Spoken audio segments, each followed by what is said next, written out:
Right, so in the last session of Curse of Strahd, you began by exploring the newly arrived. You began by exploring the village of Krezk, having been newly arrived there, and your first stop had you at the Shrine of the White Sun, the blessed pool that lies on the far end of the village of Krezk. And upon arriving, you saw a strange event unfold between Irina and a spirit that she referred to as Sergei, who looked strikingly similar to Strahd von Zarovich. However, there was retribution in the form of lightning, as Strahd threw what Pitch accurately described as a weather-based tantrum. The event seemed to give Irina a new sense of determination about her, though. Afterwards, you made your way up to the Abbey of St. Markovia to see the infamous abbot, and to see if he could do something about Pitch's missing hand. Upon arrival, you were confronted with a number of strange creatures that you came to know as mongrel folk before meeting the abbot himself. The abbot was a strange man with a alien demeanour who had a woman named Vasilka with him, who on close inspection seemed to be stitched together. The abbot healed Pitch's hand, though, and in return asked if you would acquire a wedding dress for Vasilka, as she is due to be married to Strahd himself. After retreating from this strange situation, you each performed some chores around the town to help the villagers prepare for winter, before finally retiring for the evening at the burgomaster's abode, where you were treated to a home-cooked meal. However, before the evening was over, Pitch decided to invite Farrah and Nigel to sit with him and attempt to commune with the spirit of Kendall. It was successful, and he encouraged each of you to not give up hope, and die fighting the good fight, if necessary. And finally, Osdred was once more contacted by the entity that had been so desperately trying to make him imbibe, but to no avail. Osdred, willing to accept his punishment, however, was defended by the might of Dumathoin, whose power is dwindling in this land.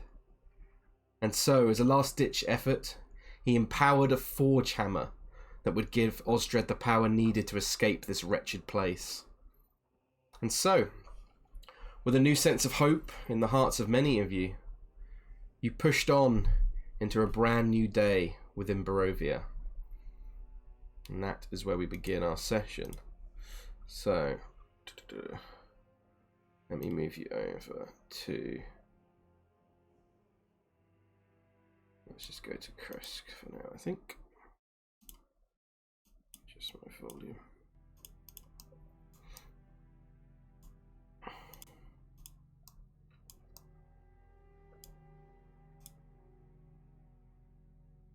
Why is it playing this one? Let me... Give me my dress back, kid. There we go. Yeah. So, like I said before, you are all able to take a long rest, apart from Meadhan, who suffers a second level of exhaustion and gains no benefits from a long rest. So Meadhan, you awaken feeling, whilst you've slept, you sleep through the night, you wake up and it's almost like you just haven't been to sleep at all. And you feel heavy and you feel like, oh god, like something's quite obviously wrong. You've never felt quite so tired at least in quite some time. The rest of you, with the seance in tow and then Osdred's dream, managed to sleep through the night, but it's certainly a bit of a later rise than usual. I think the time would probably be closer to maybe 10 o'clock, unless any of you would specifically try and get up earlier in the morning to do anything. Well, Farrah's got the 4-hour thing, so she would be up already. That's true. So Farrah would be about, but you can see, Farrah, that everyone looks pretty drained after after an emotional night and also just an eventful night within the dreams of some of your party members. Yeah, she won't wake anyone up, but she will do the thing with the herbs for the rest of the time. You could do that, of course. So add as many hours. How many hours? I'll say if you could probably, let's say, probably would have gone to bed around midnight. So maybe you could do probably about sort of 5 to 6 hours of work. Okay, damn, yeah. So, as each of you come out of this long slumber, suddenly, and Farrah, as you're working away on this potion, you begin to hear a loud knocking at the door, and suddenly kind of jerks you all awake. The Burgomaster sort of makes his way, wearing his wolf's pelt kind of dressing gown, as he sort of makes his way through the bedroom, the makeshift bedroom of his living room that many of you are resting in, and he makes his way across to the front door, where he opens it, and any of you looking out can see a plain-looking man wearing even plainer-looking clothes, and you begin to hear him loudly exclaim to the Burgomaster, "Burgomaster, they've something's happened." And he's kind of like calmly, he's like, "Slow down. What's the matter?" He says, "The livestock, they're all gone. In the night, they're all gone." You see the Burgomaster's expression kind of turn dour for a moment, and then he kind of looks around to all of you, and you sort of come to sort of some semblance of awakeness, and he sort of he looks around and he says, if all of you if you I would appreciate any assistance in this issue. Farrah stands up. Pitch stands up, ready to go. Okay. Yeah, so it's Osdred. Okay, so you all stand up ready, and he says to the man, he's like, lead the way. And slowly but surely you're taking your way through Krezk back towards the farmstead. And I will take you over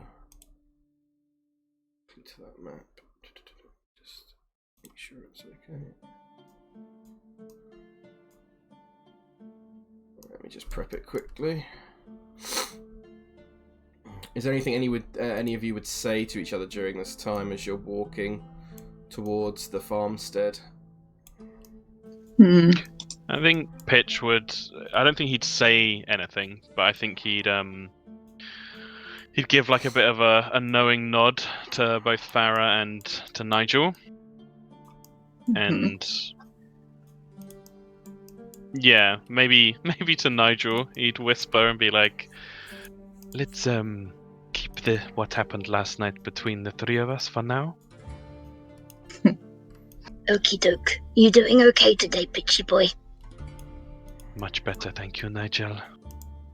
Nigel would protectively sort of have his arm over Pitch's shoulders, and anytime anybody looked at him, he'd probably be glaring at them a little bit, Yeah, Farrah just nods, but I think she would notice Meadhan probably lugging behind a little bit. How much does Meadhan look like shit this morning? I mean, Steph, Well, go ahead and I'm thinking describe. about it, and no, he obviously is a bit slower than he usually is, but because of his height, his gait probably keeps him up with the rest of you anyway. So he's just kind of, his arms are dropped by his side. He's not really picking himself up. His feet are barely leaving the ground. Just kicking up a bit of dust as he goes. Dragon. He probably hasn't said an awful lot. He's just yawning, just looking around, dude. As you make your way through the streets, two familiar faces pop up at some point, and you see Van Richten and Esmeralda begin to approach you. Van Richten looks around and he says, "Ah, just the people I was looking for." Why were you looking for us specifically? Did you know where we're staying? Well, I thought we'd reconvene today and discuss what our plan is here from here on out, Mr. Osdred. Looks like this village seems like a decent enough place to set up a base of operations from here on out. What say you? He looks at Pitch. The Abbey seemed mildly concerning. To put it lightly. Yes, I've done my own investigation into asking a number of the villagers on their thoughts, and I will say he's sort of saying this kind of slightly out of earshot of the Burgomaster, who's kind of like stepping ahead a lot faster than you. And he says, yes, a lot of the townsfolk seem to believe that Voron Zarevich himself is in disguise up there, or some other kind of ghastly curse. You say you met with him, though? Yes, he did this. Pitch holds up his left hand. He kind of looks at it and he's like, may I? Of course. Do an Arcana check for him. Just chops it off. No hand. He's gonna cast... Oh, I need to refresh his spell slots. One sec. What? Whoa.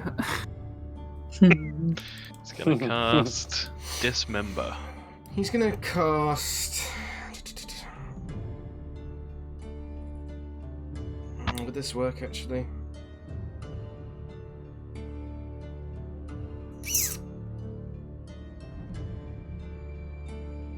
Yeah, he's gonna cast Detect Evil and Good. It's not exactly how it would work. And...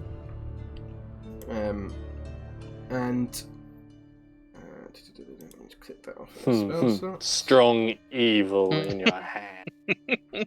And he looks over it. I'll do an Arcana check for him as well.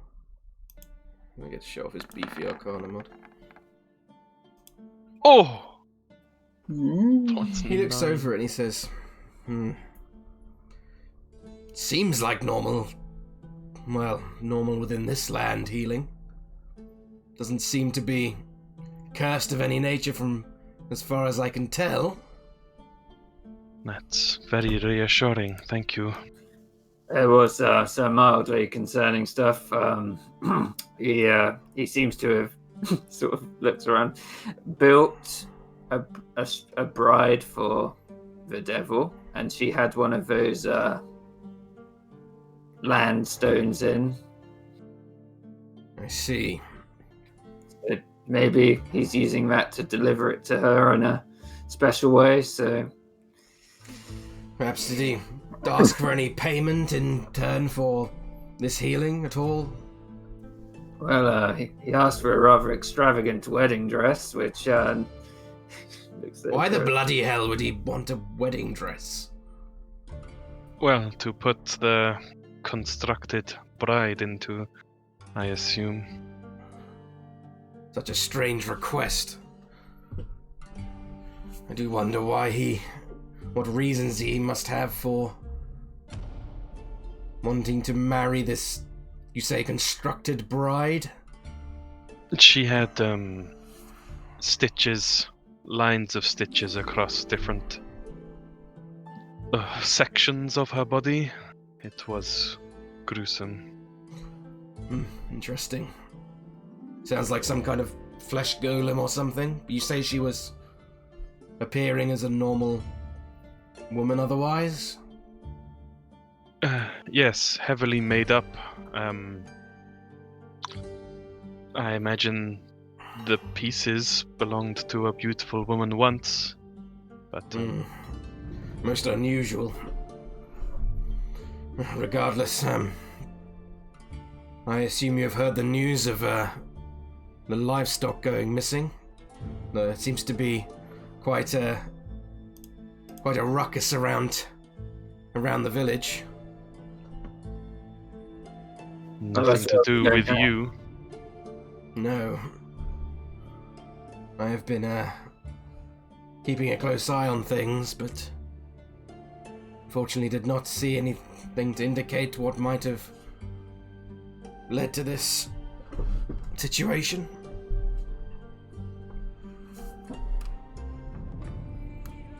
And no, it's not Ravi. He's been carefully locked up outside the village, so... Anyway, Well, let's continue on, shall we? indeed. So, as you make your way through the streets of Krezk, you get the impression there's like an air of anxiety that surrounds each villager you see. With each rumour and gossip that is spread from mouth to ear, each person gradually becomes set upon by the feeling of a twisted nausea that we all experience as dread consumes us. The livestock of this small village are, as you will know, incredibly important to the survival of Krezk. And if what you have learnt is true, then perhaps these people won't make it through winter.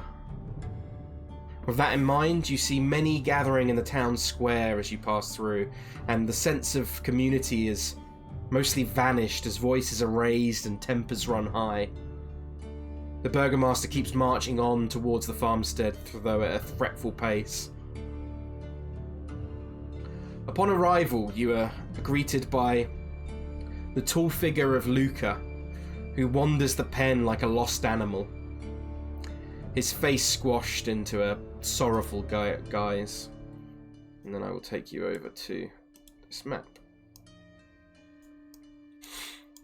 So let me raise the gem there still.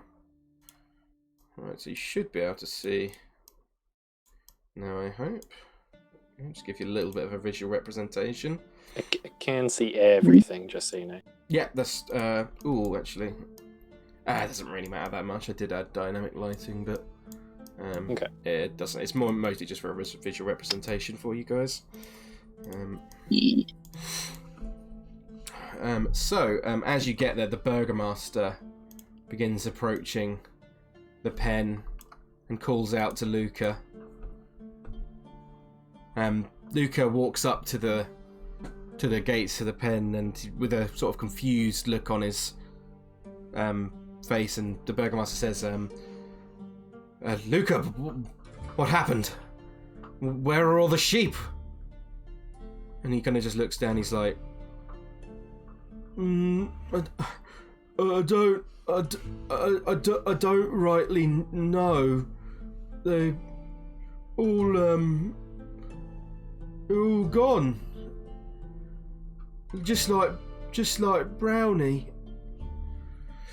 Dimitri kind of sighs heavily. He's like, do not worry, but I will get to the bottom of this. And then he kind of turns to all of you and he says, you have done more than enough for this town already, but I am not an investigator. I have not an eye for these kind of things. Would you be happy to investigate the area, see if you can find anything of note? Yeah. Well, we tried yesterday, but I don't think we looked hard enough. Well, perhaps now that more of the sheep have gone missing, there may be more clues for you to be able to find. Farrah doesn't say anything, she just starts investigating. Okay, so I'll just quickly grab my handout. Where is it? So, if anyone who wants to is able to roll a investigation check to see if you can uncover some information. If you describe what you're doing exactly to me and how you're going about that, then the DC will be significantly lower. Farrah is looking for tracks. Okay, so roll me a investigation check then, please. With guidance? If anyone's doing guidance, yeah, you've got guidance, haven't you? Yeah, you can cast guidance for Yeah. yourself, yeah? Barely ever use it, but hey. As long as you declare it before the roll, that's absolutely fine. So 15, and then plus your guidance. Ooh, 14. Yeah. 19, sorry. Makes the difference.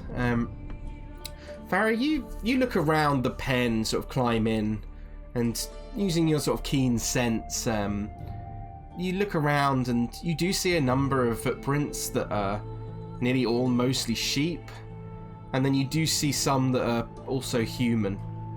With a 19, it's hard to make out, but you do notice that one thing you do notice is that like Luca is a big man. He's like 6'4". He's got maybe size sort of 14, 15 feet. His tracks would be hard to miss, and you can definitely see his tracks around the pen. But you do also happen to see that there are a set of smaller tracks that are in the dirt. Okay. Anywhere in particular, or just around?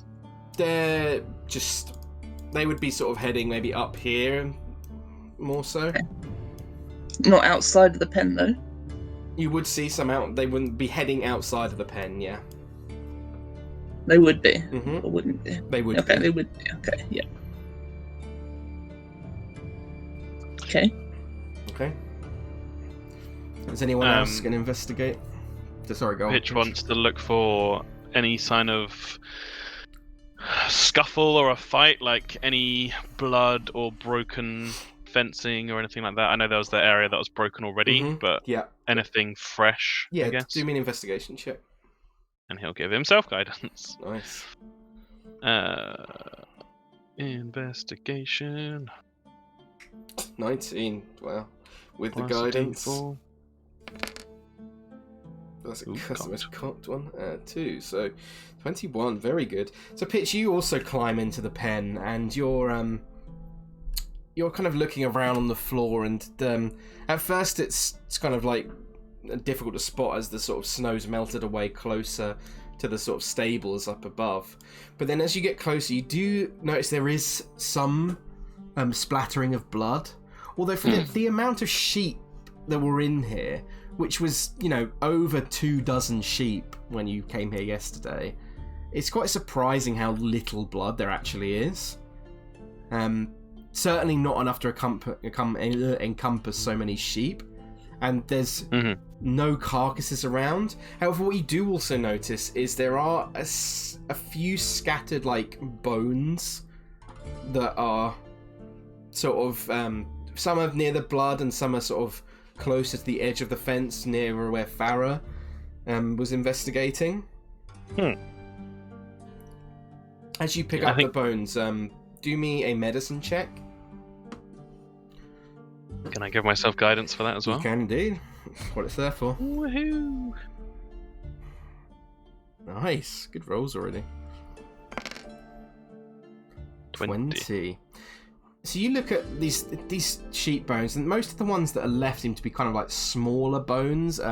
Certainly not the larger kind of bones of maybe like the leg or the spine or anything. It seems to be maybe like bits that have cracked off of there, or smaller bones within joints and stuff like that. Some of them seem quite curled and kind of like as if they might nick you if you were to like scratch yourself with them. Or and another thing you do notice with a 20 is that there's a number of markings along the bone, and it does look like whatever these markings are, that they look like they were made by something sharp, maybe like a bite mark. Not unlike maybe like a shark's bite. Oh god. Sharknado. I think with the bones, he'd immediately take it over to Farrah with her druidic background, and just point out the bite marks and say, "Do you have any idea what exactly could cause this?" Can I, Lewis? Do me a nature check. We've got it. Oh, damn, these rolls today. So good. Hell yeah. A 23. It would be too hard to get the exact idea of what creature caused what bite mark, because you know, Farrah, that certainly certain bite marks are very similar between certain creatures. You get the impression that these, from what you can tell, whatever this creature was, it had like rows of teeth, like multiple rows, almost like a grinder, and it was. Did she remember seeing rows of teeth on that creature in the well? You do not actually know. Okay. You would, and you. It's not that you don't remember; it's that you remember specifically not seeing that. Okay. It doesn't remind you of anything like wolf-like or any creatures you've seen before within, with whilst you've been in Barovia, or doesn't particularly remind you of anything outside Barovia either.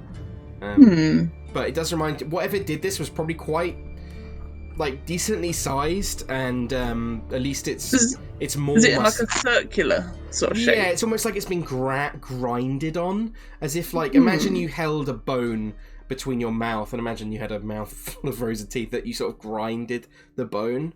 As if you were trying to like gnaw, much like when you try and gnaw away at a chicken leg or something like that. But they're sharp teeth. They're definitely sharp. Yeah. Okay.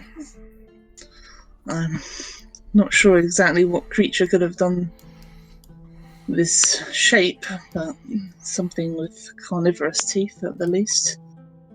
It's disturbing. It has to be inside the walls. It could be. I also found some tracks. They're smaller than Luca's over there. You should point them out. And you can see them, picture of Farrah pointing them out to you. So it doesn't look like there's another animal alongside the sheep. It looks like there's a person walking alongside. Definitely, yeah. Fuck. Well, that's scary. And Osdred checked the rocks that he was piling up. You can indeed, Osdred. Do me an investigation check. Yeah, so I guess where the fence, I assume the fence is broken where the rocks are. Actually, no. Okay. It's not broken at all, Osdred, and do me a quick investigation check. It's very low DC, but I just want to see if you pick up on this. Yeah. You looking over it, Osdred, it looks the fence looks perfectly fine, which is very odd, considering the rocks stacked up against it. It almost looks like Luke has been doing this for no reason, and you're kind of like, what the fuck? Like, why? Why would he be stacking rocks up to fix the fence here when there's clearly no sign of damage compared to the rest of the fence? He'd call Luca over and be like, Luca. He kind of like wanders over and he's like, oh, you're the stranger. Oh, I like, and he points to Helen and he's like, oh, hello, lady. No. And he kind of shies away, looking awkward, like slightly. But you see, Dimitri's like, "Come now, Luca. You can trust these people. They're good. They're good people, okay?" And he's like, "Okay." And he sort of walks towards you, Osdred, and towering over you, standing at almost a similar height to Nigel. He says, "Hello." Oh. No, the fence doesn't look broken, Luca. Why were you stacking the rocks here? Oh, the lady told me to. Said that the sheep might have gotten out there. How would it have gotten out if the fence wasn't broken? And which lady? The leader lady. The leader of who? He kind of looks down for a second and like sort of deep in thought, and he's like, and he points to the burgomaster and he says, and he can't really formulate the words. Osdred will look at the rocks and around the rocks, and he'll use his stone cunning to see if there's anything in particular about the rocks. Oh yeah. You don't notice anything particular. They just seem to be rocks that he's probably gathered from around the town. One thing you do think, Osdred, is that looking around the pen, there doesn't seem to be any other rocks of this kind of like nature. So you think that possibly that Lucas had to go maybe beyond the farm to go fetch these stones. Where did you get the rocks from, Luca? They lots of gravel on the path up to the abbey. Luca find lots of rocks there. He's going all day back and forth, getting rocks to make sure no more. And he kind of looks down sadly. You'd call the burgomaster over. Yeah, and he comes over to you. How was this woman related to the burgomaster, Luca? You pointed at him. Wife. Did your wife ask him to do this, burgomaster? She had not said to me. Perhaps she was concerned about the potential of the sheep escaping. The fence isn't broken. Yes, that is quite strange, but perhaps she can be a little bit paranoid, so perhaps that's the reason. As you're talking, Osdred, you start to notice that a lot of townsfolk have begun to gather, come to see the sights of the missing sheep. And you definitely get a sense, do me a quick insight check, Osdred. You definitely get the sense that there's a lot of anxiety in the air, and a lot of shocked gasps, seeing the pen completely empty. And you hear a number of whispers, like you hear a woman like nearby you say, What are we gonna do for winter? We surely won't survive. What's going to happen? Things of that nature.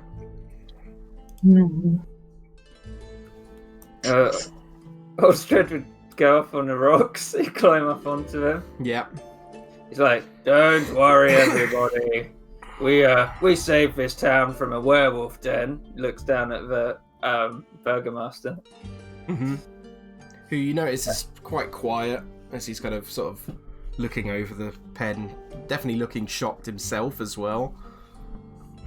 But we will be looking for the animals, so you won't. You'll be fine. The iron oath are here, and he bows. Do a persuasion check for me, Osdred. Performance? Yeah, if you want. Yeah, I'll allow performance. Yeah. 22. Ooh. Holy shit. Okay. I'm keeping that in mind. You do see some of the crowd begin to calm a little bit. It's still on its own, not quite enough yet, but I've got that number in mind. So, as you do notice, as you're speaking, Osdred, more and more townsfolk continue to arrive. Farrah whisper to Pitch. They're gonna mess up the scene and we won't be able to find any more tracks. You're right. Perhaps we should follow them now before it's too late. Getting these people to back off, I think, will be very difficult. Yeah. Farrah is gonna follow the tracks. Thank you, do. You're trying to follow them to their source? Yeah, well, however far they go. Okay, do a survival check for me. Guidance. God damn, these rolls. So good. 20. Yeah. Okay, you continue following the tracks, and they are leading kind of in a strange pattern across the ground, like winding in and out, and they're kind of leading back closer towards the town, like town centre. Whilst the tracks themselves, though, do seem to sort of be going all over the place in the town.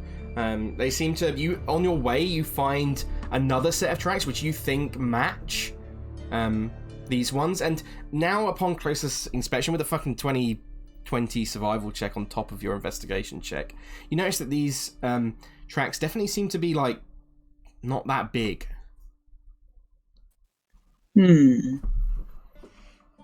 Whilst you're walking away, Farrah, Osdred, after your performance, some of the crowd start call, like there's a couple of people who seem to be sort of like nodding along, saying, yeah, maybe they can help us. And then another man kind of calls out, like, what are we gonna do though? How are you gonna help? Well, and he points off to Pitch and Farrah as they go out. He's like, we have a team on the job and working on it now. So everyone go back to your homes. We've got this handled.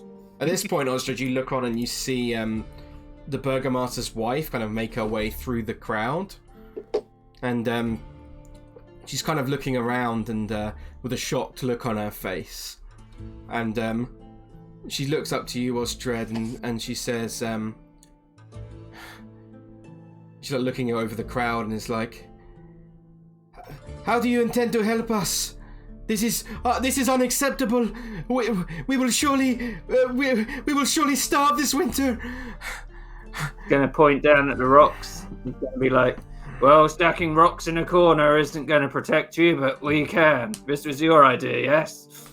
She kind of looks visibly angry at the fact you said this, and she starts pointing at Luca and openly shouting to the crowd, and she's like, He must be at fault. We have put up with this fool for too long. It is his fault that the sheep have gone missing. Are you really that stupid? He looks at her. Do me another performance check, Osdred, for the crowd. 18. Okay, so that is in total 32, 40. Okay. You definitely see more of the crowd are starting to calm. A few are kind of like gathering around Anna and kind of getting slightly riled up, but most seem to be more attracted to your charismatic presence, Osdred, and they seem to be definitely being calmed by the fact that you're kind of reassuring everyone that everything's going to be okay. And she, as she's doing it, she continues. She's like, no, everyone, it is Luca's fault. We must, there must be consequences for this.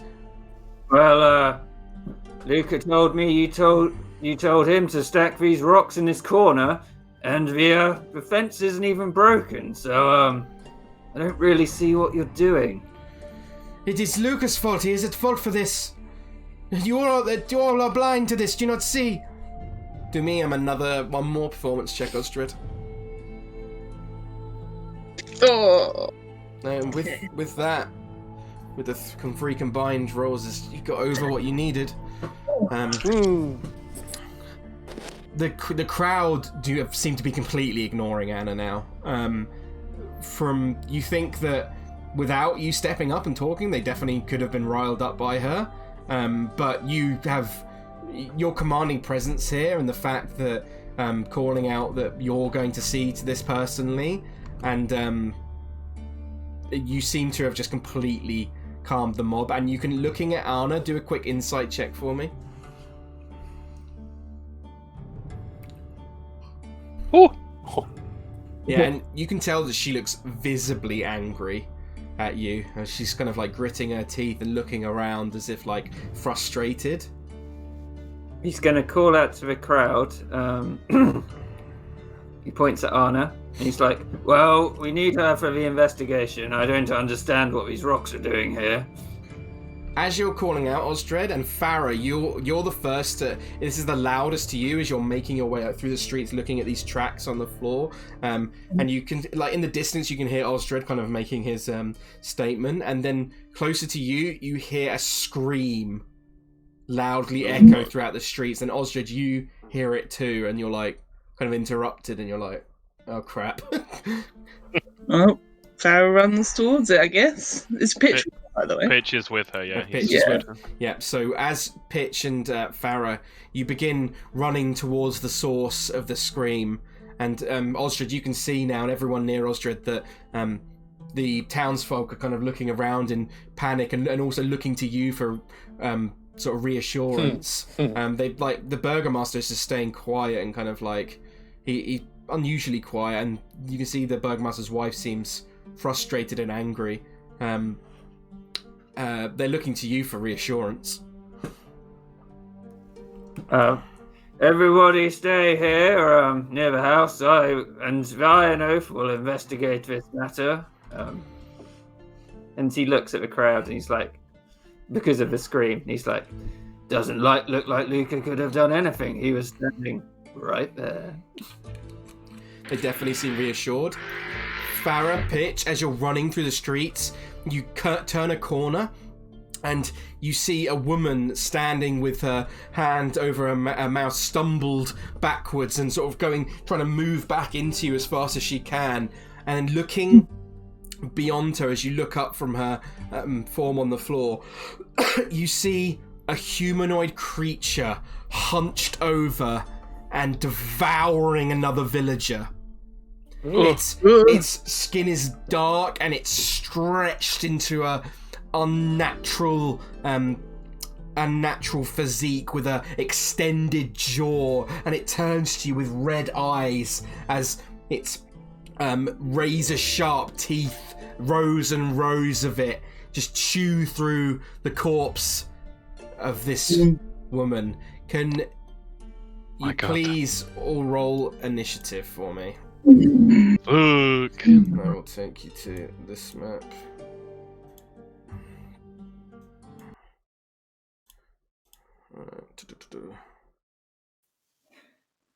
Me and How are the villagers Pitch. reacting? Everyone roll initiative, but Pitch and Farrah, you're the only ones on the map currently. Let me add. Whereabouts? Left or top or You bottom? would be up the top, and I will quickly add on the villager and stuff. How are the villagers reacting? The villagers seem calmed by Osdred's reassurance, but they definitely are curious to what's going on. Some of them are moving towards what is going on. Mm-hmm. How far away are we? Like, how long is it going to take to get? It would be about, let me measure it for you. It's about 100 feet up, maybe or so. Okay. It's not Not that far. far. It's about 150 feet approximately. Okay. Yeah, about 150 feet to 2. I'd say 175 if you're following the path. But this guy ain't small though, is he? So he's not the track. This creature is fairly large, yeah. The tracks themselves, Farrah, do seem to be leading in its position. Okay. But you're not sure. It's hard to tell at the moment, being caught up in everything that's going on. Let me just quickly add a transformed. Yeah.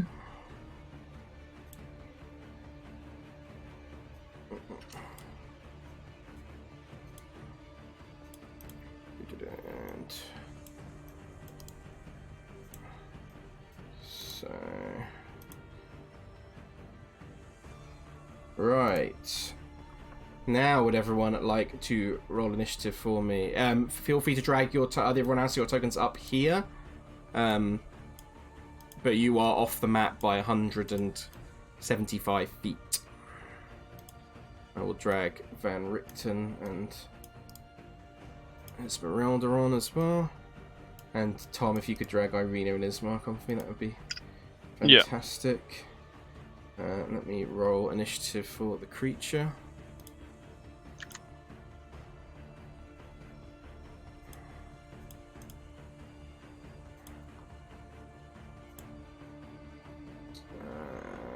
Straight D20.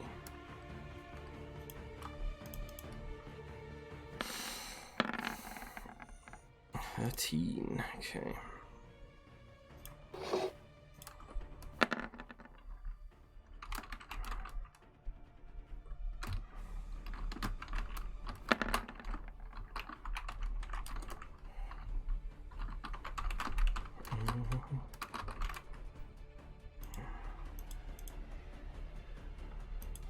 Ugh.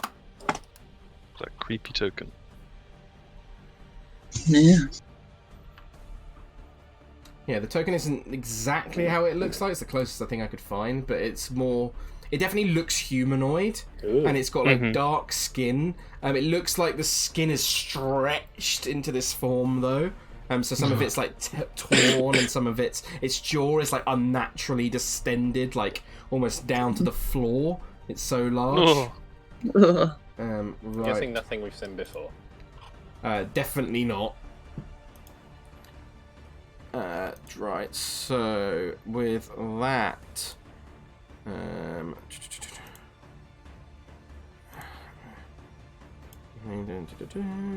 just quickly pop that out. Right, so up first, Meadhan is still with Osdred, so you don't know what's quite going on yet, apart from the scream, and some of the townsfolk are starting to rush in that direction. Yep, so he's just going to plod along 30 feet in that direction. Okay, so yeah, mark yourself.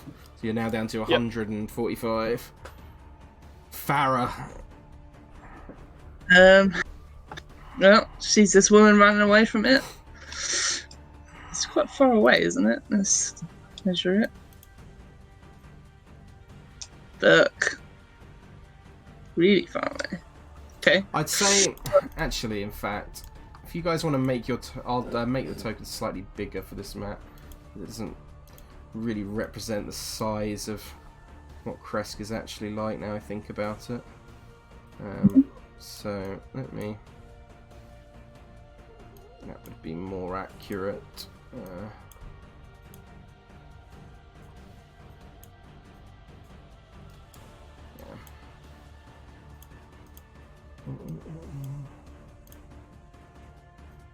So we should consider distances halved. Yes. Sorry, Okay. this is my bad. That's all good. I repaired this ages ago, so... 8 feet for 35. Yeah. Okay, so she is gonna just step past this woman. She's gonna turn into a... yes, an otter. I said octopus, but otter will do as well. She's gonna turn into a saber-tooth. Classic. Of course. Feel free to drag the token out and I'll make it Mr. Big Token. So it'd be like that big now. Okay. So I'll make you on the GM layer. And she will run toward it. I don't think... Oh, I can get there. But first she will roar very loudly. Let everyone know there's something going on. That she's fighting it. And get my butt over there to pounce on it. Okay. So attempt to pounce. I think it's a strength save for it, correct? Just so many things I must click. It is a strength save, DC 14. DC 14.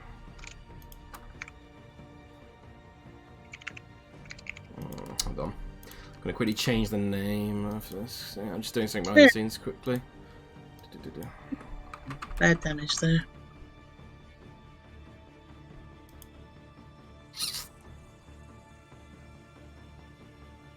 Just wondering if this will reveal something that I don't want to.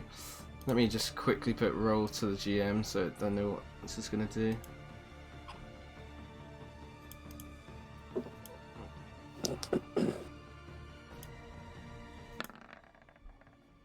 Okay, cool, it's working.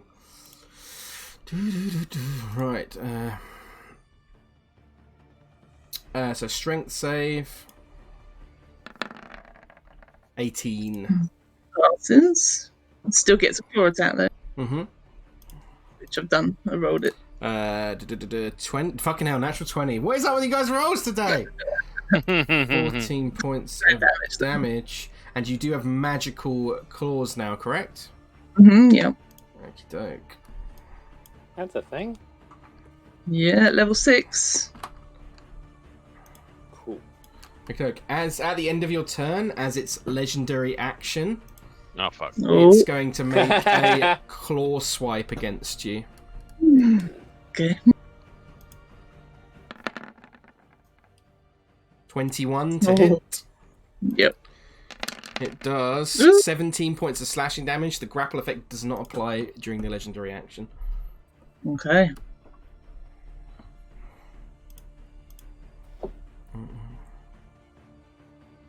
Right. So, yep. Got that. Nigel. So I assume Nigel is trying to get with. Is he just going along at a leisurely pace, or is he moving faster? Yeah, he's gonna dash and get as far up as he can. What's his movement? 40 feet, So so it'd be 80 feet. feet. So he can get to. Someone maths for me. 95. 95, yeah. Cool. Ismark, seeing Nigel do that, will do the same, so you can move up 60 feet.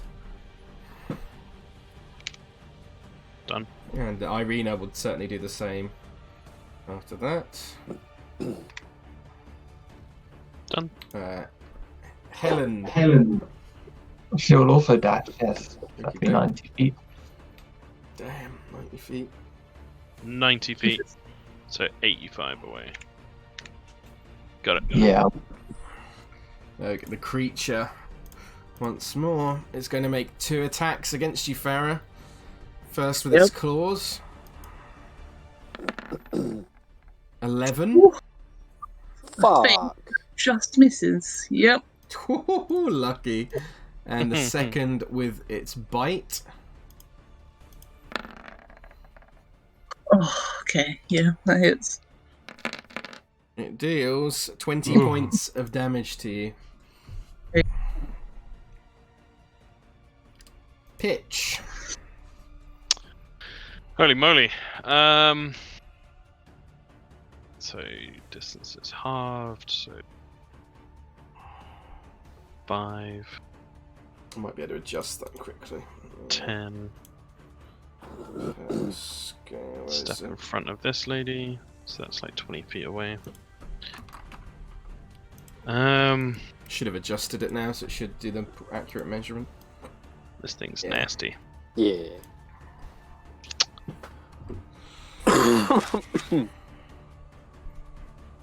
He will roll the smoke, Mm-hmm.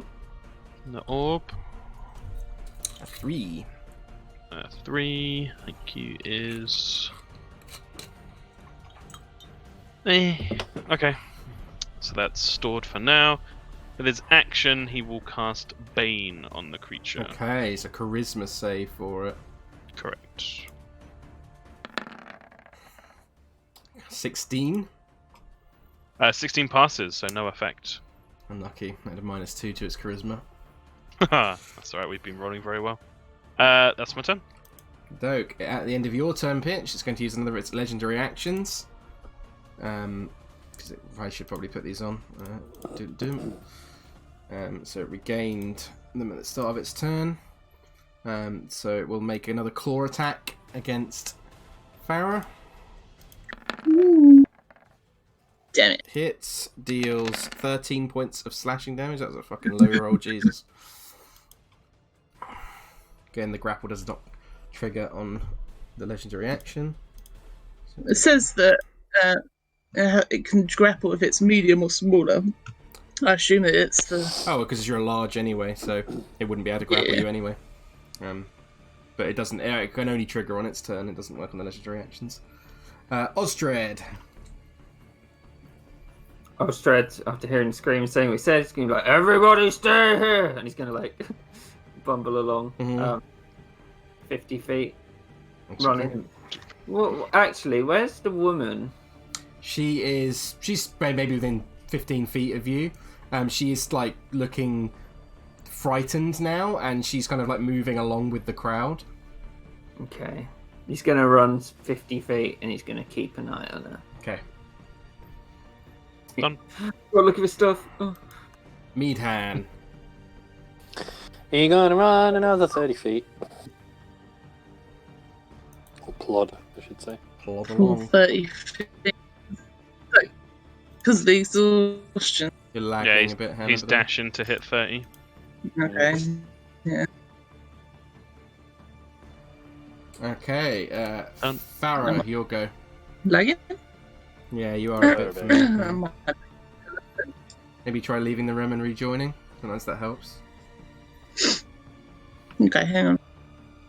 Has something changed? It's sort of happened down in the past couple of sessions. It's just because our internet's been really bad because we use our phone hotspots. So. But it seemed okay for like a good long while. Yeah, I imagine Recently that 3's it's- probably just having issues at the moment.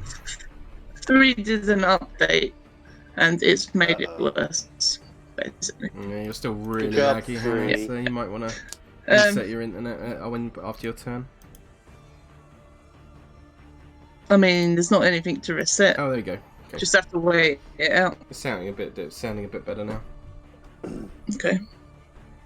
Now? Yep, just do your turn. It's your turn. Okay. Yeah, she's gonna bite the thing. Okie doke. Make a bite attack for me. 23 definitely hits. 11 points of piercing damage. And also use a spell slot. So, second level is 2d8, right? Yep. Yep. 2d8 flat. Ow, fuck. That's unlucky. Well. At the end of your turn, it will use the second of its legendary reactions to make another claw attack. 17, dealing 14 points of slashing damage. Okay, hang on. So, 6 damage on the tiger, lost the tiger. 8 points of damage to you. I can add you back on. Hold on. Yeah.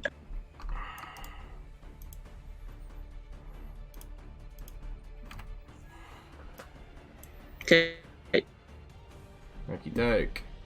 Nigel. Nigel will dash again. It's another 80, yeah? Yeah, so 15 feet off. Cool. Got it. Is Mark and Irina will do the same. So they're 60 each, so 55. And then I assume Helen is doing the same as well. Helen's 90. So Helen's now 5 feet onto the map. Oh yes. And Helen, you're greeted to the sight of this creature, Farrah in her tiger form, and then being harshly hit across the side, his claws raking in, and then blood kind of splattering up in the air as it forces her to reshift into her human form. Oh damn. The creature regains its legendary actions. And then it will make 2 attacks against Farrah. First, the Whoa. claw attack. Come on, higher AC. Hey! 11. So he misses. Misses. And Yeah. then the bite is a natural 1. Hey! And he Thank gets fuck. a disadvantage. I'll put this symbol on it for the disadvantage. Pitch. Okay.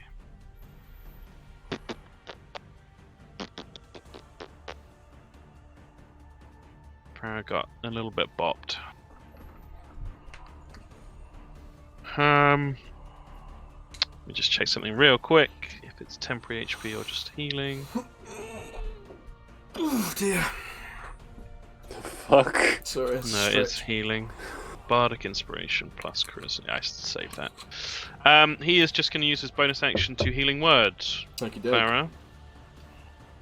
Keep her topped up.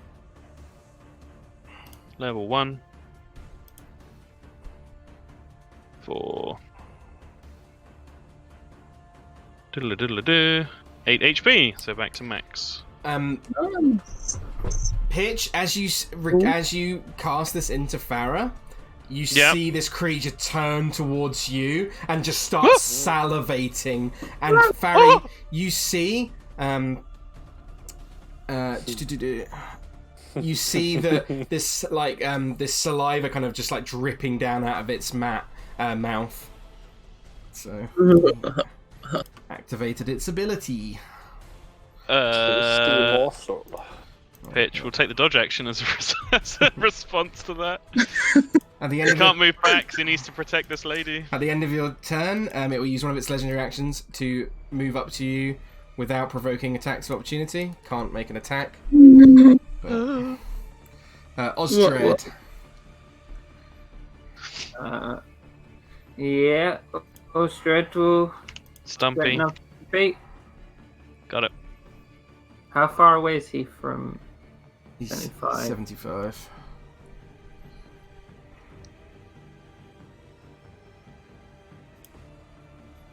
Can you see the future from there?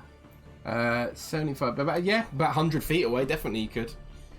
You can see it sort of like going over pitch. It's not huge, but it's definitely slightly taller than pitch. This with its stretched skin and stretched arms. How does it move? It kind of definitely moves forward like a horrible, like deformed, like gorilla almost. He's at maximum range, but he's going to use a first level spell slot to hex it. Okay, so there's. Bonus action. Nice. Is there a save for hex? I can't remember. Nope. So it is hexed. We used that swirly one, didn't we, for hex? There we go. That's on it. Do you currently choose an ability when I cast a spell? Mm-hmm. And it has disadvantage on that ability. Check, not save, but yeah. Yeah. And now I'll go strength. Yeah, the classic one. At the end of Osdred's turn, it's going to use its second legendary action to make a claw attack against Pitch. Yeah. Disadvantage, but burns its disadvantage. It actually would not be at disadvantage because part of its ability is it gains advantage on attack rolls. So fuck! It's a straight roll. Although, Pit's got the cloak. He does have the cloak, that's true. We have to remember that.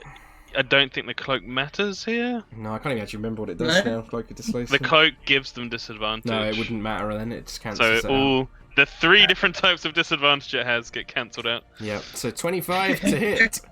Yeah, certainly. 21 points of slashing damage. Ouchie. And that actually turns off my cloak until my next turn. Meadhan. Shit. 30 feet. Oh, man. He's trying so hard to keep it. Meadhan's going 30. He's never going to make it. 85. Farrah.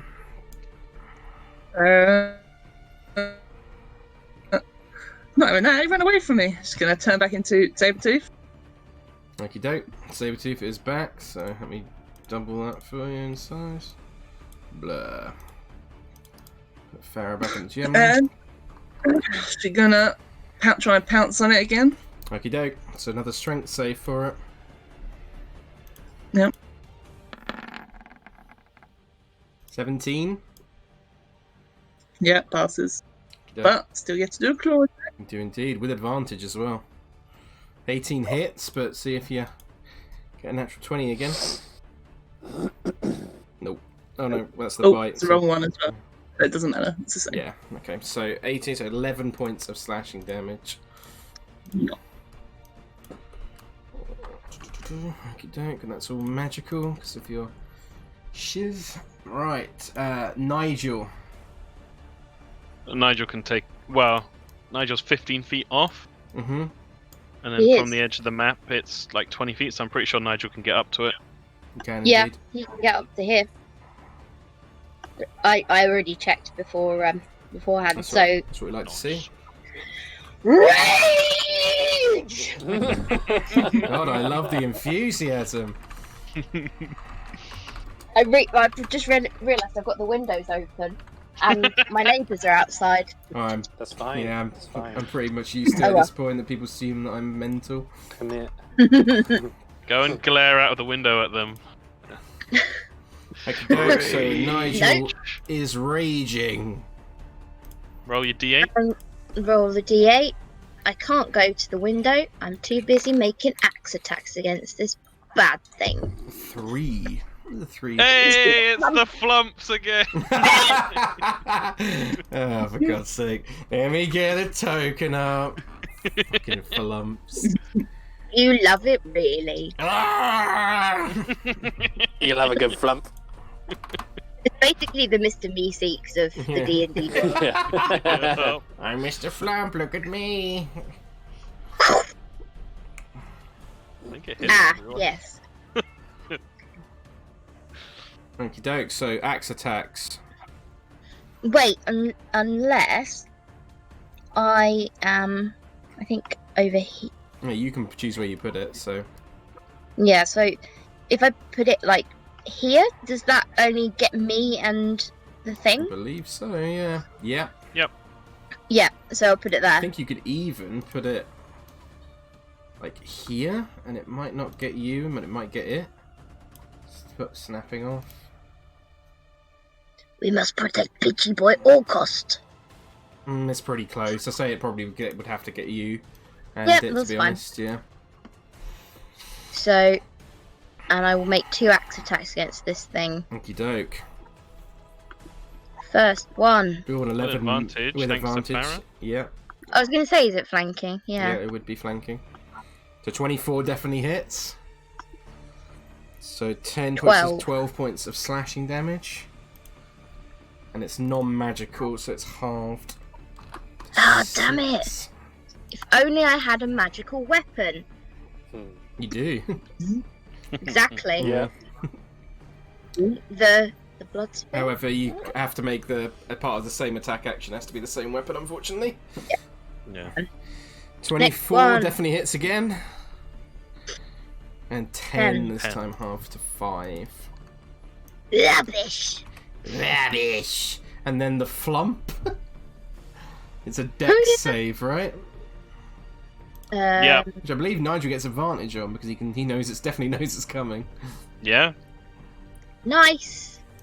So yeah, Nigel passed. I think it's a DC 10, right?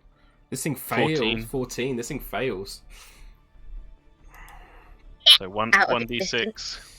Roll that D6. Oh, me. Sorry. That's right. I'm smart man. Our 4. Uh. What type of damage is it? force. Alright, definitely all goes through then. Esmeralda and Van Richten meant to be on the old Ah, initiative. fuck. Yeah, my bad. So they would have dashed the entire way, so that would be... So they'd be the same as Irina and Isma. Yeah, they would be, thank you for... Sorry? Sorry. I only realised because No. I looked at my numbers and I was like, wait a minute. Know how Kieran feels with Vicky C now. I know quickly roll for them.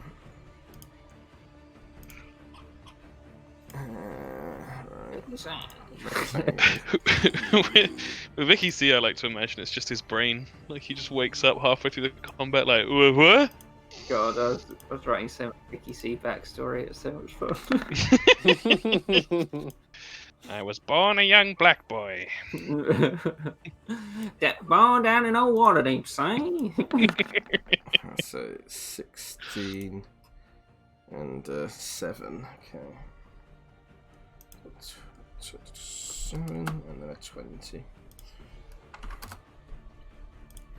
It's descending, and then we were on Nigel's 10. So then Irina and Ismark would also dash to get onto the map 5 feet each. Yep. So feel free to just put them there. Yep. Helen.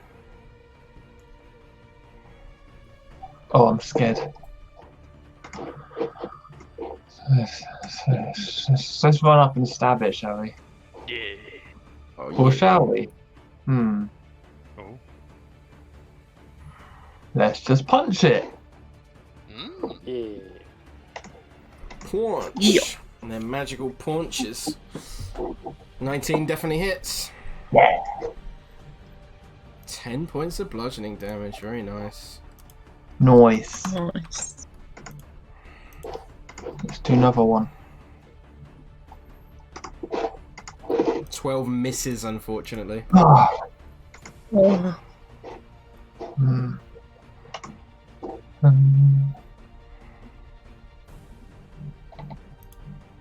Hmm.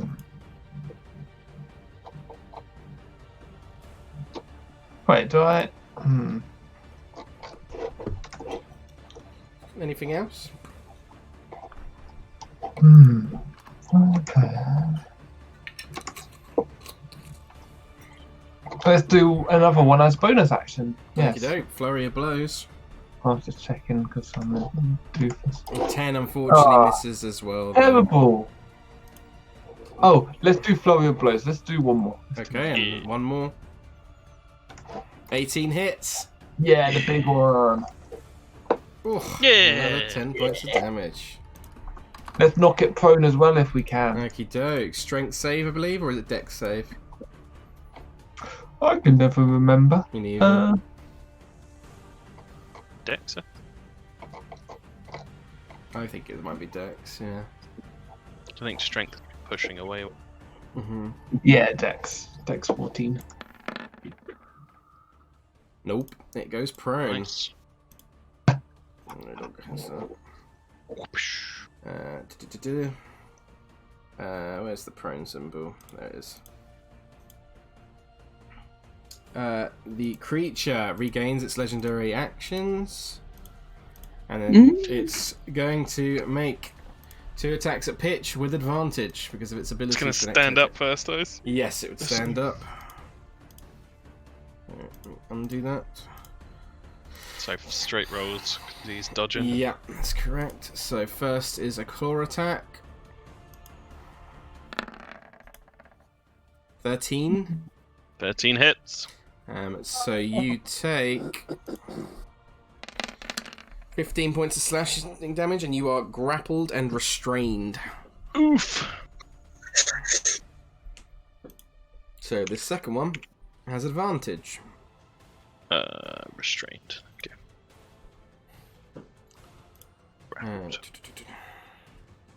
Because it would cancel out your dodge, right? Being restrained. I think because there's multiple instances of advantage disadvantage, it's just a straight roll again. Straight roll. Okay, doke. No problem. So it's going to try and bite you. 19 to hit. 100%. Deals 16 points of damage, plus, because its ability's been activated, an extra... crap. 23 necrotic damage. It's not... Wait, 20... 16... No, this isn't going to be enough to outright kill me. 16, 39... Yeah, no. But I am definitely down, and I need to make a con save. I do indeed. Time to lose that hand again. Yeah. Yep. Oh, I passed. You did indeed. Pitch. Death save for me. Fuck. D&D Beyond thing is not up to date. 46. Down to range. Death save.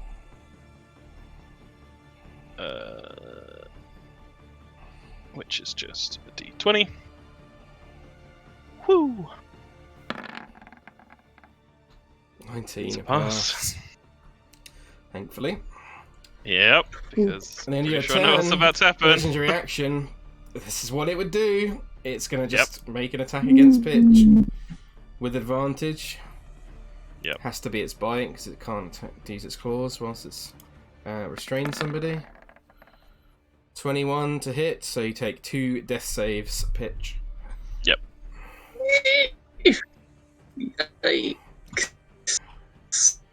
God, the panel lag. Fuck me, Yeah. it's so Yeah. annoying. So Van Richten would rush 30 feet.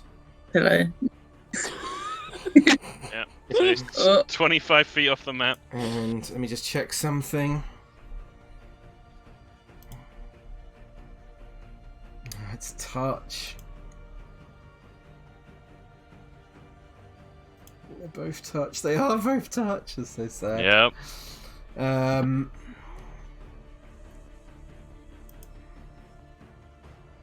He'll dash then, So he's 5 feet on. and then he'll use his bonus action to cast Sanctuary on pitch. That is his turn, however. Osdred, that is your go. It's got its other legendary action though. Yep. I'm sorry, I have to do it. That's what it would do. No, it's correct. So it would be. It has to make a Wisdom check to see if it Yep, do against so. Van Richten's DC. Which is pretty high. So Yeah, so let's see. Here we go, lads. It passes. Ah. So it's, Good night. it's going to make a bite attack against Pitch with advantage. And in that 20s. Natural 20. Wow. Bitch is dead. Shit. Osdred, is your go. Osdred, just so you can get ripped apart. Yeah. Like, properly ripped apart. You would see him just like, the creature's just bitten into him, and currently it's holding Pitch in his mouth. Can you tell that Pitch is, like, fully dead? Do a medicine check.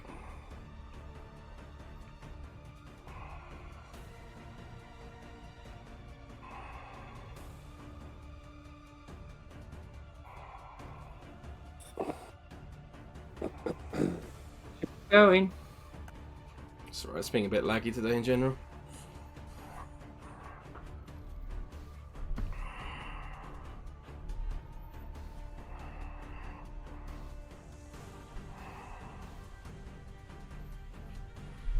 There you go, in the end.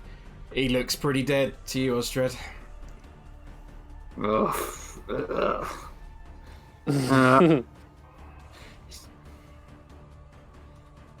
He's just gonna be like, no, and just hold his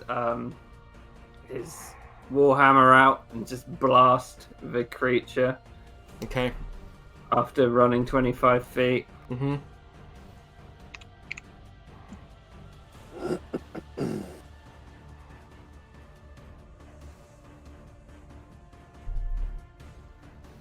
Natural 20. Yeah. Nice. We'll change this to fire That'd be damage. And it's also got the hex. Yep. Ooh. Okie doke, so that is... Someone do maths for me. It'd be 2d6 from the hex, yeah. Holy shit, so someone do maths for me, that is... I'm confused. Did you press the damage thing Yeah. twice? Should be 13. Oh, because it's 2 blasts. Yeah. So Yeah. 13 plus 7, 10, 16. So 29 fire damage. Fucking Wait, hell. no. Sorry. Yeah, that's right, isn't it? 13. Oh, because you've got the agonizing blast. Yeah, man. 29 fire Jesus damage. Christ. That's awesome. So... Molten metal turns into it. There's a bonus action. Don't. Hang on. That's a big hit.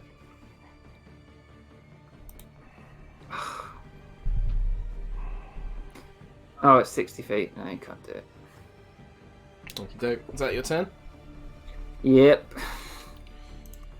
Esmeralda is going to move forward 30 feet. She's 25 off.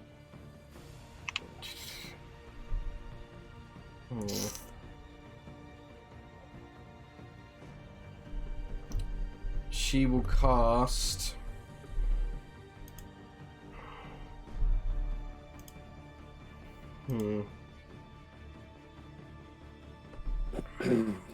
What's the range on that?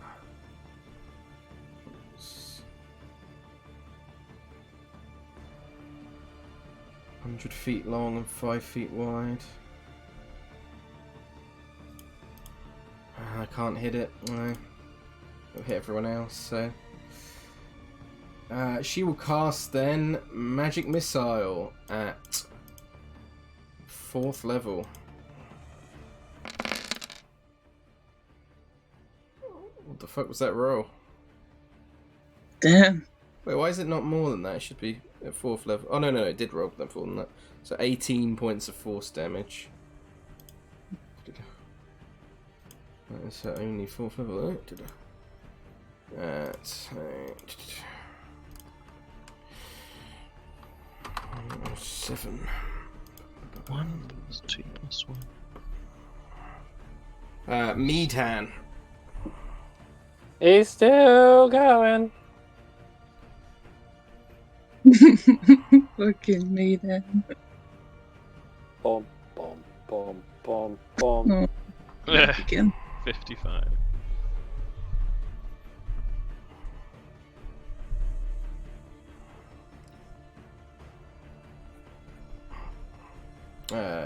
Farrah.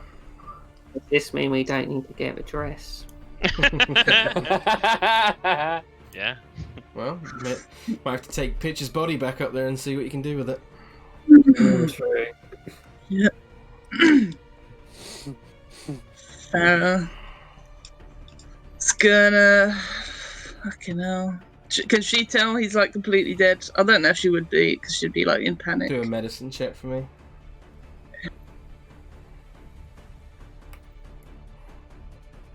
I think the natural one sums that up. You're too focused on. He doesn't look good though. Doesn't look good. So she's going to turn back into Farrah and try and heal him. Okay, I'll move you.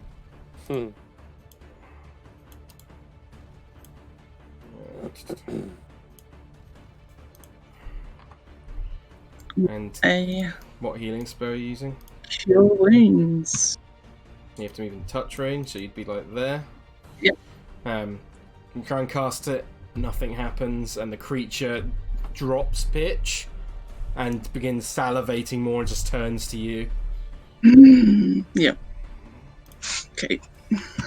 Anything else? No. Nigel.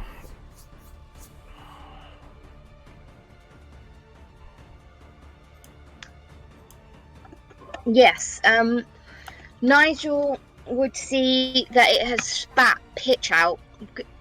I mean, is there any point in me doing a medicine check? Because I can't do anything anyway. You can if you want. Can I?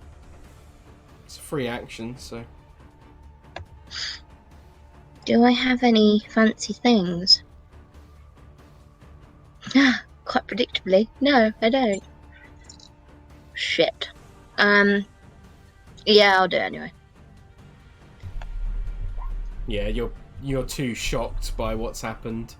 The body looks like it's been bitten into, and whilst a chunk hasn't been taken out, it's a deep wound with necrotic, scarring across it. Thomas just reminded me I have reckless attack. Yeah, indeed. Seemed appropriate. Sorry, I wasn't sure what it did. Gives you When you make your advantage, first- and they get advantage against you as well until your next That's turn. fine. I can take it. Okay, reckless. I'm gonna make 2 blood spear attacks. Okay, Nigel pulls the blood spear out. First with advantage gets a 27. So roll damage on the blood spear. So two-handed, so 14 points of damage with rage. All of which goes through. 16. Why 16? Because the rage adds 2 points, doesn't it? Yeah, so it's 12 points. Oh, sorry, I can't read. Doke. And the second one. 26 definitely hits.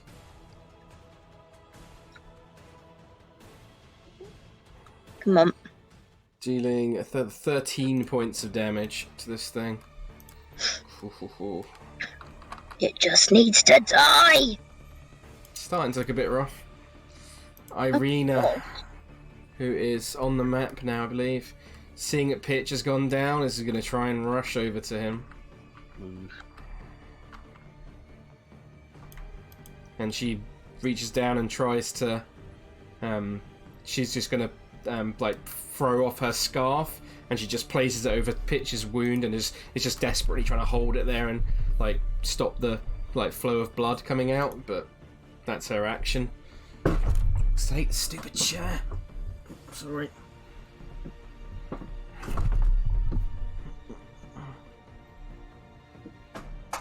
Ismark. You can play out Ismark's turn. He would just attack the thing, I think, Tom. Yeah. Can you get flanking? Yeah.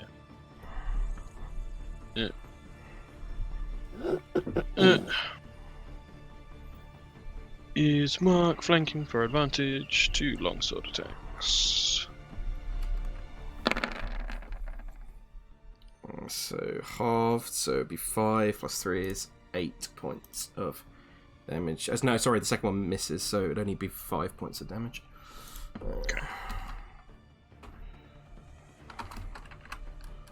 Okie doke, that's Mark's turn. Helen. Well, that's just ridiculous. She's gonna punch it to death. Yeah. Yeah. 24, but with advantage. See if you get that nat 20. No, but 24 definitely hits. 7 points of bludgeoning damage. All of which is magical. Second attack. Says with advantage again. Yeah, it would be because of Farrah. 21 definitely hits. Further 7. Punch, punch, punch. Flurry of blows. 24 definitely hits again. Another 6. And one more. And 18 definitely hits again. Another 6. Not bad. Not bad at all. That did a lot of damage. At least they all hit. Let's go, Helen. The creature's turn regains its legendary actions. And then it's going to swipe out at Farrah. With advantage because its ability is active.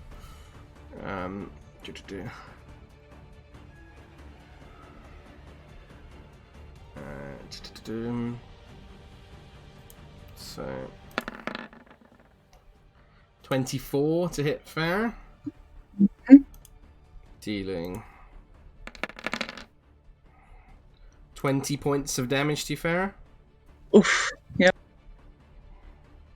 And you are restrained. Oh, that's the bite. Sorry, I did it in the wrong order. Whatever. I won't. It's with advantage anyway. So 25 to hit, and it would be an extra 4d10 on top of that. So another 9. Low roll. And then also this much damage on the bite as well. Another 16 points of necrotic damage on top of that. And then it's Exactly what he needed. Oh, Exactly. fuck. She's straight down. Straight down. 45. Ability is gone. Pitch is deadened. Constitution save, Farrah. Yeah, con save, please, Farrah.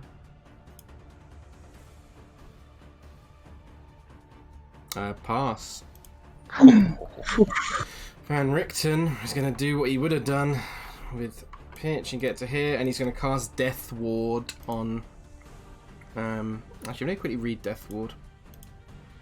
Don't know if it brings them back. Yeah, don't think it does. No, it doesn't.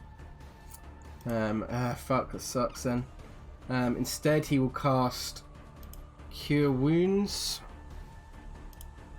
And he will cast it at 5th level. Just a lot of curing. 20 points of healing. Nice. To you, Farrah. Osdred. Osdred will move 25 feet forward. Can't see Farrah's health. She has got. Yeah. She's down. Okay. No. He's going to cut. Van Richten got her back up, so 20 health she's got. He's going to use his bonus action to. So that would have reactivated the thing's ability as it turns towards Van Richten this time. He's going to do Healing Light on Farrah. So. Is Healing Light, just to be checking, it's not got a range. What range is it? 60 feet. 60 feet, awesome. Okay, Yeah. So you can feel like the fire, the feeling of like the healing as you sit next to a little hearth, warming you up. Awesome. 6 points of healing to you, Farrah. And the creature turns towards you now, Osdred. Wait, he would have done 3, so he's 2 more. Yep. Oh, so another Nice. 16 in total. It's almost as much as Yeah. Fenric's 5th level healing worked. And then he'll use 3rd level Armour of Agathis around himself. Nice. Oh. And you see as Osdred's armour begins to burn around him. Yeah. And he's just like, come on, you bastard! Esmeralda is going to go 1, 2, 3. Does Thing want to use any legendary Yes, actions? it would use legendary action actually. Thank you for reminding me. And it will make an attack against Farrah. She's already restrained though, right? From the I claws. think so, yeah, right. So Can't remember. Can't actually make an attack then, so it has to try and move with Farrah, which it can do without provoking opportunity attacks. So it's going to go out this way. To get to there, carrying Farrah with it. It's trying to get to Osdred. Actually, no, it would have just fucking dropped Farrah. So it will, yeah, it's just going to make its movement just to get towards Osdred. As Esmeralda's going to get to here. And she will make 3 attacks against it. No, it doesn't. Sorry. It doesn't provoke opportunity with its legendary because it's essentially disengaging. So a rapier, and then Hey. short sword. Ooh, so 13 points of damage to the thing. I'm starting to fear this thing more than fucking Strahd. Start throwing strong things at you. At the end of Esmeralda's turn, it's going to use its other legendary action to run to Osdred. So it's now within range of Osdred. Meadhan, who's still struggling to get on the map. I mean, is Osdred not still 25 feet off? Oh, that's a good point. Yeah. He is. So it would be like Yeah, up so he's here then. Caught up with Osdred still. So it's still So Meadhan's next to Osdred now. And this creature's running towards Osdred. The creature's not quite off the map yet, No, it's like there. just on the edge. Actually, let me just double check because it was here. Because it's the half ranges. 5, 10, 15, 20. So, it'd be about like 8 feet off the map almost. So it's pretty near Osdred. Farrah. With tears in her eyes, is kneeling down to pitch. She looks up at you, Nigel. She says, "We should take him to the abbot quickly."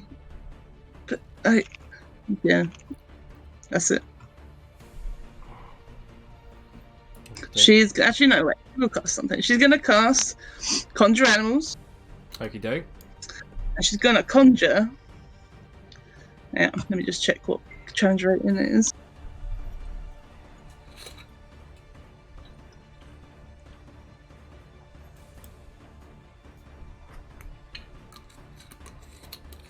Okay, it is a half.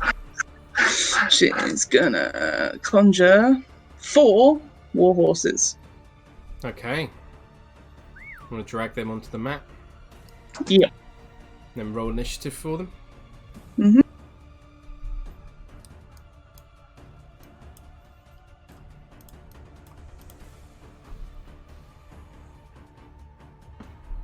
Okie doke.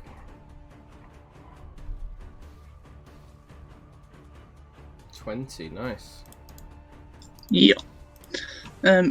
Yeah. They're not going anywhere. There's just Yeah. send a couple of them off toward that direction, but they're staying around. Oops.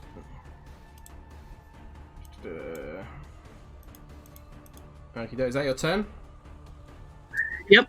Nigel.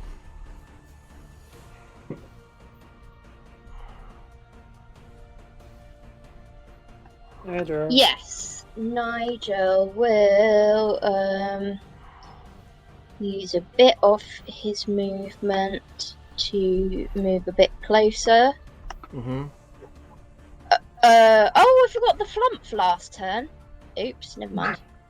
I would say It it's would have had to hit a load of friendly people. Yeah. Yeah, that's true. I will say it's I about don't 8 want to feet kill the off horses. the map. Oh, is it? Yeah. So it's like that. Oh. You can still get to it. Yeah, I mean, it's 20 feet to get to there, so can I get to it from there? Yeah, and you got 40 feet movement, right? Yeah. Yeah, you could get to it. So I will make 2 blood spear attacks again. Okie doke. First one. Is he recklessing? Yes. Okey-doke. Yeah. So with Sorry, I didn't know if advantage. there was a limit on the. Oh, No, you fuck's can do it sake. once Both per turn. same. Yeah. So 13 both miss. Okey The doke. second attempt. And second one. 22 definitely hits though.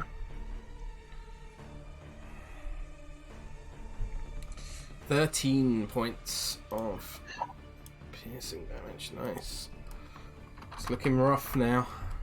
And then he will use his movement to go back to pit. I don't think he's The got re- that much movement because it cost him like 40 feet to get up there, pretty much. I thought it was 20 feet to get to there, and then I was So using 20 30 feet because to get it's 10 feet off the map. So like, back. Oh right, okay. so like it would be. Okay, You alright. could get back onto the map if you wanted to.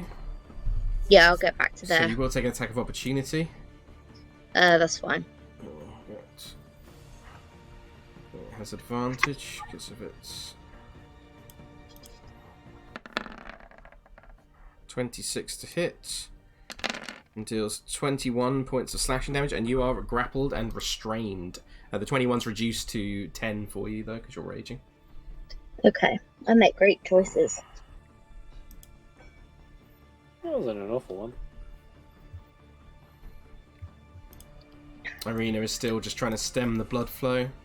I think Ismark would join her. He would take off his coat and kind of place it over Pitch and wrap his body up as much as he could to stem the bleeding. Can Farrah have a reaction? and Yeah, talk to him? yeah, of course. So, it's not get him on the horse.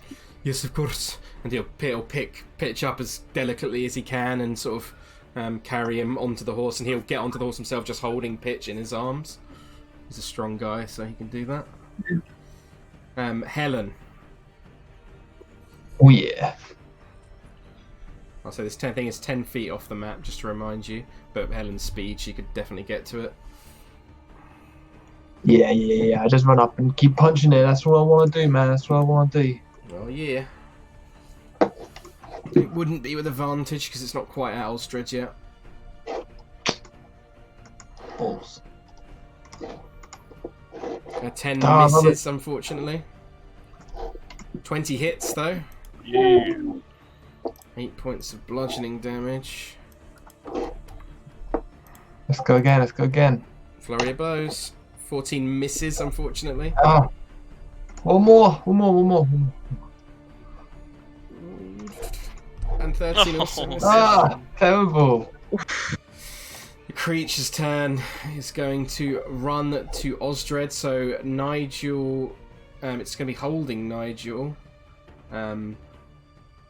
Which... in fact, it will just simply drop Nigel. It's too focused on Osdred.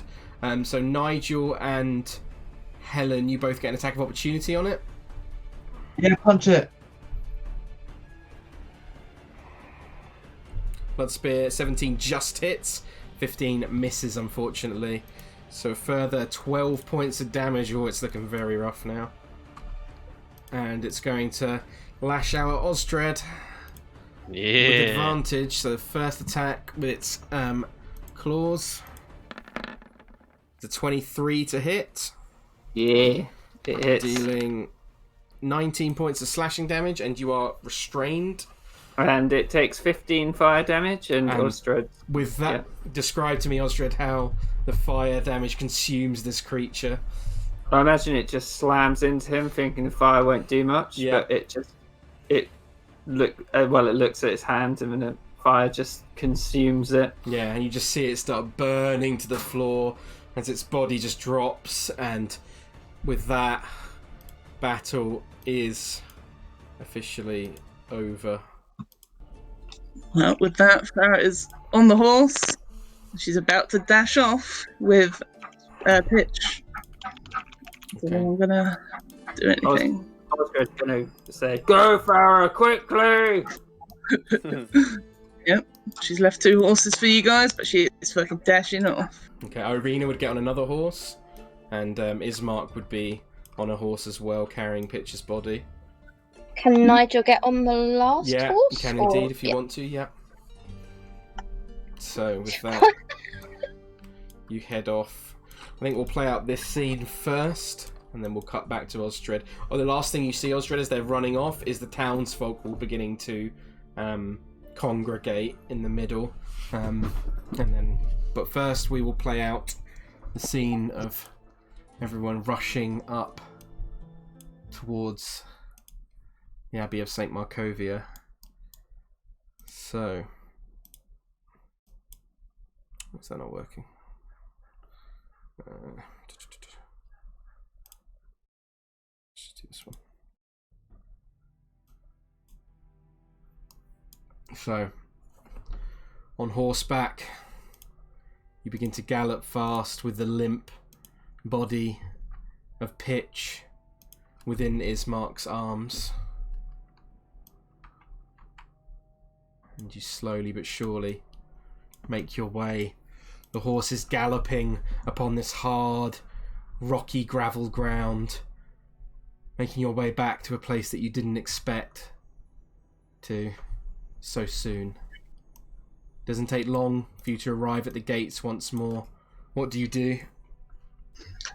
Farrah would like to burst through the gates if there's no one there. Waiting for anyone to answer it.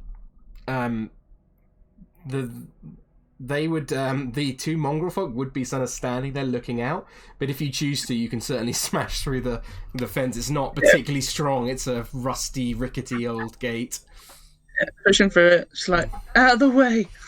They kind of look. The other one looks up like, "What are you doing?" But Goes back to the area where they went in before. And you would be able to get there without an issue. Let me quickly take you back to that map.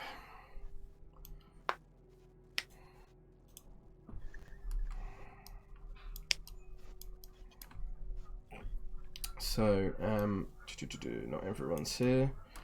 So, Halif, if you want to move your tokens, who is here?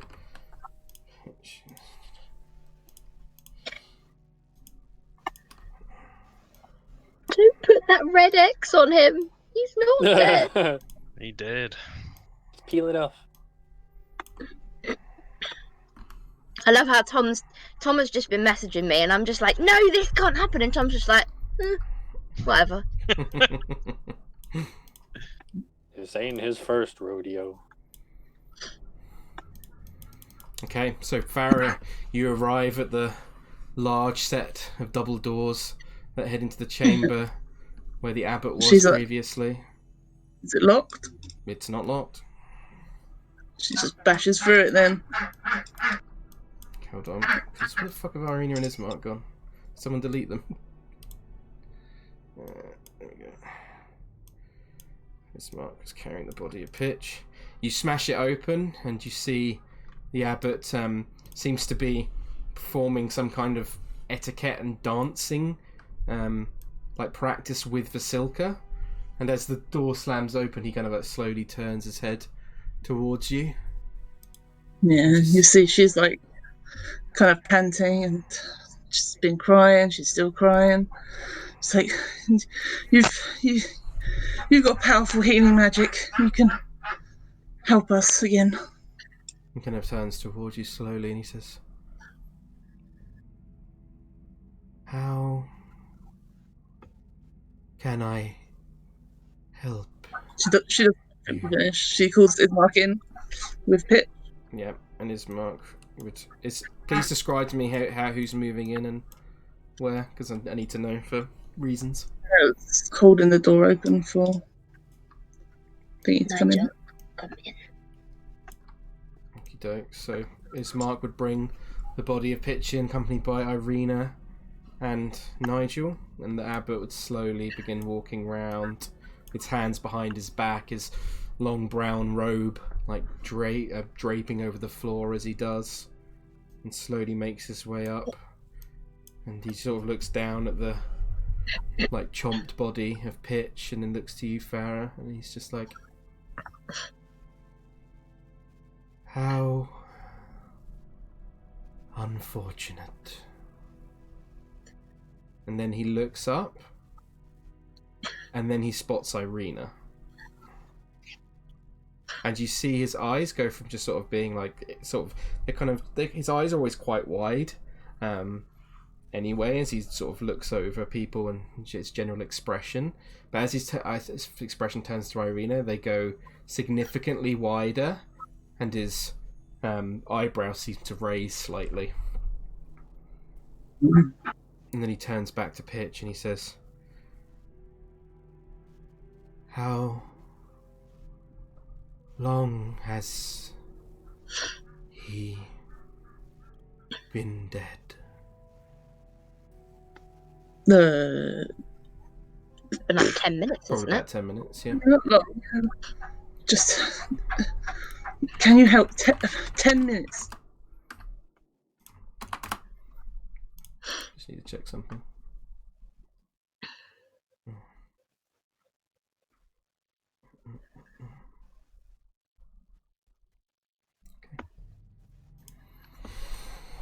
He kind of breathes quietly and he's like,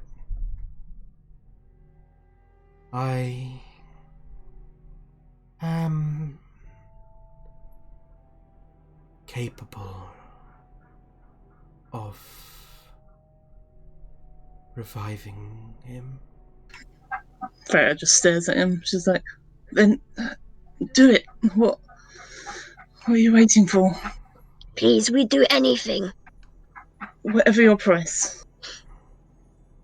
Oh no, 2 I know dresses, this is the thing. anything." Whatever price is required. Are you certain you wish to make this She steps right up close to him. bargain? Yes. I'll pay. No, Farrah, Whatever. no, because he's looking at Irina and he's gonna say we need her. No, you and can't then- say Maybe. this because you're talking out of character. This is, if you're saying this as Nigel, I'd be saying. Farrah, no, but maybe we ask him what price is first. He seemed fascinated by Irina.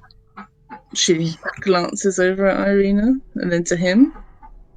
Can she see a little connection? Do an insight check for me.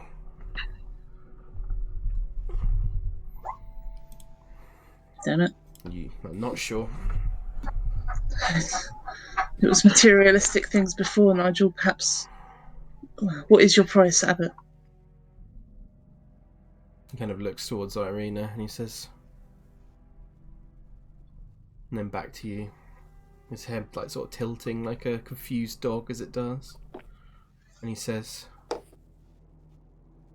"A soul for a soul."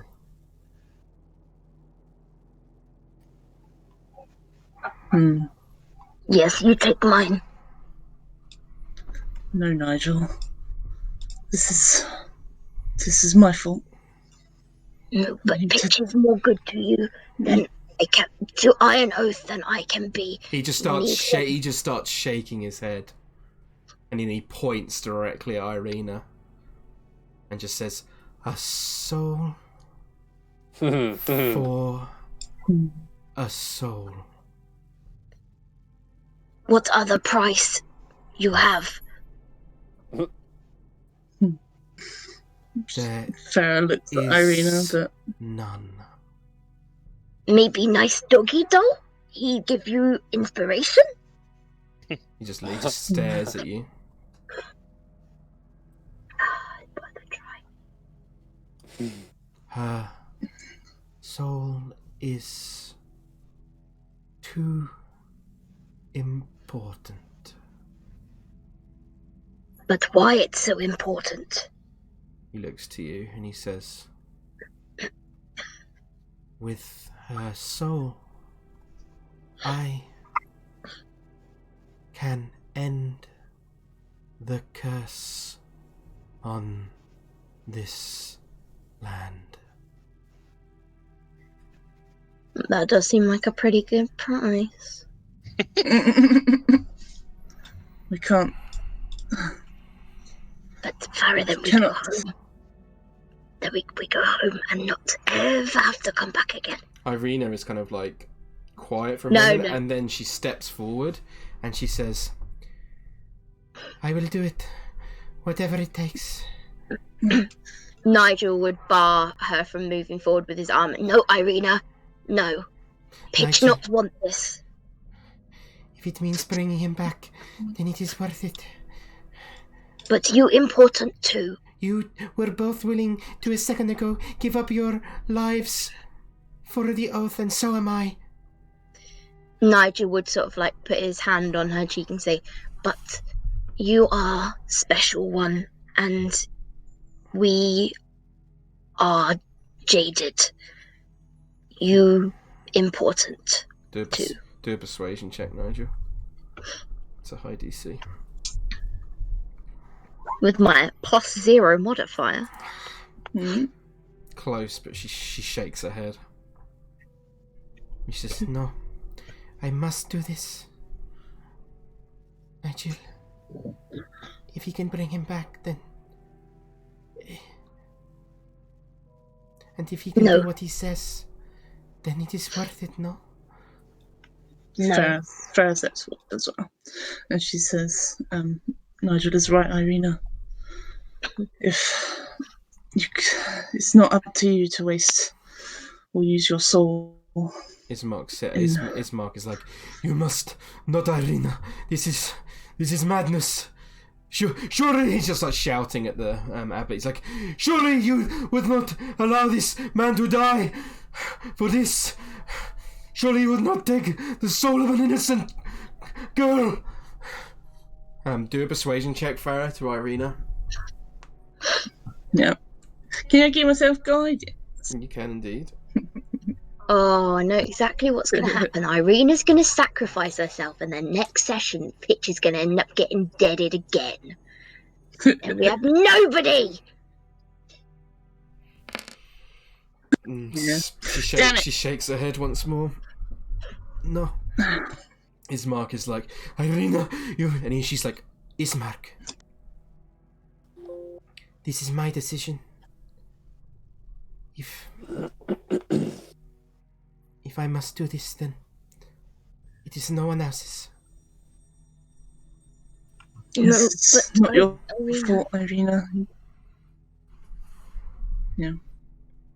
no, it's not fair. No, we need you. She begins stepping forward. No. And Nigel would try and stop her from moving forward. Give me a strength. Give me an athletics check.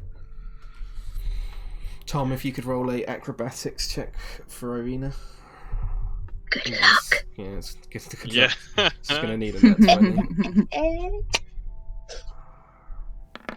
He's not very persuasive, but he is pretty strong. It's close, but no, you're managing to hold her back as you hold onto her arm, but she is struggling, and she's like, Nigel, you must do not let me make this decision.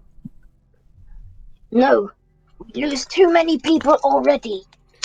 If he can bring him back, then it is worth it. If he can end the curse on this land, then it is worth it. And she's still trying to desperately pull away as you hold on to her. No. We love Pitch, but we love you too, and we can't let you do it. She's just shaking her head as tears start streaming down her face. Farrah sort of looks down to the floor and sort of mutters, Nigel, take her outside. Nigel just put her in like a fireman's lift over his shoulder. She just starts screaming and shouting no.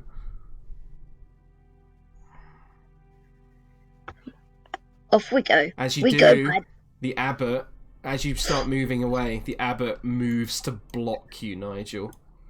What? Mm-mm. Don't fucked up now.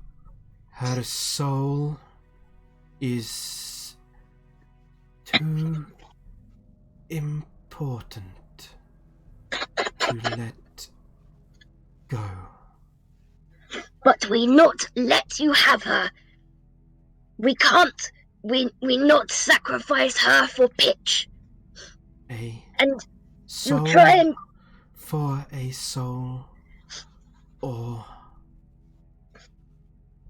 I will be forced to remove it. no.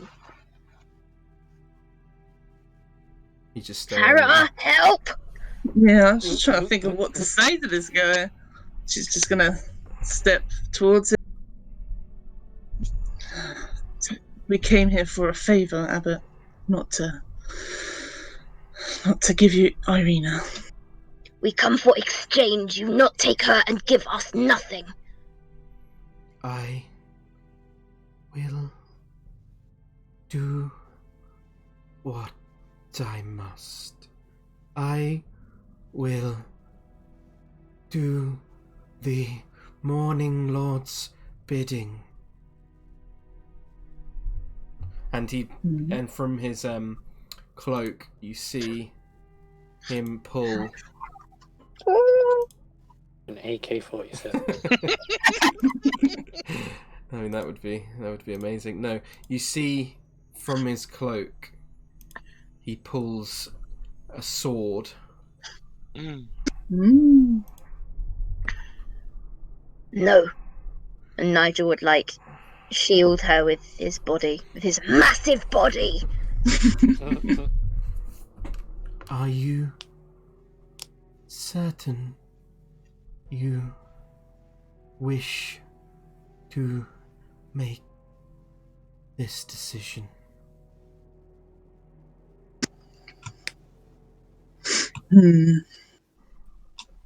Feel free to talk out of character for this, because this is potentially a very big decision if you choose to fight this guy. I will warn you, you've seen him at least cast a 6th level spell. There's only 4 in this room, guys. And it seems like he's... Sorry, go on. Mumphrey. It's Mumphrey in disguise. He's trying to remake Beavy Boy. I think it's time for a Davy decision. Well, if she's gonna die anyway, we might as well get pitched back. No, Well, yeah, I mean, that is the decision. Yeah, but also, it feels so disingenuous and so against what I think anybody in the Oath would do, to just sacrifice someone willingly and not fight for them. But then we lose 2 people and not 1. Yep. Yeah. If you bring back Pitch and he knows that you gave up Irina to bring him back, Yeah, exactly. he's gonna be in a bad way. That's what I mean. There's no good situation happening here. Well, now you've got to the point where you pretty much have to do it, right? Yeah, pretty much. If you don't, he might kill all of you. Potentially, yeah. I mean, You can try and run. this is what I was thinking, because I can cast Conjure Animals and just fill the room with animals and just distract him. It's like 100 raccoons. Get him, boys! Everyone's taking 60. Because this is such a big decision, I'm going to say anyone who wants to take a, I'd say take a pee, it's 5-minute pee break, and feel free to just continue discussing what you want to do. I'm going to quickly pee, and then... Well, we'll remind everyone, it doesn't Strahd really really like Irina. Well, the other thing I was thinking is, I don't know how strong this bride is, but we could try and threaten her. But that might be super risky, though. That's an awful idea. We don't know how big of a deal the bride is. Yeah, we don't. She could be. I'm assuming Irina is now a bigger deal to him, so yeah, she probably isn't any Potentially, leverage. yeah. He's not willingly letting Irina leave the room. Hmm. But you could try and run, you could try and like smash through a window or something, get out of here. I don't think the mongrel folk are going to be a big deal. No. Also, Ismark's right there. Ismark is not letting this Irina sacrifice herself. No. Like, if Nigel hadn't picked her up, I can't imagine Ismark would have just been like, yeah, sure, Yeah, it's fine. off you go. Bye. Like, his whole purpose has just been to keep her alive and see. God. What are Osdred and Meadhan doing? I mean, Meadhan's probably having a nap by now, but Osdred didn't get a horse, right? Osdred's gonna probably go around and Sorting out the townsfolk kind of thing. and sorting out, We trying will, to find that we will baby. cut back to that because something is going to be happening at that. So if we did want to, we can cut back to that point whilst you guys try and choose to make a decision here. Oh yeah, cliffhanger. I think we need to talk about it though. Where's Helen? She's back with Osdred. Oh, fuck. Okay. Dream team. So even if he kills people, the whole oath won't be dead. Yeah. I'm just saying. It's important to Yeah. understand all the different outcomes, potential outcomes. You'll not sacrifice me. I still think Nigel, run fast.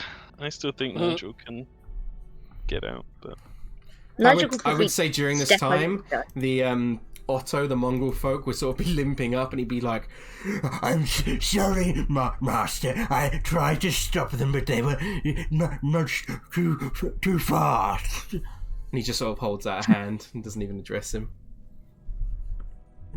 Yeah, that's true. I mean, if we run, we've got all the weird monster things to chase after us. Yeah, but I mean, one biff to the skull and they're basically comatose anyway, so. God, I don't know. I feel like we've only got one choice, and that's to bring Pitch back, let Pitch be angry. But Oh, fuck! you're also, because Pitch's hand came back, and Van Richten said it wasn't cursed, but it was blackened, and like, yeah, we don't know what state Pitch will be in. no. Yeah. Arena's gonna get got away probably. Get got. I think So No. what other things can we do to get Irina out of here? We can run, but I'm imagining this guy and his mongrels will chase us. Yep. None of us know, apart from. Well, I don't understand how Ismark is ever gonna let the sacrifice happen. He's not happy at all. His whole purpose is to keep her alive. Yeah. Like, whatever she I would says say to him, during this time I don't he see- has put Pitch's body on the floor and has drawn his sword. Yeah. so yeah, I think this might be a run situation then, because we're not getting Pitch back. Because we're not going to just be like, "Yep, you can take Irina." I feel like it's we're gonna have to. Nigel would definitely shield her with his body until he was incapacitated enough to not be a threat anymore. Mm. She is not happy. She's screaming at you, Nigel, and trying to like claw her way off of you and sort of punching you. But if this guy starts killing or attacking Farrah, Nigel, Ismark, is she gonna still be on his side? Is she gonna take another side? There's so many factors. I mean, there's stairs here. You can just fucking start running around his house. True. Let's Scooby-Doo montage this shit. Do you think we should cut back to the other thing? Yeah, if we want to do that, then we can think about our potential options, and then we Yeah, can have do a think. more Okay, after. that seems like a good idea to me. So, I am gonna get pee as well. yeah, go for P first, then I'll cut back to what's happening with Osdred. Let's just reveal this. Ooh. I want to know what would have happened if we didn't bring Irina in. Yeah. You Damn did. it. I tried to make it as specific as if I said beforehand, when you brought before Pitch said he specifically wanted to go in on his own. That's why Irina didn't come in. So this time, Didn't really You think about it, No, but yeah. so it's an innocuous thing, but very important. It would have been a different decision, but you revealed Irina to him, and as soon as he saw her, he recognised her.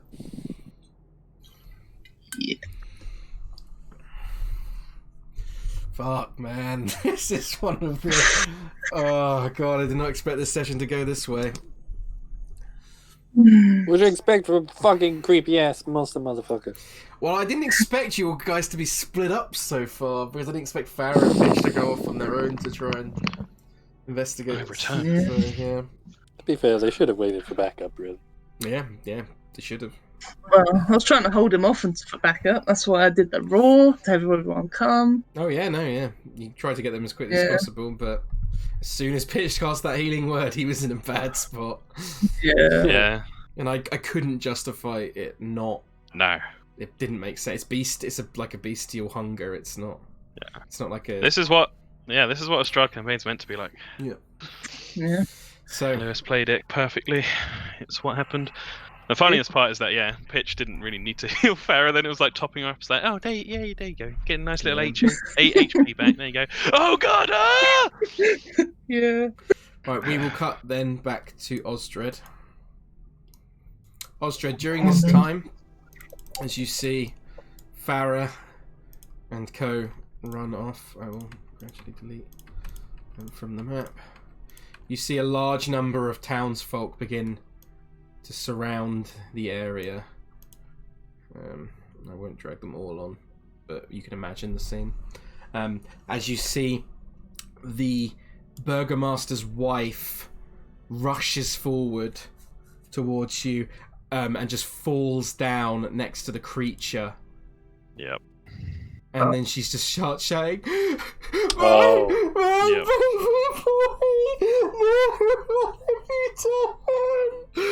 and it's just like sobbing in a deep and dark misery.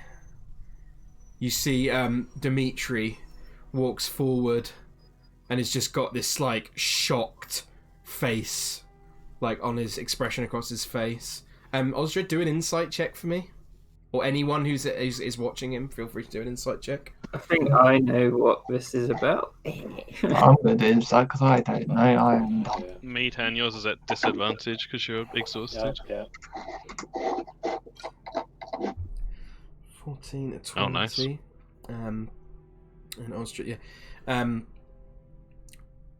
In terms of Helen, you look on, and Meadhan, you look on, and suddenly you look down at the body as the burgomaster's wife's like holding over this, and then you suddenly realise that this creature, although it's hard to determine now, it looks very different, but you see remnants of what looks like the burgomaster's son. We saw him the night before, He didn't He was at dinner with a very, very big appetite. we? Ostred's gonna his hammer at the wife. Yeah, and He's Osdred, gonna be like, I will say as well, Osdred and Mead, all of you in fact, because you all rolled really... Oh no, not me, I only got 14. So Helen and Osdred, you also look at the burgomaster himself. He doesn't look like he has any idea, like, what's happened. Like, his expression gives you that impression. Anyway, sorry, go on. he's gonna say, were any more of them brought back by? And he points at the abbey with his hammer. She just is just sobbing uncontrollably and doesn't even look at you. He's gonna just like, ugh. When he looks at the burgomaster, was your son the only one brought back? He goes to like try and speak, and it's like you can see his lip is like quivering as more and more townspeople pile in with gasped expression upon their face, looking terrified at the horrific creature before them, and he just sort of like looks down at the floor and just sort of shakes his head. Well, I assume this is... She looks down at the wife again. Were you feeding them the livestock? She's just crying. She doesn't say anything. If you want, you can try and intimidate her. No, he doesn't want to do it right. He's angry though because Pitch is dead. Mm-hmm. He's going to try and intimidate her. Yeah, do me an intimidation check, and describe to me how Osdred tries to intimidate her. Because she's just like not paying attention to you at the moment, so you have to do something to gain her like attention. Can he do something based on his the thunder? Yeah, I'll allow you to be fairly like within reason. If you want to flavour stuff, then go for it. He'll just find a big rock, put it down next to him, just slam his hammer down next to it, right in front of her. Mm-hmm. Okay. So it makes a big sound. Yeah. Okay, do me an intimidation check. I'll say with advantage for that. That's a good description. Yeah, 22.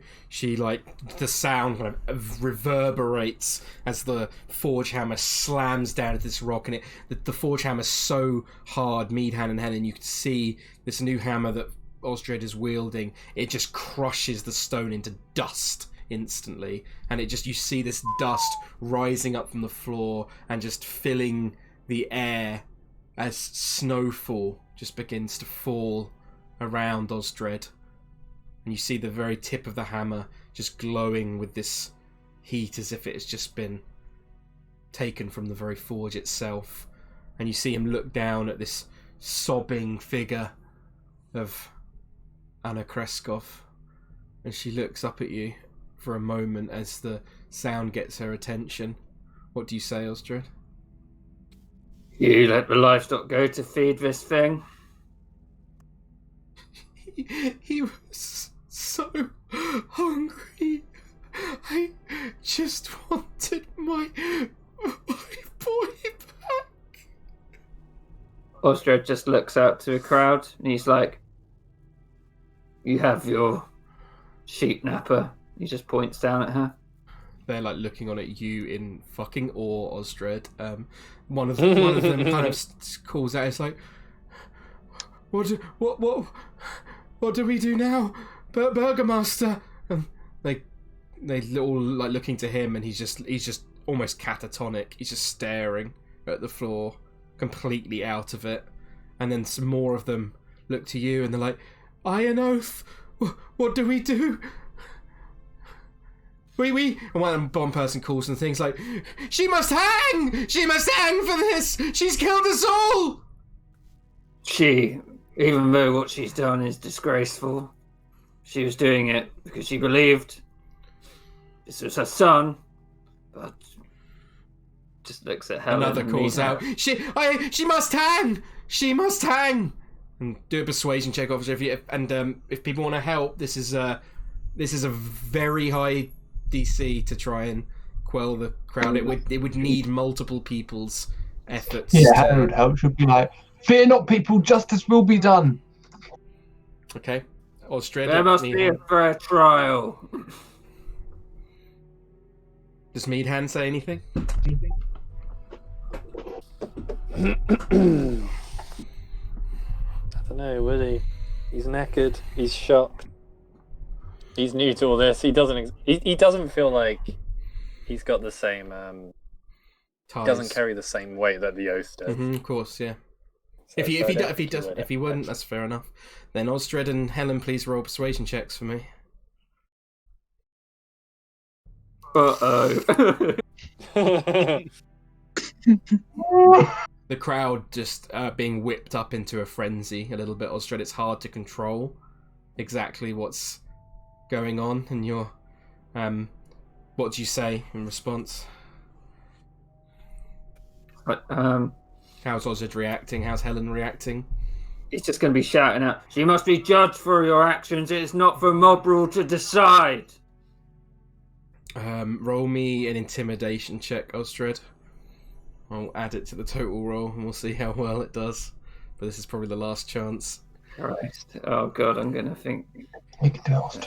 I remind you that probably some of you may have inspiration if you want to use it. Osdred definitely doesn't. Check your old character sheet, Kieran. No, I know he definitely. doesn't. Okay, cool. Because I would have used it. Yeah. He will, when he does that, he will also raise up his warhammer, and it will be flaming with the searing smite at first level. Okay, I'll say with advantage then. Intimidation. It's got to be a decent roll still. Oh god. Oh! Oh god! No. It's not enough. It's Shit. It's not enough, and the crowd is getting whipped up into an absolute frenzy at this point. Everyone is shouting, "She must hang," and she's killed us all, and a lot of things along this line. You see the crowd just begin to move in towards her. Some of them are still kind of looking on and in fear. But sorry, go on, Meadhan. Yeah, Meadhan, he didn't have anything to say, but he doesn't like this fucking mob heading. Although not for him, in his direction. Mm-hmm. Yep. So he's gonna just start humming to himself and gently, tapping away at his drum. Not loudly, but enough for him to try, if it does anything, try and cast a spell. Okay. Yeah. Of course. At what is that, second level? Go try and cast Calm Emotions. Oh shit. Okay. Nice. On as many as he can. Okay. I'd say there's about 50 to 100 people here. So Fuck. but it's in an area. And does it 8 humanoid in a 20-foot radius. 8 humanoids. Each humanoid. Each humanoid. Oh, each humanoid. That's pretty good, because they're pretty gathered in... This town's not huge, so I'd say most of them are at least gathered within this radius as they're moving towards you. I want to try and roll accurately to represent how this works, so... How should I do this? Trying to get the description. Just do 100. Yeah, I don't want to do that. I'll tell you what I will do. I'll do 10, and we'll see if 5 or more fail, then it essentially affects the whole group as the mob mentality is quelled. So we'll do this one at a time. So it's essentially the first roll is an 18 as they pass. So if Tom, if you don't mind keeping track of this for me, that'd be very handy. Yeah, no worries. Second one is a fail with a 5. Third is another fail with a 4.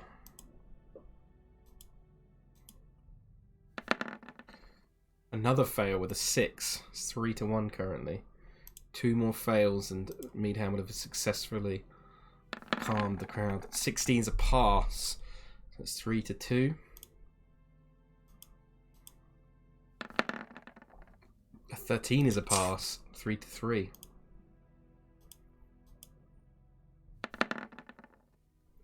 12 is a pass. 4-3. 3 more. 3 is a fail. 4-4. 2 more. And 11 is a fail. So that means that Meadhan, you do in fact have to describe to me how Meadhan is, what kind of song he is using to channel this spell into the crowd. He's humming. It sounds an awful lot like a lullaby. Mm-hmm. And he kind of uses his hammer to try and get himself up onto his feet. And to try and stand tall so he's kind of above the crowd and looking down at them. Yeah. And yeah, just in a loud voice. He's not shouting angrily or anything, but he'll just, in as loud as he can say, he'll just tell them, there's been enough killing today.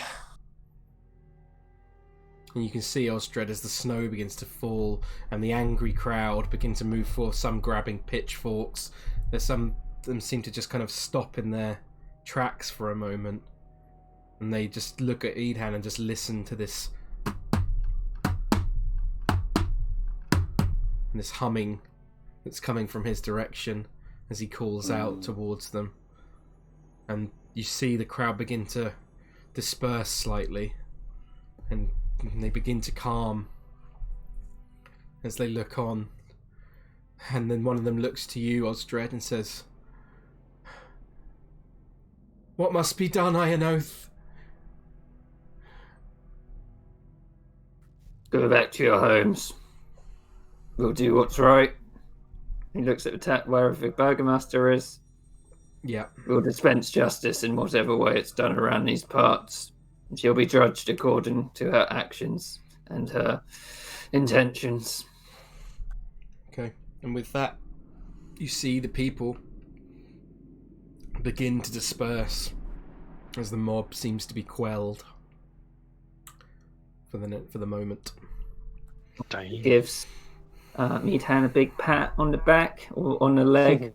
On the butt. Oh yeah, on the butt. Yeah, I was going to say, this height difference. Oh, if they only knew what we had going down here. I hope they can fix pitch up. I'm sure they're doing fine. Can't have a good feeling about it. And on that note, we should cut back to the Abbey. Did Osdred really say that? Jesus. Yeah. He's got a grim sense of After the humour. revelation. What revelation? Yeah. What, you mean him I was a bit marrying- concerned. Yeah. The fact that the kid got brought back by the abbot and became I that forgot thing. And now you're like, sure hope pitch is going to be alright. I will say one thing, Yeah, Osdred, you would remember specifically about what the burgomaster told you, is that his son had been dead a month before they tried to bring him back. And Osdred, could you do a quick religion check for me? Just because I think Osdred is the person who would be most likely understand. Yeah, you do have an understanding of the divine magic involved bringing things back, and it doesn't. You think that it would take something very powerful spell to bring back something that's been dead at least a month, Right. and you think, I won't say much more than that. He's going to say, we should get her back to her house and then get up to see what's going on with Pitch. I don't like whatever's going on. Actually, he might... And he'd look around, just like... Looks down at the corpse. Should we just go up there now? Van Richten turns to you, Osdred, and he says, "If you wish to be with your friend, then I can take this one. Me and Esmeralda can take this one back to the cottage." And looks at the burgomaster, who's just kind of staring almost catatonically, and says, "I think we'll have to perhaps move that one as well." Yes, well, he just looks down at the corpse. If they're planning to bring Pitch back after this, we should get going. Mm-hmm. So I'd say, Osdred, at this point, the horses... This has probably been about sort of 10 minutes, and I would say to get up to the Abbey on horseback would not take long. You have horses? No, you don't, but they did. I'm just trying to work out what sort of timing this would be. So it's... Considering I'm exhausted. Yeah. Well, I mean, Osdred can go off ahead. I don't think he would run ahead, though, because he'd want to go Yeah. both you and Helen. And Meadhan would, visibly tired, just be like, go on, I'll catch up. So I'm going to say it's about 500 feet. So, what's the speed of the war horses, Farrah? 60 foot. So they can dash at 120. So 120. So, Times 6 is about... They could get there, really, with... within... Well, someone do the maths for me and work this out. I'm terrible at this kind of thing. If they can move 120 feet per 6 seconds, how quickly would it take them to go 500 feet? It would take not long, really, would it? like 30 seconds. Yeah, 30 seconds. So I'd say a bit longer than that because the ground is pretty craggy and it's trying to work your way around. So I'd probably say it would only really take you maybe 2 to 3 minutes to get to the Abbey in total, on horseback. So this has been 10 minutes during that time. So really, like, to get into this is kind of happening pretty much now. As soon as Osdred has said he's starting to start making his way up to the Abbey. What's happening in the Abbey now is what's happening pretty much like dead on, thankfully. It's quite nice timing in terms of things. So, as we cut back to the Abbey, and you look outside, Farrah and Nigel staring outside as the abbot blocks the door, and you begin to see snowfall, just heavier and heavier, building its way upon the ground. What do you do? Still not decided. Still. We can't just give Irina up. There's no way we're saying, yes, let's just give up Irina. So, our only options I can see is to run. Yeah, I feel like what Nigel would do is either he would try and escape, or he would try and fight, but not to the point where anybody got killed. But that's what Nigel would do. Nigel needs to carry Irina. She's not going to run willingly. Yeah, which would half his move speed, I'll say that much. Let me just look at my spells.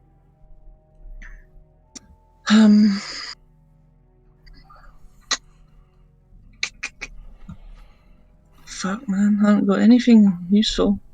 I would say that other people can weigh in on this as well if they want to help out. Like, I think this is such a big decision that I think it's. I don't want to leave it just down to 2 people. I think it's a hard one because this is potentially campaign defining. So, can anyone see any? I'm warning you as a DM. This guy is fucking strong. He's not. I think Farrah would know that as well, that we can't fight him. Who's the monster? Try being like, yeah, we've got the deal on the table. Give us a minute to think it over. What's on the table? You give us the bride as well, because she's got the stone. She does have the stone. That's true. I don't know, because Farrah's not really a bargaining person. Not to that extent, anyway.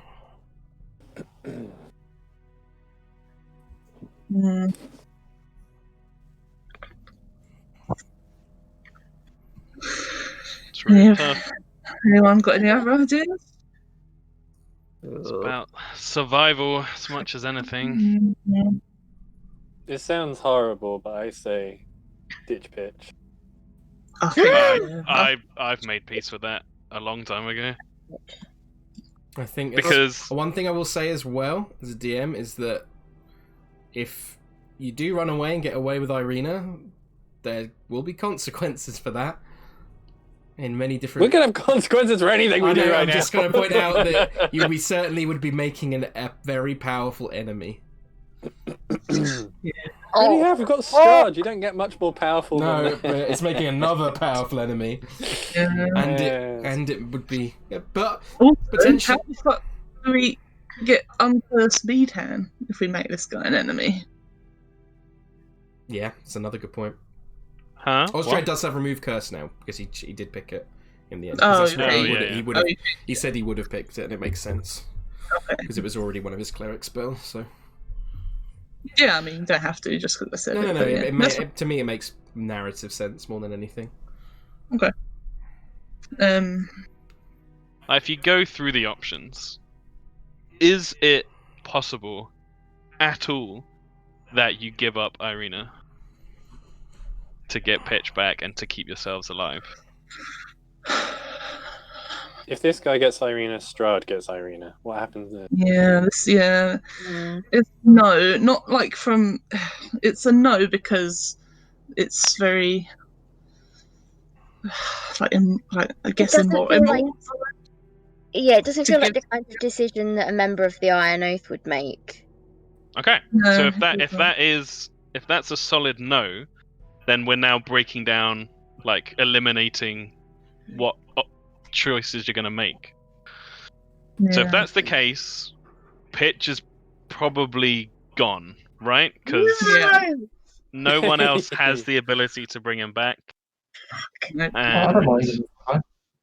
Huh? Nothing. Helen's got like You're gonna reviving use the punch or something. crystals.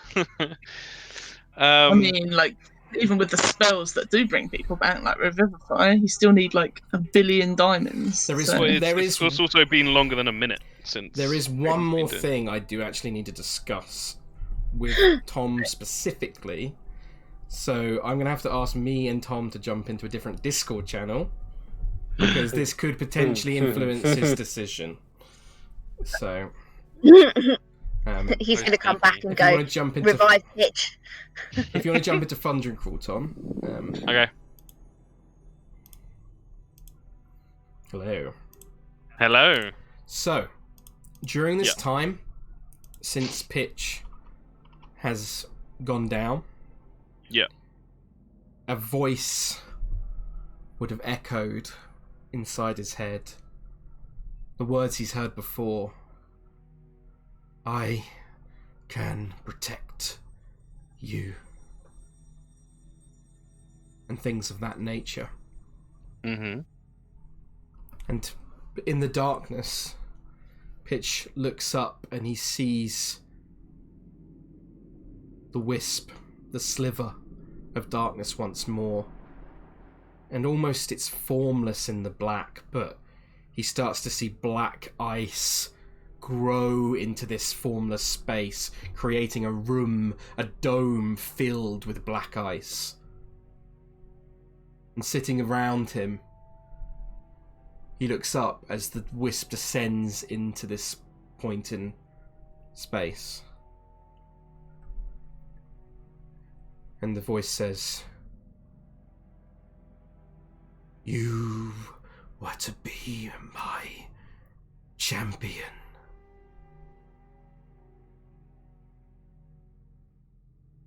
I can grant you life once more."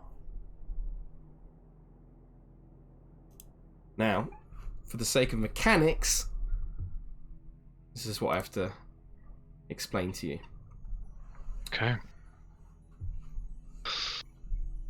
Pitch would know this as he sits there in the darkness, as this almost is like these emotions are kind of just like channeled into his being.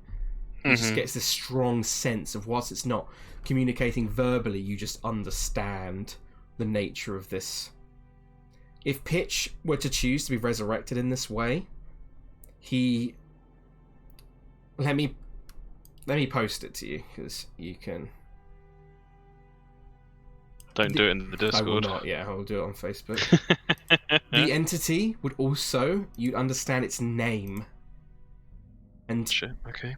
the name you hear is the Star of Ice and Hate, Delbin. And I will post this to you. This is what would happen to Pitch. I'll read it out for the sake of the recording. Your gift would be your damaging spells and abilities all become enhanced with cold damage. When you deal damage, you can roll 2d6 and add that damage to the enemy as cold damage. However, you become cursed. Your skin becomes icy cold to the touch and appears frostbitten. You become vulnerable to fire damage and you gain the following flaw, that fire terrifies you.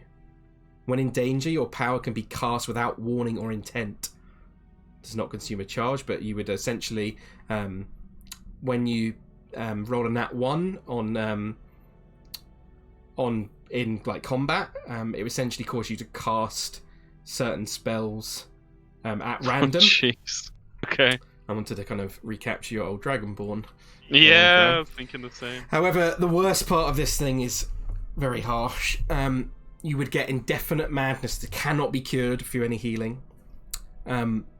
Someone you've lost still lives within me, and you must let them out by acting like that person. That person would be Danish, Holy as fuck. Pitch essentially, his personality begins to switch and change and become more and more like Danish, but it's like a facade.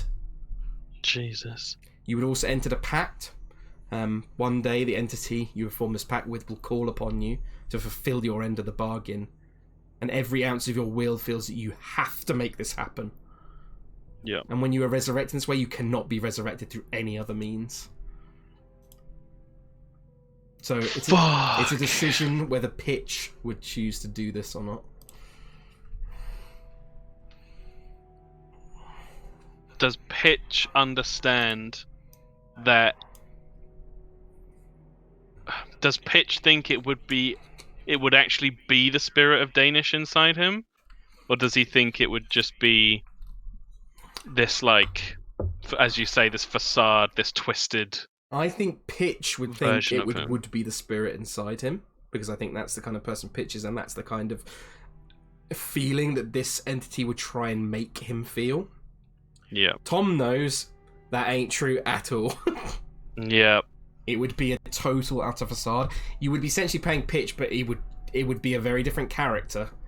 Mm-hmm. You would, essentially role-playing becoming Danish. Sounds like a film. It does. That's crazy. Okay. I warned you had a harsh one involved for him. You did. That is insane. But it's Pitch's decision whether he chooses to make this pact. There's so much going on in Pitch's head. Sorry to add another fucking layer to it, but I remembered this. No, not at all. Because he just had contact with Danish, so that adds to the believability for him of it being Danish's spirit coming to him. Yeah. But also the message from Danish was, if you need to give your life, then that's okay. That's the right thing to do. It's about letting go.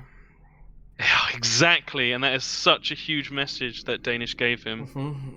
It was very much I intended the message to be. And Pitch, all his time in Barovia has just been suffering and suffering. Got his hand back. Doesn't want to let the oath down. It's a difficult decision. Very difficult.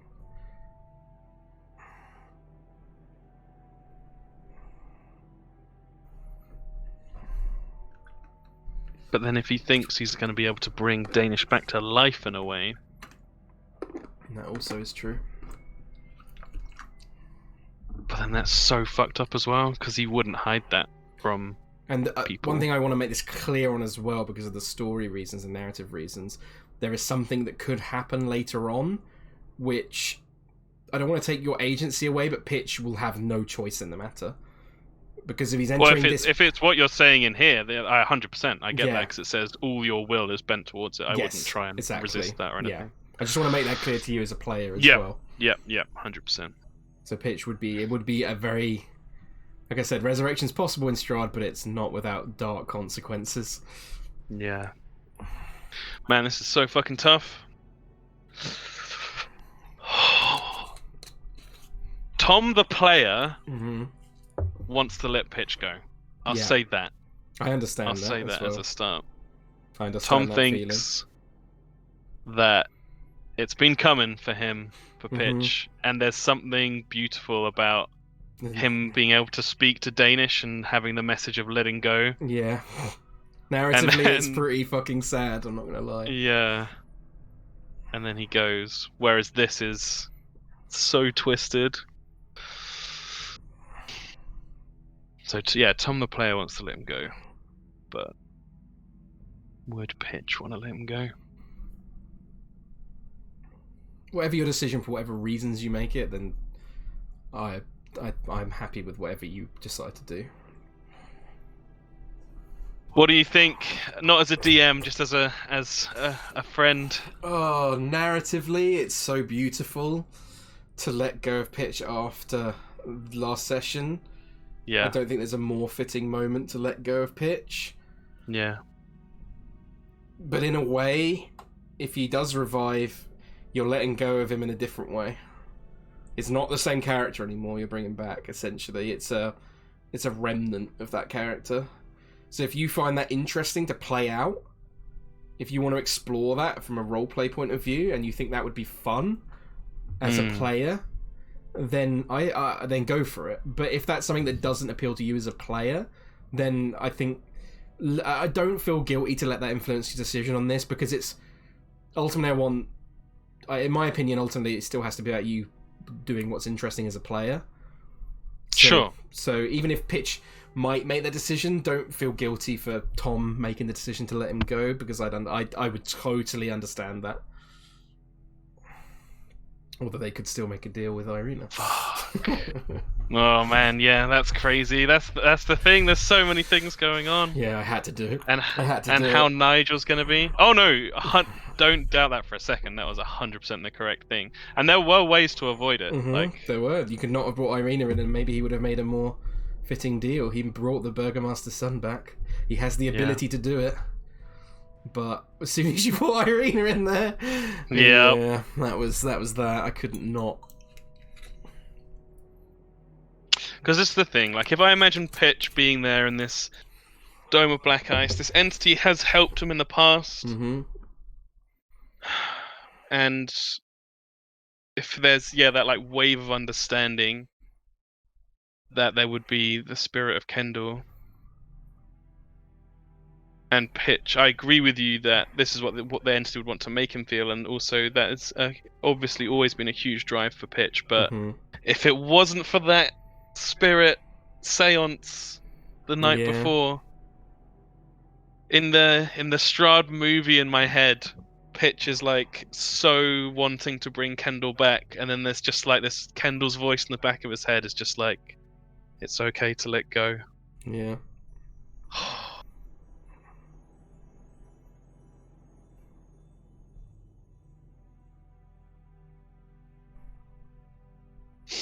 It's not easy. It's really not. Because even if I treat it purely objectively as what would I find fun and interesting, both sides are so interesting to me. Yeah. The roleplay potential of turning into Kendall, or having the aspects of fake Kendall turning into, plus like the ice coldness, the horror of the party being like Nigel seeing him as like this cold ghost that's like turning, because Nigel doesn't know Kendall either. No. So he'd be turning into a stranger to Nigel. Yeah. And then Farrah, like, fuck me. What? That's like the biggest head fuck ever. This is why I put this in. Yeah. I think yours is by far the most dark option I came up with.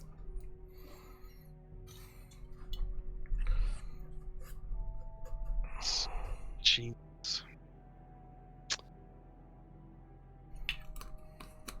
I think at the end of the day, I just have to go with my gut. Yeah, go with your gut.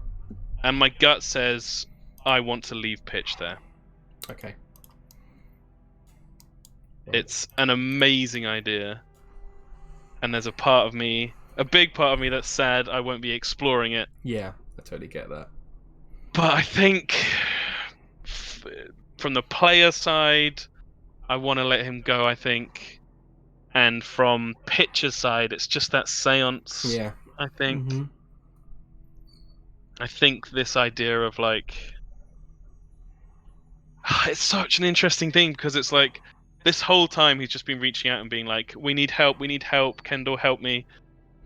And he wants any way to like help the oath. But with what Kendall said, it's like, do right by the oath, do right by you, and if that means losing, if that means letting go, then that's okay. Yeah. And I'm still with you, kind of thing. Definitely. So when it's like this pact, I feel like Pitch would just, because it's almost like rather than trying to bring Kendall back, because he's so hurt and it's so much pain and so much wanting for himself, like selfishly wanting Kendall back. With letting go, it's more like he's going to Kendall rather than bringing Kendall to him. Totally. So I think that's my decision. Okay. Is that okay? That is 100% okay. Though. I It's feel always- bad, even though No, you no, said no. not to feel bad. was always in- It's it such was- an amazing idea. No, it's always been in your hands. That's why I always wanted to leave this decision in the players' hands, because it's not. It's up to them if they want to make that decision, because it's a difficult one. I knew it was going to be a difficult one. Everyone else, I've got other ones for other people, and they're very difficult. Fucking as well. hell. That's so cool, man. Is it inspired by the stuff? Is it from the subreddit, or is it pure homebrew? That stuff is pure homebrew. Yeah. Oh, that's so cool. The Star of Ice and Hate. Oh, that particular thing is in the book already, but I Oh, but interesting. the idea, The whole mechanics of it, yeah, the entities, yeah. the whole mechanics of it, and the idea for Kendall is my thing. In terms of the entities, that is a thing in the book, but it's kind of adapted from the subreddit, and I've adapted it further. So, God, I'm gonna have so many questions for you at the end of the campaign. yeah. Anyway, let's jump back Okay, into the yeah. other thing. Yeah. Yeah. If you don't think you can get through the door, who knows Hello. what could be up there. We have We returned. Maybe we didn't fight though, because otherwise we're all gonna die if Farrah could go down in one hit. Sorry, we had actually kind of come to a decision, and now you're back. I'm like, shit, no, bad idea. Sounds good to me. That's been resolved. So, Oh fuck. Beforehand. Tom, can you text me and tell me? No, I'm joking. No, it's too amazing. Lewis is God mode DM, but yeah, it's resolved. yeah. Yeah, but now I need to know what to make happen so that can happen. No. I'm No, intrigued now. it's not anything that you can. Damn! Not anything you could do to make that happen. So, so guys, what is your decision? It's come down to it. It's now or never. They're all going to seduce the abbot. Get grinding. I don't know. I don't think we should fight because We can't Farrah fight. could die. But Go down in one also, hit attacks. But the problem with running is, like everyone else said, like all the little weirdos are going to come out, and yeah. we can't get the door. Do we not have a choice except to just sacrifice Irina to get Pitch back? Because otherwise it's Well- going to happen anyway. What's the Well- consequences of giving up Irina? It's the and it's also the decision being like, yeah, take Irina is just not something I don't think Farrah or Nigel would do, No, and it's but- not going to happen either. I still think we should just stand in front of her and like wall her off, I guess, and take it. But I don't know. Nigel could take the attacks. Nigel's still got like 55 HP, so Again, I'll warn Take you, them this forever, guy though. is strong. So don't assume anything. We No. can't. We can't. Yeah, but Lewis, we're strong too. my mummy tells me I'm a strong boy. I think. What did we think about? Yeah, oh no. I need a decision. We haven't got. We don't know. Okay. You decide. I'm gonna put a timer on my phone, and it comes to that point, then you guys have to go because this is happening in real time. So I'm gonna give you a 1 minute timer, starting from now. You got 1 minute to make a decision. So there's stuff you can do, right? You can try and keep talking to him and edge towards like a window and try and break out of a window or whatever. Yep, Or good try and point. get him into the room so he's not blocking the door anymore. Like if you back up, he might not block the door. Or you could try and run down or upstairs. Like, don't just They think could of it lead as to being dead- this door. I was going to have the horses maybe distract them from out here, come and attack this guy, pull this guy out the door. I think any sustained fight, you're 30 going to seconds lose. left. 100% you're going to lose because it's two of you against this guy. I think it just has to be running. If you can run somewhere and then conjure things to block their path or block view even, like big creatures to get in the 15 way, seconds. that might be a way to go. I think we should back out into the room and try and lure him out and see if we can get out over a window or something. Window in this room? 5, 4. Yeah. It's kind of Three, the only thing we can do two, that doesn't immediately one. lose Sky. Time's Upstairs. up. Farrah says to Nigel, "Run." Shit. Okay. Bum, bum, bum, bum, We're going to bum, roll bum. initiative then. Let me... Oh man, this session is crazy balls. I'm ready for Frost Maiden next week.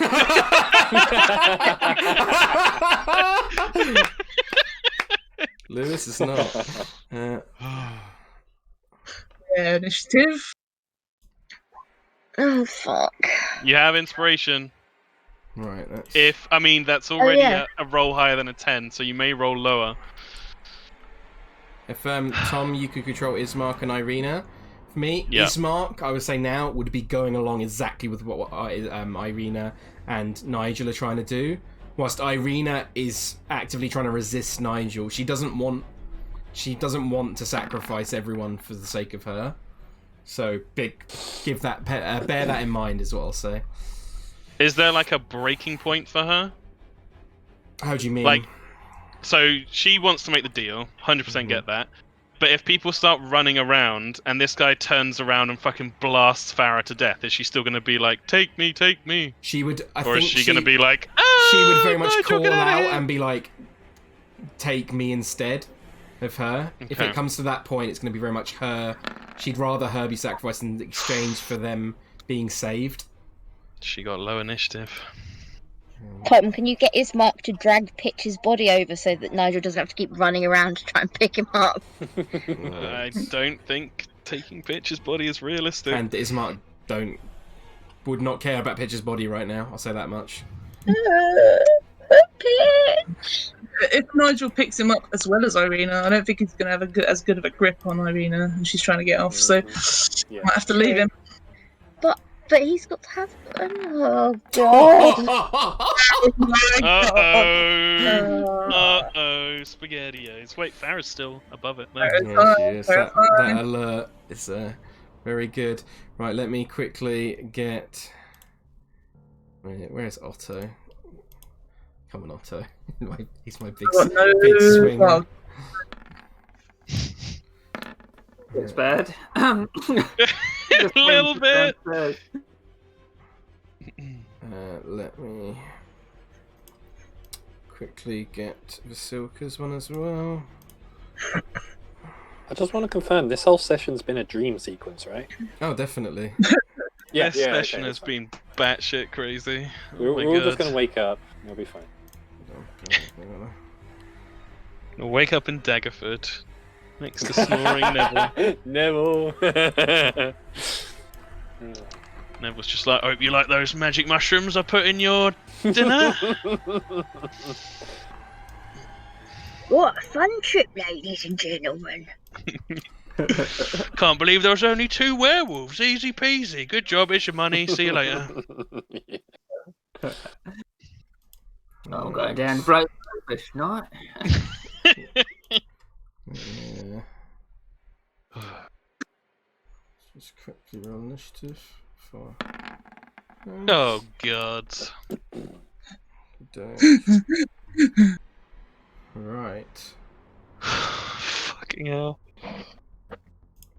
Just in descending order, Farrah.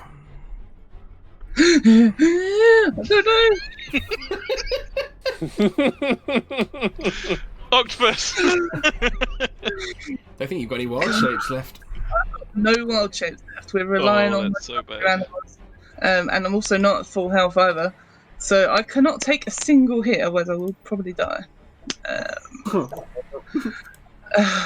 Fucking hell. What's gonna happen when everyone dies? And Osdred just gets to the Abbott's place, just like, knock, knock.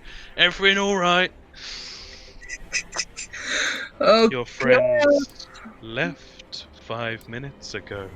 Oh, okay, I'll go find them. Alright. I have a choice. Well, I don't really have much choice, but I can do... Chop chop, otherwise I get the timer out again.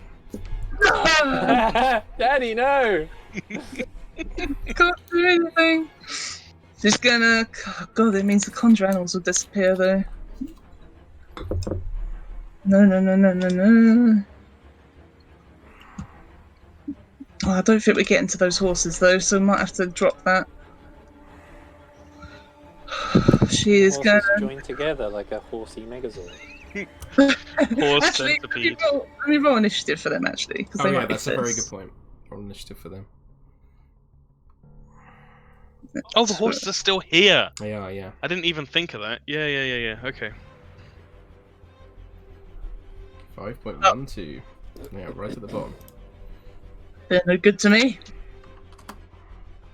I'm putting a timer on. It's fucking music. 1 minute.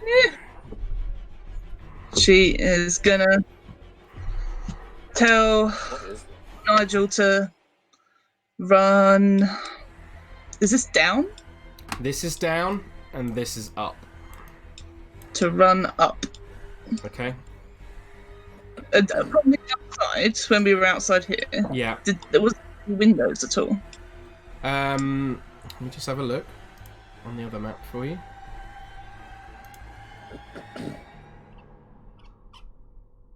Yes, you would have been able to see. Oh wait, this is the. Yeah, this is the upper floor. So yeah, there would have been windows that are like. They're like above kind of this area, and there is like a yeah, like above this area essentially. Are they big enough? For example, if Nigel went to jump out of them. Yes, definitely. They're like stained glass church kind of style windows. So she would say for Nigel to go up, and I'm gonna take a big ass chancy risk and get rid of my horses. And hope this works. It'll at least help a little bit. Maybe. Hopefully. She's gonna reduce him. Okay. Put it in the chat for me. Gotta pass a con save. Jesus. Con Oh, save. if What's that the works. DC? 15. Enjoy the con modifier. Oh, damn it! Oh! Yeah, he passes. Run, Yep. Farrah, just fucking run. Yep. Okay, and she's gonna go upstairs as well. Okie doke. Let me just do my how many. I can What do was the DC? 5 feet, so 15. Oh, He rolled a natural Oh, 15 yeah. and got a 27. Yeah. well, at least now we know. So you're going up those stairs, Farrah. Upstairs. Okay, I'll put you here, and I'll take you over to the next map.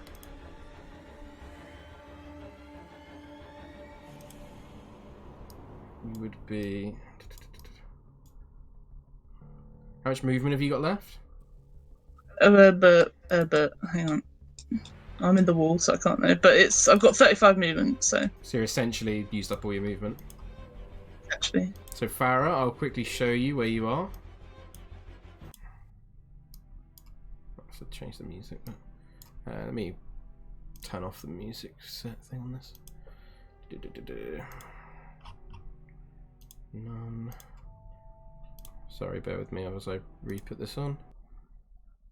Where was it? Is there any possibility of those of us who aren't present to have some visuals to Yeah, entertain us? yeah, I will. Hold on. What I'll do is I'll Thank you. just turn that music back on, and then I will give. What I'll do is I'll give Irina and Ismark so everyone can see them. Mhm. I think that makes the most sense, and then you guys can see what they see. So, God, how do I fucking do this again? Irina can only see Nigel's butt, right? Irina.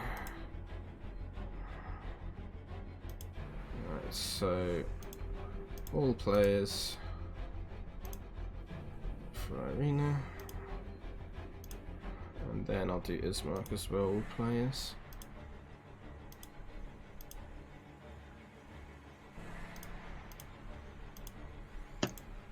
Right. So Farrah, have you seen where you are on that map now, just so you've got an idea? Was that a yeah? Sorry. Yeah. Yeah, cool. Yep. Let me quickly redrag.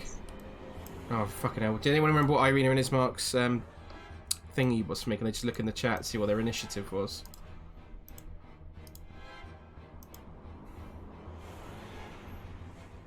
His mark was 17, Irina was 6. Thank you, Steph. 17 and 6. Right, now when I move you back to this map, you should all be able to see Irina and Ismark's point of view. Let me quickly take this music off this map as well. Apologies, everyone.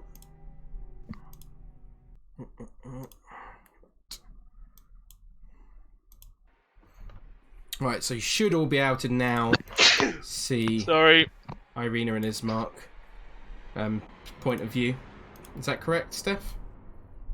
I can't, but if it's too much trouble, this Oh, I know why. I know why. Don't worry. Hold on. No, I know exactly why. Hold on. Oh my god, I think I sneezed up a lung. Jesus. Maybe too. Get my lung poking stick. Poke it back down again. At least you'll only have one lung like the abbot. I was joking that the way the abbot talks reminds me of the kid with one lung from Malcolm in the Middle. It's amazing. Stevie.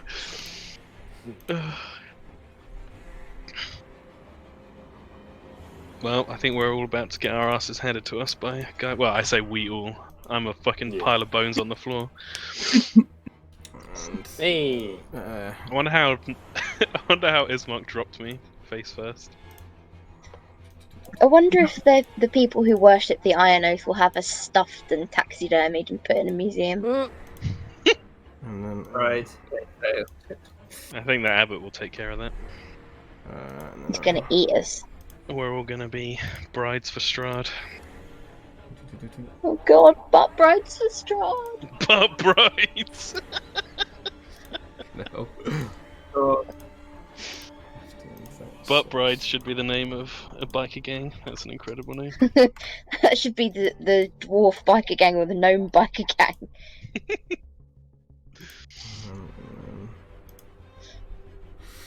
Apologies, everyone. This takes a little while. I'm just gonna put night vision on for them because fuck it. Worries, we made our Night Pain's here. Save us, Night Pain! Yeah, sorry, I don't have any night pains to save people. Right, they should now be able to see. I have to update their health as well. Bear with me. His full name is Abbot Wango. That's how we get it. I honestly don't think I can cope waiting until the next Waterdeep campaign to find out who Night Pain is. there's going to be lots of clues, and there has been clues. I don't think But I'm an idiot, Kieran. you'll find out. I think people have ideas. Yeah. I would say he looks humanoid shape. There you go. Okay. It's probably not a gnome. So now you guys should all be able to see their health and what they can see. Correct, Steph? Yeah. Awesome. Yeah. Right, so Thank Farrah, you have run upstairs and you can see what you see. I won't describe yet because you're just at the sort of bottom of the stairs, so you can't really make out much. The abbot, after the spell that she chose to, was enlarge reduces concentration, correct? Yeah, horses are gone. Horses are gonzo. The abbot, after Farrah tried to cast a spell on him, and he says, "So be it," and he is going to swing out at Nigel with his sword. God. It's fine. I mean, Oh 17 to fucking hit. God. That is 42 points of damage to you, Nigel. Run, Nigel! You are not raging currently. No. And that's his first attack. Second attack against Nigel is a 21. So Nigel takes another 43 points of damage as he's taken down. Yeah. Good night, Nigel. We all float down here, Nigel. And then he looks to Ismark and he calls out to Farrah and says, This is your final warning. Vasilka just stands there. She's received no instructions. Nigel, death saving throw for me, please. Nat 20. If you call for it, it will come. 20. No, it's a pass, though. Nice. Could've done it sooner. Otto begins laughing like... but he does not do anything because he has Fucking hell. not been instructed to. Farrah. Oh, Sounds you like- know it's bad. It's so What? good. Was Irina and Ismark? Oh, Yeah. fuck, they were deleted, yes. Thank you for...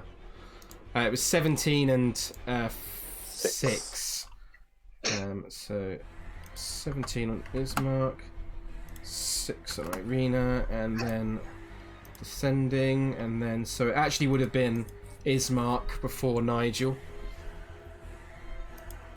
But we'll say... Oh, we'll- that's confusing we'll- because Nigel was still up. We'll at say that time. he has his turn now instead, like directly now. Okay. Otherwise, it's too much retconning. So, I mean, you said Ismark is going along with the plan. He would, yeah, but he wants to protect Irina. That's what he would do. Nigel's down, so would he try and grab Irina and run and follow Farrah? Probably, yeah. So I guess he'll do that. So he'll grapple Yep, Irina. so athletics versus acrobatics. Feel free to roll both. I have pressed the button. Athletics for Ismark's pretty good. Acrobatics for Irina. Okay, so yeah, he's still got hold of her. Half movement though, because she's been grappled.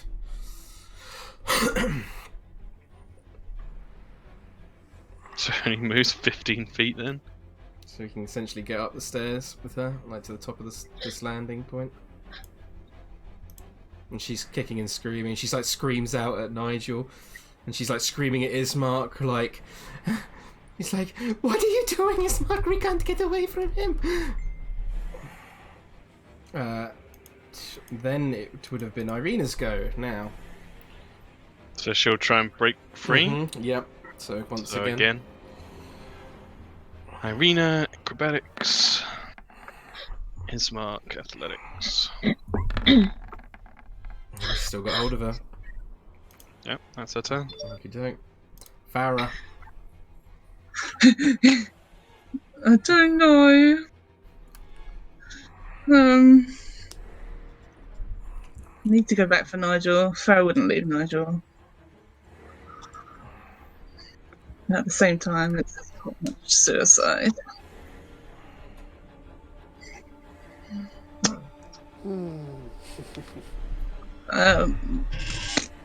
She's gonna go back down and give a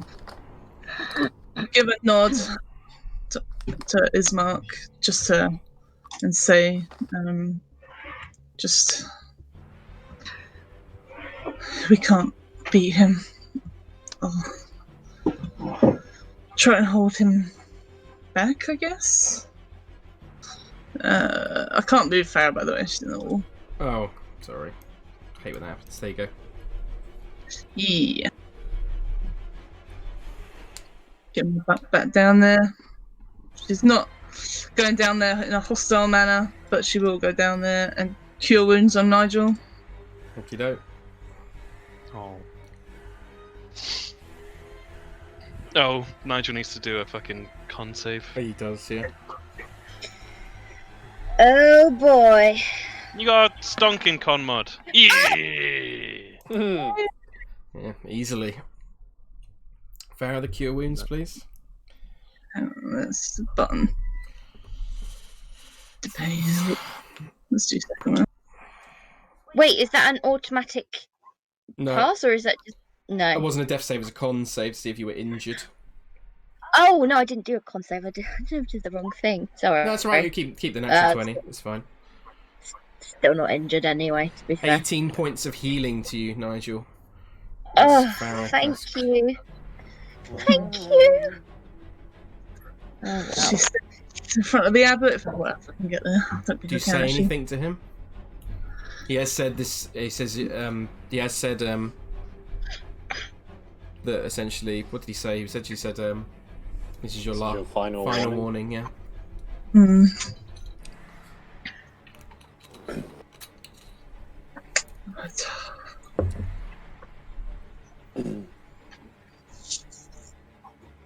Fuck, man. Fuck. Well, then just let us walk out of the door then. Ah.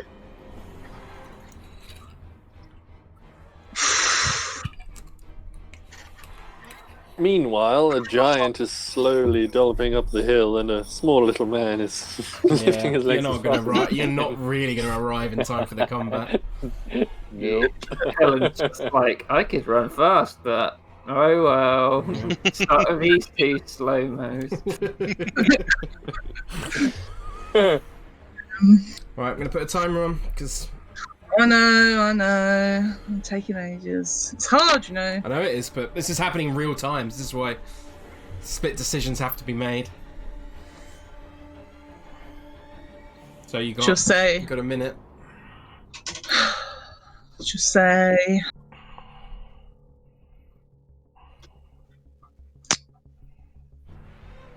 I can't let you hurt my friends.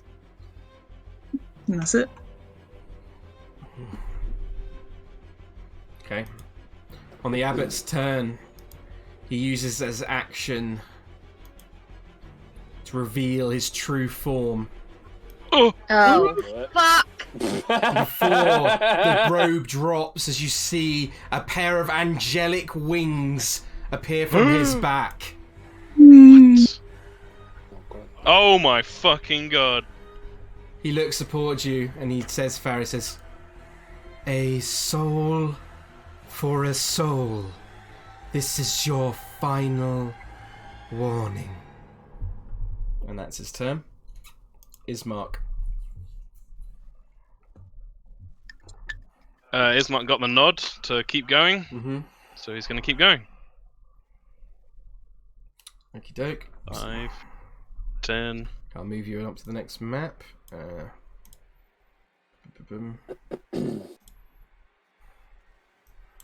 Farrah would no longer be there. So... Arena. Ugh, shit. Oh, this is looking bad, guys.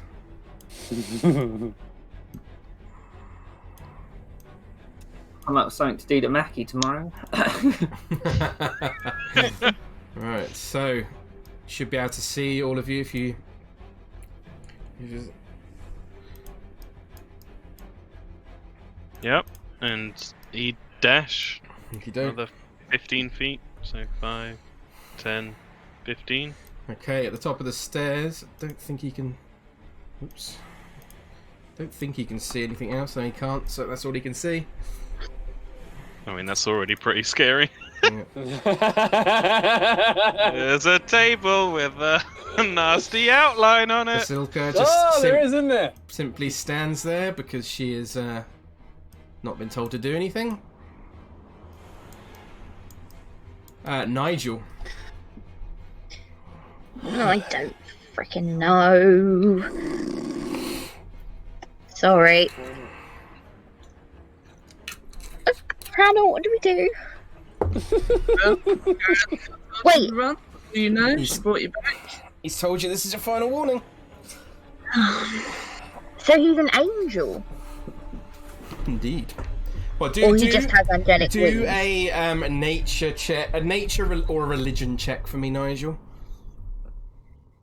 Well, if thing ever You decides... can do one as well, Farrah, Why? if you'd like. Yeah. What was it? Nature or nature. religion.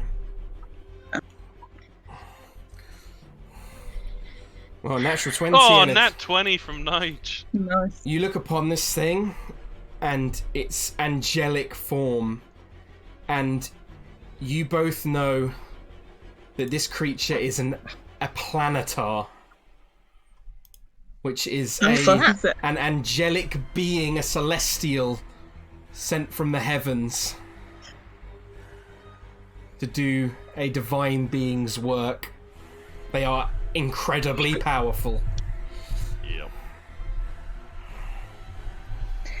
I'm actually really half tempted to just step back and say, "You'll bring Pitch back, won't you?" If that's what. Because I don't I honestly don't think there's any way any of us are going to come out of this alive, and we might as well just be able to walk out of here. Oh, fuck. That's so awful. What would What? Nigel Give do? up Irina? Well, I think Nigel can see that, nobody... That we're not going to be able to fight our way out of this. We're not going to be able to protect her. He's going to get her anyway. Is he going to try it, though? I don't know. He'll do. Maybe Lewis. Okay, so Mhm. if Nigel just runs away, will that be seen as acquiescence, or will that be seen as fighting back? You don't know. Because I don't want it to be that he will run away and it'll be like every man for themselves, but then he still won't bring Pitch back. Oh, Depends God. what you say to him. If you just started running away now, then he said is your final warning. Take from that what you will. But if you say something to him, he might be willing to negotiate. You know that usually, and a Planetar or a Deva or anything like these kind of creatures are usually good creatures. They're not evil. Yeah, this is what I'm thinking. If he wants to get Irina, there must be a reason for it, and to finish everything. Oh, would it be terrible, guys, if I said, if you find her first, you can have her and bring Pitch back? Or is that really bad? Whatever decision you make, Anja, do not worry about anyone's opinion. No one's going to judge you for anything you do. The decision is a very difficult one to make, but it's completely down to what you think what you as a player want to do and what Nigel would do. Speaks the truth. I think he would just say, if you catch her first, whichever of us find her first, you have her, and you'll bring Pitch back. And he would try and get some kind of gesture of assent from him, and then he would run up that staircase. It's down that staircase, I'll say. This one is Oh, up. he'd run down. Oh wait, no, he'd run up. Oh, I don't know. Yeah, he'd go down that staircase. Okay. You find us, you win, and you bring Pitch back. I'm gonna say do a persuasion check with disadvantage. I don't think it's a convincing argument to him. I'm not a persuasive person. It's a natural Yeah, one. as we can tell. He looks to, as you do it, he doesn't attack you, but he lets you run and he just looks to Farrah instead and he says, "Final warning. A soul for a soul." Yeah. Okay. Hannah, whatever you decide is the right decision. Don't be like me and think that You've got more movement than that, You Nigel, do, if yeah. you want us to take it. I was just waiting to see how far the angel would come after me. And you've got an action. Yeah, which is running away. Okay, so I'll move Dash. Nigel onto... Thank Suppose you. it's too late to discuss anything meta-wise, isn't it? I mean, you're not here, so... Yeah.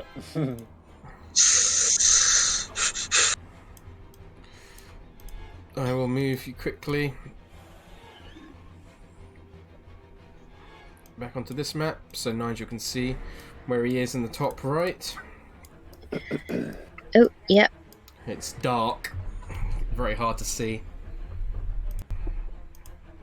Oh, very dark. Yeah, it's very hard to see in here. Okay. Yeah, he'd hunker down somewhere. I can't actually see Nigel's token. Sorry. It's in the... it is hard to see. It's in the top right if you look down a little Oh, bit. yeah, no, I do see. Sorry, I was looking in the wrong place. That's all right. Yeah, he'd sort of try and hung as So, much as he can. I'll give you a tiny bit more vision, just so you can see a little bit more, Nigel. Just so it's a little bit more accurate, because you can... I'll give him like 10 feet. Right, okay. Now you can see a little bit more, so you can see a staircase going down still. You can probably get to about the bottom of the stairs, which would reveal... Yeah. You can't see anything into the room, it's pitch black in here. Okay. Yeah, he'd get that far. Okie doke. Irina and Ismark were also on this map, so Irina... She would try and escape still, I guess. Yep. So... acrobatics for her. Ismark's athletics to resist. Yeah, he's still got her. Yep. So she can't move. And finally, Farrah, you're up next. I'll move you back to this map.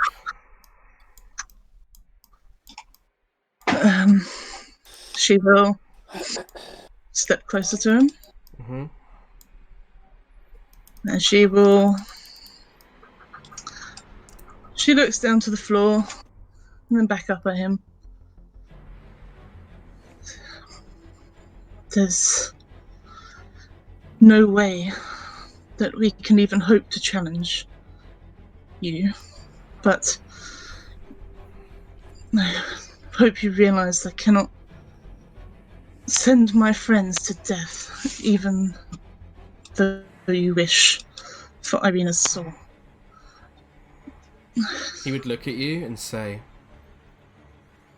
"The body will live, and the soul will be born anew."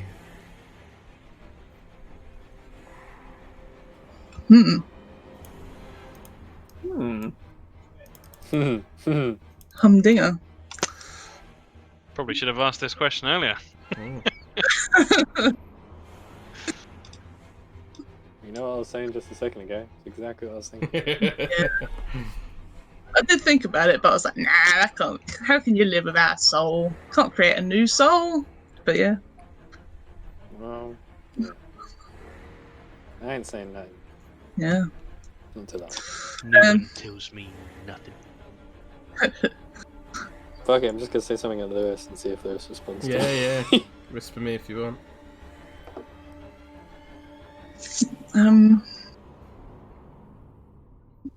She will remain the same. He would just repeat himself. He'd say, "The body will remain, and her soul shall be born anew."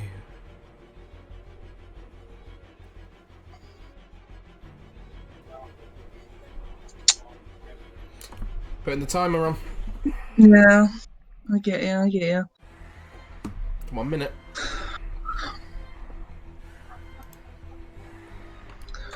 You wish to reclaim Tatiana's soul. What do you suppose to do with it? She looks to you, and then he looks to Vasilka. To free this land from Strahd von Zarevich's curse. To free Strahd von Zarevich from his curse. He Strahd must Yes. receive the soul of his beloved in a suitable vessel.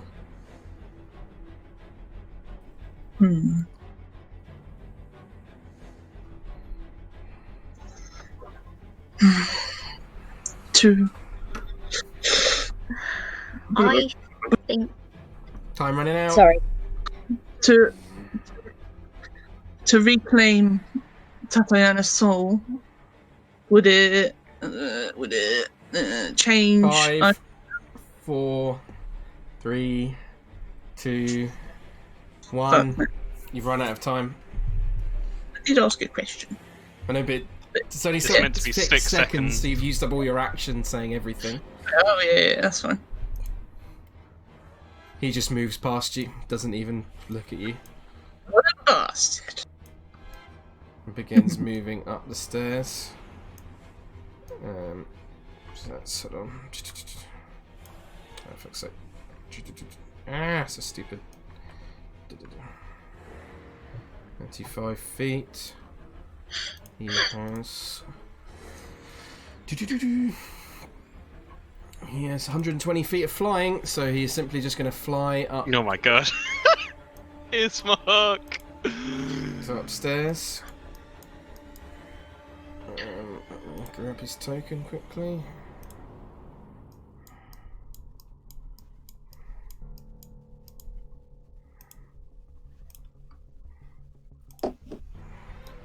And he arrives up next to Ismark.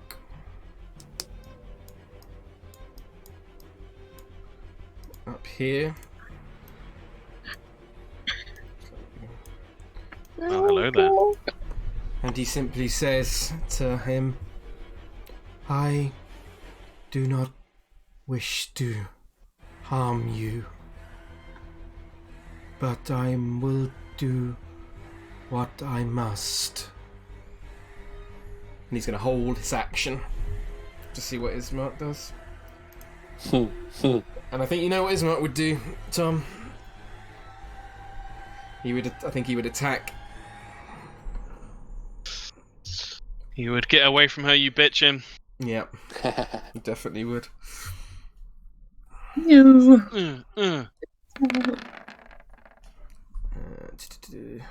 Both miss, as he just like dodges left and right without even like thinking about it, and he says, "Very well," and then he's going to make his attack against. Yep. Ismark. So it's to load. 15 actually misses, I believe. It does miss. He swings and misses as Ismark ducks out the way and sort of parries the sword away. Silka does nothing because she's not been told to do anything. Nigel is still running down into the cellar. Yep, Nigel's just yeeting himself down into the cellar. Goodbye, everybody. I've got to go. Off we go. Nigel. Nigel, you can see like a number of different barrels and racks of wine. The room itself, from what you can tell, seems pretty small. Doesn't seem to be anywhere to go. Yep, that's fine. Corners are invented for a reason. Yep. This is a pretty accurate depiction of how I deal with a crisis as well. So, yeah, he's just gonna hunker down in the corner and think, "Please not come down here." Uh-oh. Irina. I think she'd try and break out. Mm-hmm. And she'd also be yelling at the Yeah, she'd be angel like, and to "Take leave me! Ismark alone. Ismark, get off!"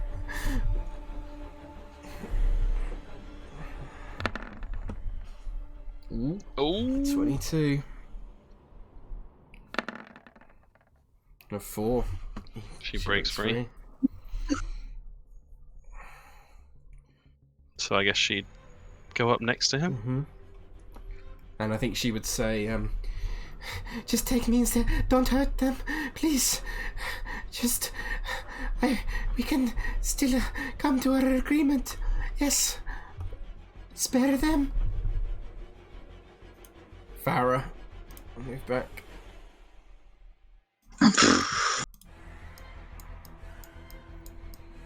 She'll. Well, I mean, you can move back to the other screen because she's going to go upstairs. Okie doke. And grab her token.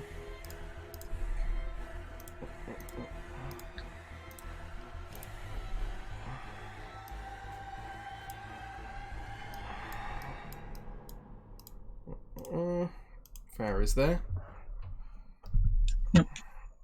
That's as far as I can get, right? I think so, yeah.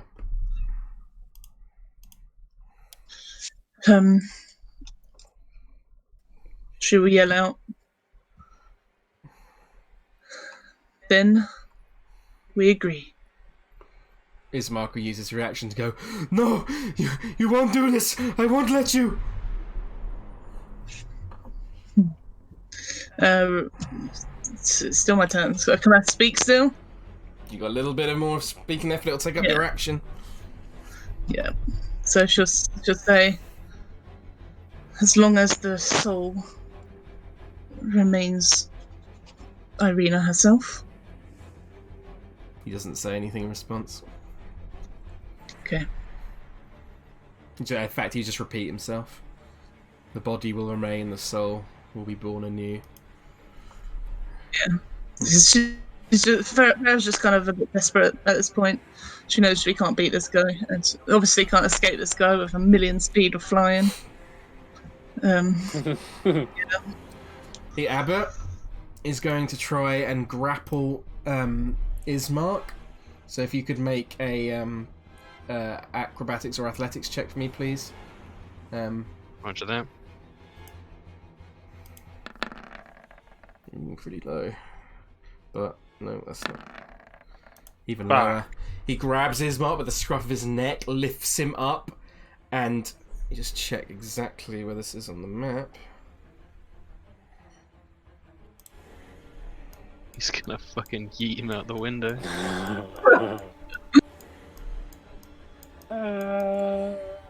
What's this? Will be a window behind. Oh. I don't think that's an R, Steph. Oh.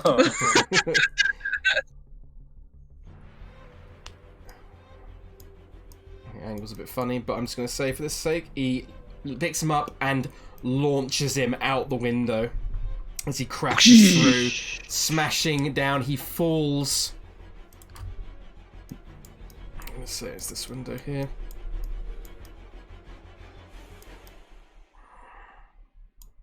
It's actually not as far as I thought. It's only about 20 feet from here. Luckily, he's not.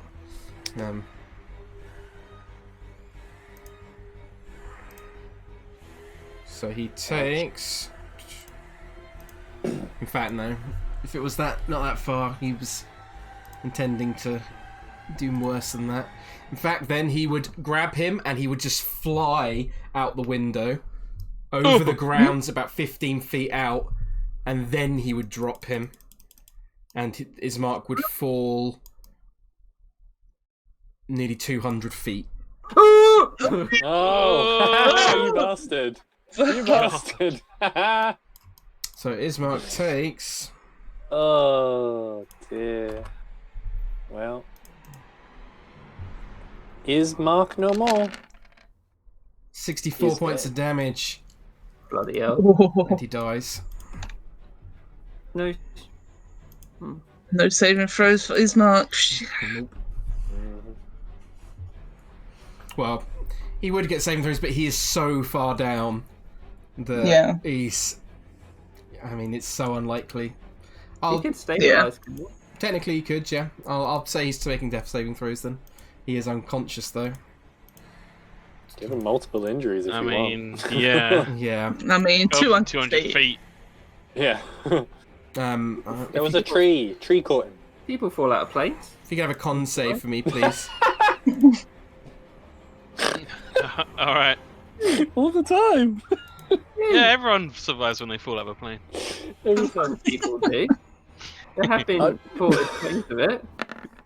Yeah, I've but heard. odds-wise, Well, there are people who fall off the curb and die. he got what he needed to pass without getting permanently injured, but he is very badly hurt. Let's put it that way.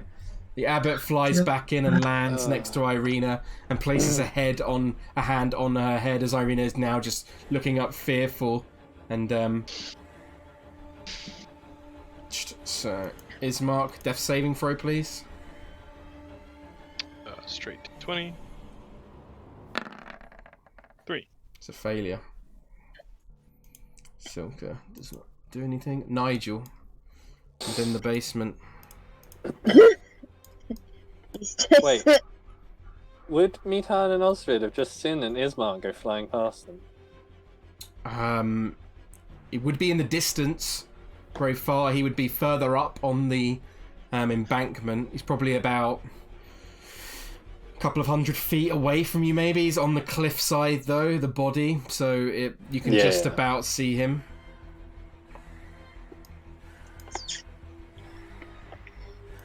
Did they see an angel fly up into the air and throw him down? You would have, yeah. Oh my God. Okay. Oh boy. Guess Osdred will be like, fuck, we got a hostel! Not that it makes much difference. Fuck, we got a hustle from 2 to 3 miles per hour. Yep. And Nigel going back up the stairs. Yeah, he'd probably be like, what's taking everyone so long? Like, looking at his watch. You don't. Singing You Are My Sunshine to Mr. Snufflax or something. So Nigel would be back over here then. I thought Farrah was upstairs too. She is. Yeah, sorry, I haven't. Oh, removed sorry. her from No, here. I was just querying it because I was confused. They would be that was like, all. yeah, up here. And... Oh, shit. Yep, that's me. Oh, I forgot to. I didn't mean to do that. Oops. Undo. Is he still on the turn order? No. Let me add him back on. Hold on. It's 17, I believe. Yeah. Sending. And let's put him on the GM now for now. So we were at Nigel. Anything else, Nigel? No, I don't think so. Okie doke. Well, maybe I should rage, actually, thinking about it. Yeah, you want to rage? Might have been another. Just in case, because you never know. Okie I doke. was going to bet Alan Carr again, sorry. Nigel is raging. Let me add it to the turn order. Rage, Please. just in case, because you never know. Yeah, D8. D8, please. If you get the thing I was thinking about earlier, I'm gonna be crazy. No, I think that's boob beam. What was the thing you were thinking about earlier? If you got the teleporty one, you could have teleported outside. Oh, that would be cool. No, sadly not. Yeah, it's boob beam. Okie doke. He raised me up just to bring me down. Irina's turn. I assume that she would be. It's your character, man. She would be horrified that his mark has been chucked out the window, and she just stands there, kind of in shock more than anything at this point. Yeah. Farrah. Can we move to the other screen? Yeah, sorry.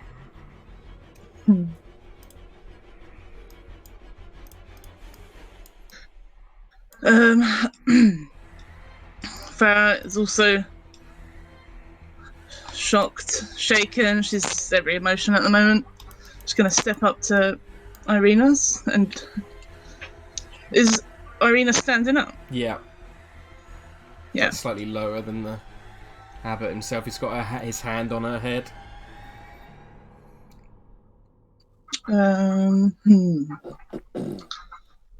Farrah would take her hand and look at her, and she'll just say, "I've failed you again."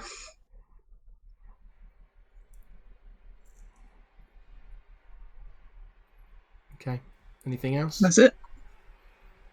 And with that, the abbot, you see Farrah as he begins to almost consume her soul from her, pulling an ethereal object, as much like you saw down at the pool. He begins to extract the soul directly from the body, pulling it and holding it in place as it kind of forms into a light within his hands. And then Irina just drops to the floor, unconscious. Can I catch her?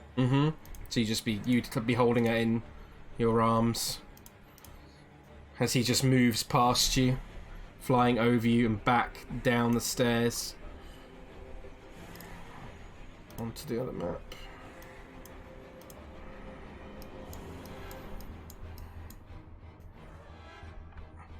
And he would arrive. You'd see him down here, Nigel flying through, and eventually he'd get, so that's 36, He can arrive yet, just at Vasilka. And he holds the light over her. Ismark, another death saving throw, please.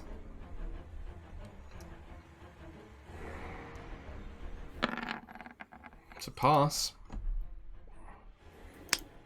And Vasilka stands there and kind of just looks up at the abbot as he lowers this soul and sort of starts pushing it into her chest. Nigel. Would Nigel understand what this light he saw the abbot carrying was? Do an intelligence check. It's high DC, but you can still work. Actually, a wisdom check, I'll say, because probably just work out maybe what's happened. You can see, probably see Farrah and Irene just at the top of the stairs as well. So Only 5 though. he's not sure. Number 5, yeah. Pretty. Would he'd be able to get to there? Mhm. Would he be able to see them from there, or? Yep, they're at the top of the stairs. Yeah. You can see Irina slumped in Farrah's arms. Farrah, what happened? I failed, Nigel. And she looks down at Irina. We did not stand a chance. You did not fail. We would have failed her if we had just let him take her. We fought for her. Farrah also looks out the window. And I think he killed Ismark.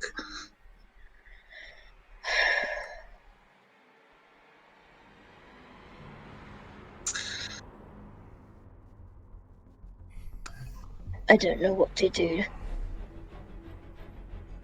Okay. We move to Farrah's turn. I think Farrah's just gonna pick her up, well, as best as she can with her -1 strength. You can ask Nigel to pick her up. I don't think she would unless she fails, so let's see. Oh. Yep, fails. Yeah, you're struggling to hold her up. You can still hold her, but you'd need Nigel's help to carry her body. It's like, Nigel could help me. Of course. And yeah, Nigel would pick her up. Do I need to do a No, strength? not with you, Nigel. You're more than strong enough to pick up Irina. He's a beefy boy. He is. And she'll just sort of do a little motion for him to follow her. She's going to go down here. I will say we'll play combat no. out with your turn and then the abbot's turn from here. So you guys can move together. So we'll act on Farrah's Okay. initiative for both of you. Thank you. Yeah, and he would be carrying Irina. Okay. Is this kind of music still relevant right now? I think so, for now. Okay. Yeah. Fair. No, well, you're right, Steph. We'll change it. We'll try this one. Actually, no, that's not suitable. Let's do... Something dark and foreboding. Yeah, I'm just trying to find a suitable one. Let's try... Tell me when I'm rolling death saves. Yeah, I will.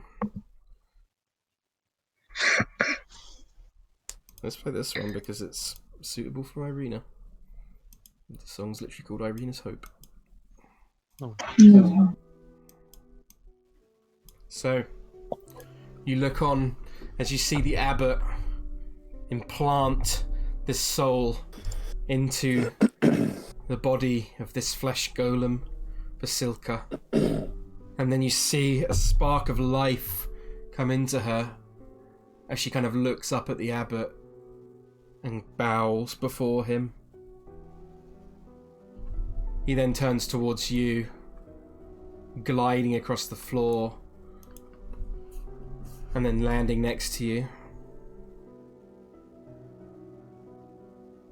Payment... No, our agreement is finalized.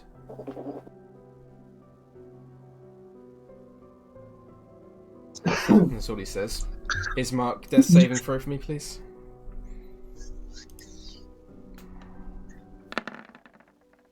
Nearly the nat 20, but not quite. A 14 for another success. Is that 2 or 3 now? It's 2. 2 to 1. Go back round to Farrah. And Nigel, what do you do? I think Farrah is just staring at him. You said her soul would be renewed. And he looks to And then looks over at he her. looks to Vasilka and says, "The soul of Strahd von Zarovich's beloved is safely within its vessel."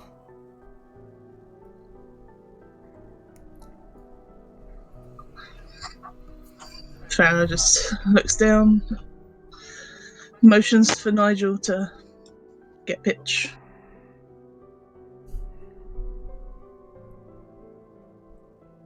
Yeah, Nigel would sort of stand here and sort of just present pitch as He looks upon you and says,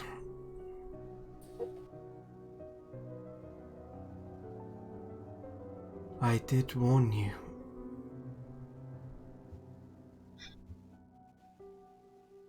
However, the Morning Lord is merciful." Make a persuasion check for me. me. Mm-hmm. God, please. Ooh. That's what you needed. Oof. He places a hand upon pitch and he casts Raise Dead. As you see life begin to come back into Pitch's body. But at what cost? Yeah. Tree Fiddle. Pitch, The bet Tom's going to be really annoyed the now. darkness you were within, the dome of black ice, and suddenly is shattered. And your eyes flash open as you are staring upon the scene that we now see.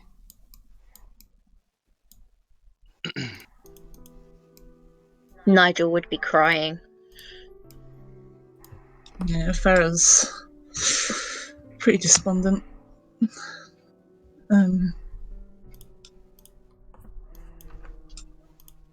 She looks to Pitch and has very mixed feelings about it,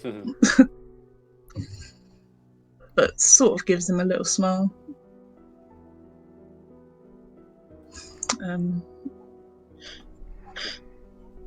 Is there anything more you desired, Abbot?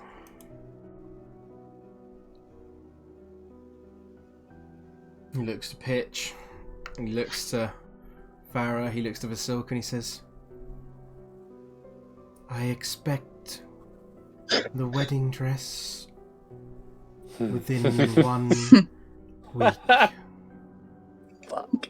Farrah frowns like really hard and turns to the door and walks towards the door. Mm-hmm. Is he going to do anything? I'm not going to try and stop you. Okay. Can Pitch walk by himself? He's looking very rough. He's barely standing. He's quiet. He's not quite sure what's exactly happened. Yeah. Farrah, would you be able to support Pitch while he sort of walks? Well, if I carry Irina, Yeah, thank of you. course. And then we head towards the door.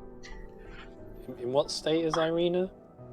She is unconscious in Nigel's arms and is unmoving. When they get outside, can Farrah do a little medicine check on her? Mm-hmm. Do me a medicine check. Mm-hmm.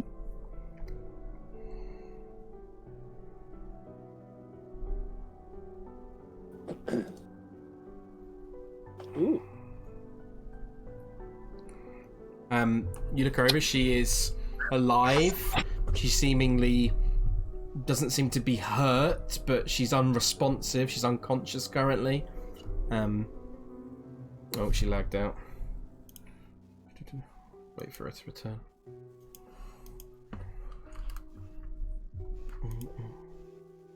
I'm assuming the normal effects of Raised Dead occur. Yes, let me have a quick look at Raised Dead. It normally takes an hour to cast. This is an innate ability, so Yeah, it's... but if I get the -4 penalty. Yes, you would. What's the -4 penalty? Coming back from the dead is an ordeal. The target takes a -4 penalty to all attack rolls, saving throws, and ability checks. Every time the target finishes a long rest, the penalty is reduced by 1 until it disappears. Oh, that's okay.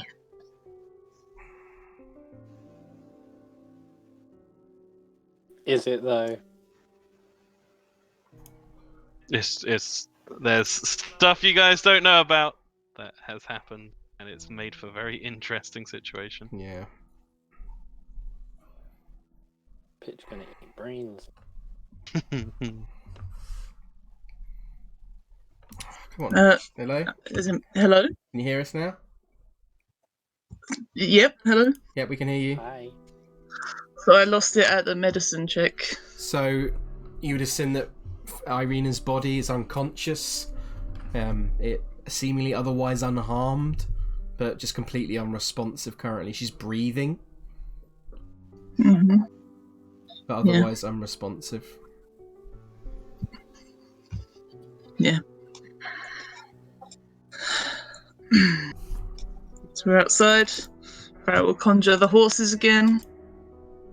Whilst you're doing this, I need another death save for Ismark. Go on, Mark. Well, we think he's dead though, don't we? Marky Mark and the Funky Bunch. Oh no, shit. And in this time, I don't think anyone, not even Osdred and thing could get to him in time based on where he is to try and stabilise him. So one more death save. Farrah is gonna go round to him after she conjures these horses. He's pretty far down. He's like 200 feet down the cliff. Oh, okay, right. And that one last roll.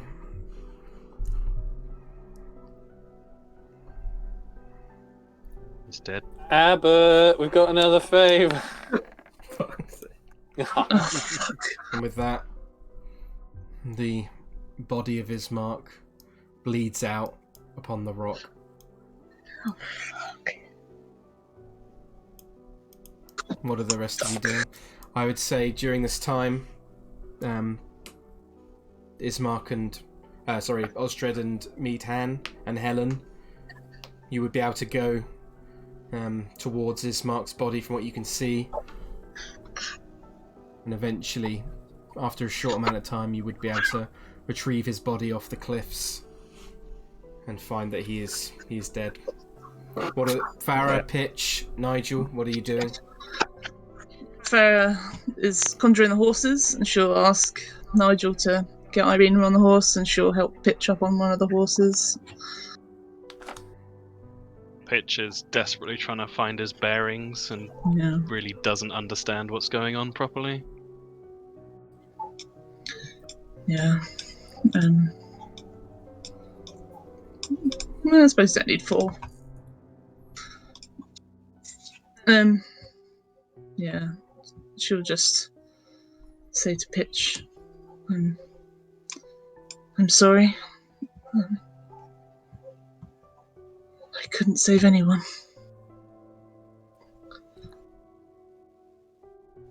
He kind of gives her a half smile, half grimace, and looks back around at Irina and just kind of croaks out, What happened with Irina?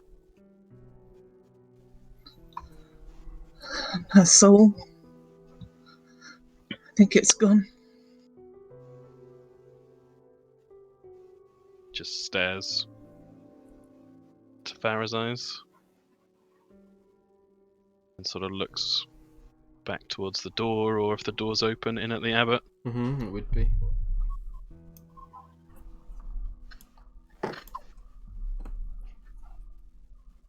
And then doesn't say anything. Yeah. I think this is a slow ride back down the hill. Okay. So, you leave the confines of the abbey upon horseback, Pitch barely conscious, and Farrah and Nigel looking over at the body of Irina, who drifts in a state of unconsciousness. And after a short while, you make your way down, finding Meadhan, Helen and Osdred with the body of Ismark.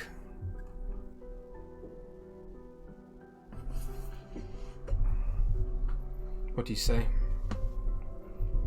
Osdred just looks at Ismark and he surveys who's on the horses. So he sees everyone there, and Pitch obviously alive. Yep. And he's like, "What in Dumafoyn's name happened up there?" Yeah, you just see Farrah sort of look away. She doesn't really want to say. I shouldn't have told you to go. We saw some things down in the village.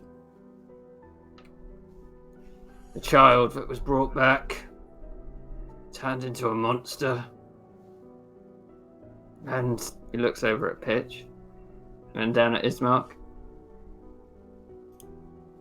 He's gonna like, Meadhan, can you help me get Ismark on the horse? He'll take a deep breath and be like, "Oh, give it a go." Poor Meadhan. Yeah.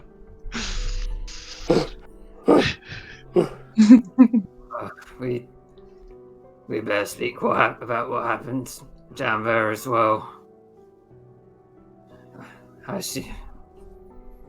Right, let's go. I'm not sure if we'll be welcome at the manor.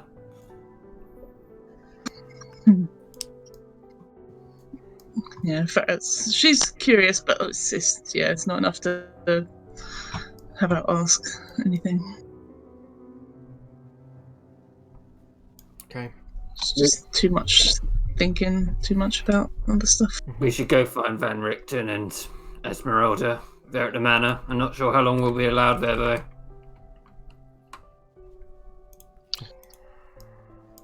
On the ride back down,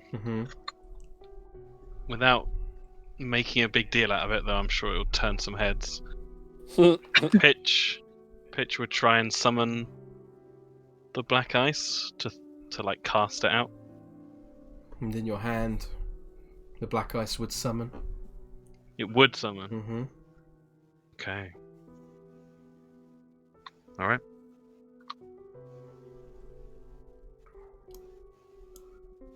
On the way back down, Osdred would probably go up to Pitch and be like, "You alright?"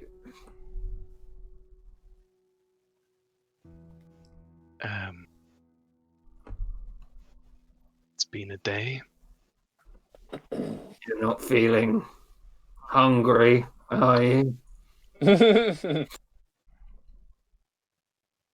No more than usual.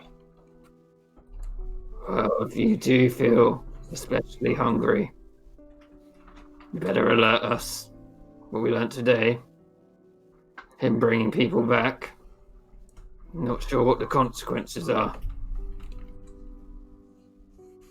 Kind of looks back to Irina and see what some of the consequences are. What happened to Ismark? How did he end up there? I was I wasn't there. I guess we'll talk about it when we get back.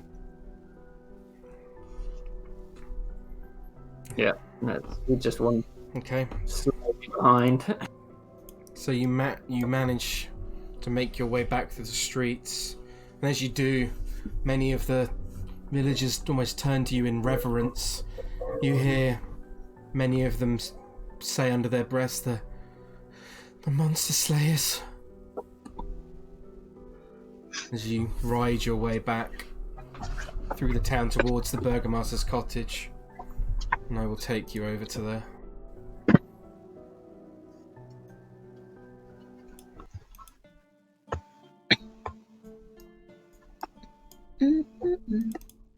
They're no longer here anymore. So, if you want to put yourselves outside quickly, let me quickly grab Van Richten. Upon arriving at the door, Van Richten would open it and be like, "Come on in." Where am I going? You'll be over here, Nigel. I think it's closed. It's open. So yeah, he would sort of gesture for you all to come in. Yeah. Goes in. The Burgomaster has not said a word since we have brought him back. You see the Burgomaster just sitting in his chair, just staring at the floor, completely despondent. He is unreactive. I have tried casting some healing magic to see if he was affected by anything unnatural, but I believe he is in shock. It sounds like our friends have been through more of an ordeal. Ismark is dead. Maybe we should collate our thoughts. Farrah tucks herself away in a corner somewhere. I am sorry to hear that. We should discuss what is to happen from here. I don't know what went on up there, so maybe we... Let us sit. And Van Richten kind of pulls out the seats for people and sort of sits down at the head of the table. Yeah.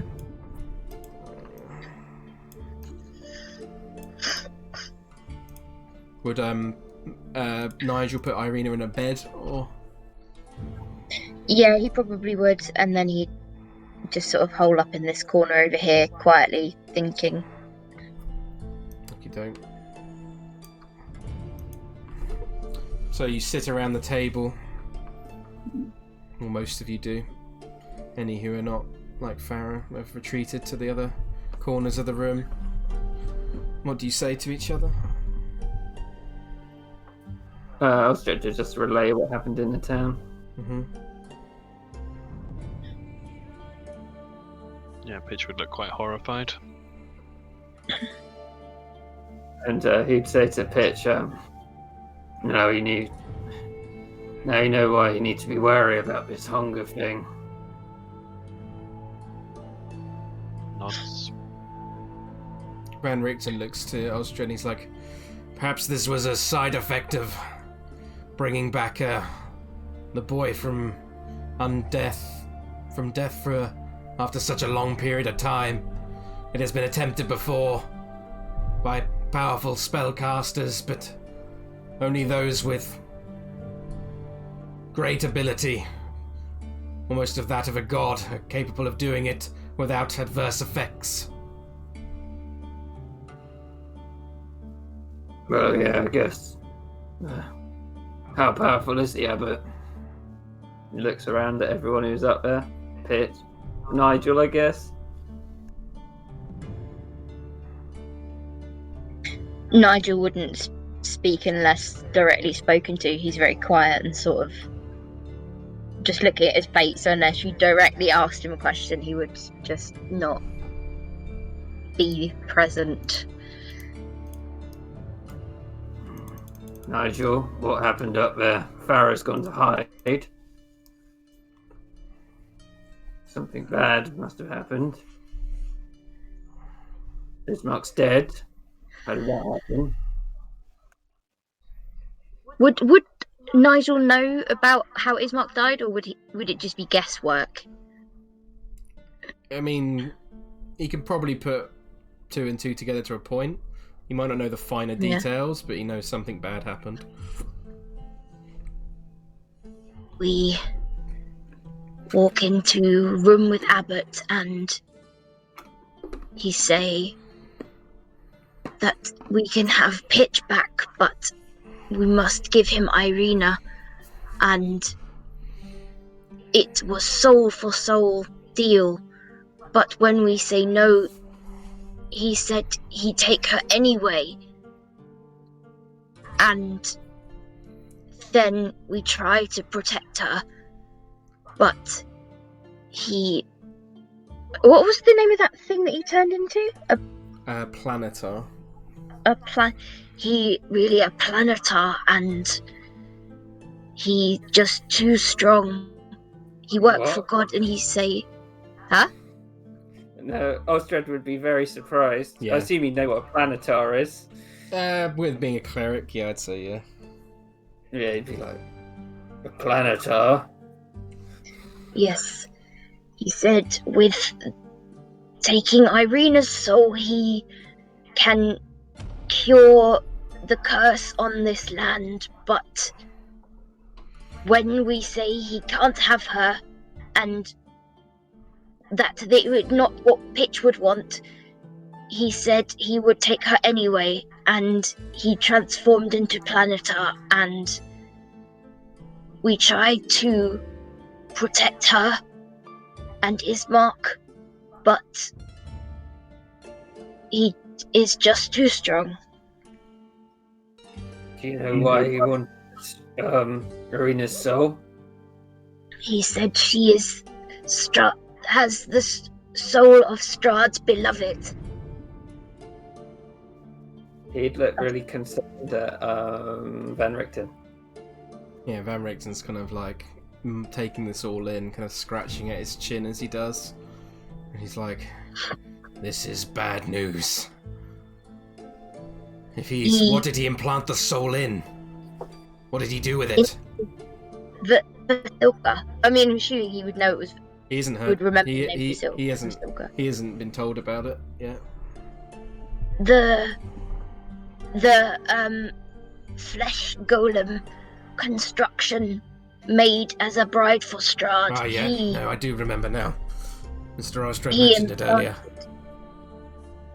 He implanted Irina's soul into her. This is very bad news. Von Zarevich is not likely to be pleased about this, I can imagine. He did say that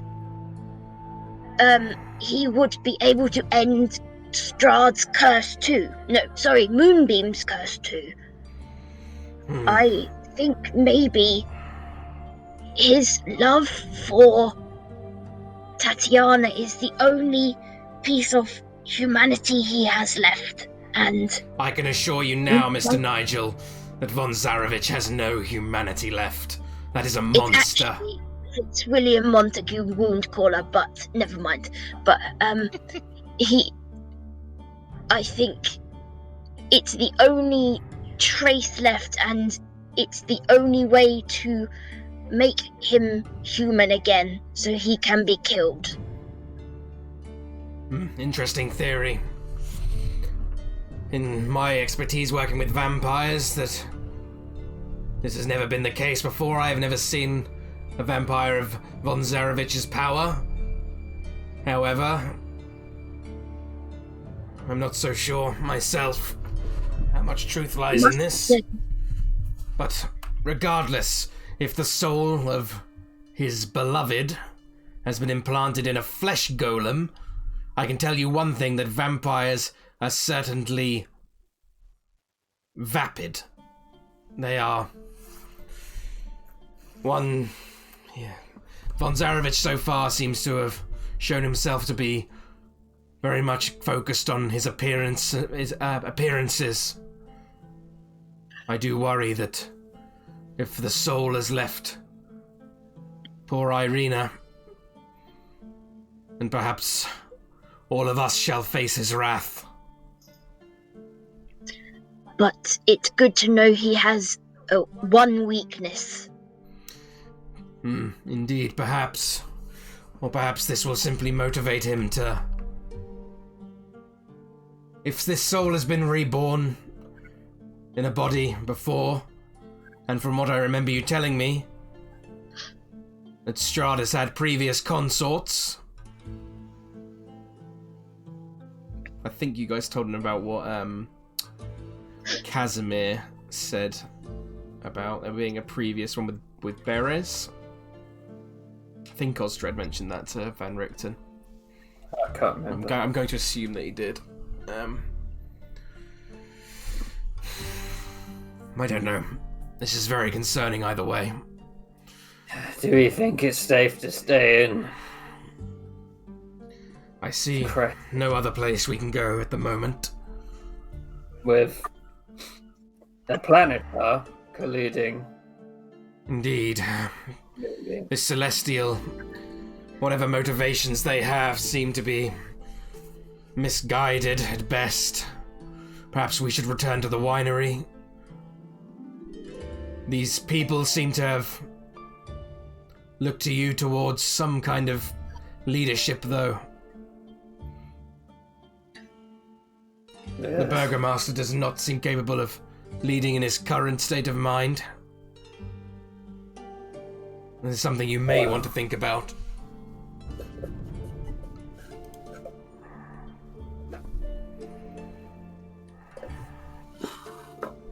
Regardless, Mr. Pitch here looks not very well, as does Mr. Fitzwilliam Woundcaller. And to be quite honest... Sorry. Apologies. And he looks to Meadhan, he's like, and our second resident, Goliath, looks like he's I've seen him, looks like he's had less sleep than he possibly should have. Hey man, you don't look so good yourself.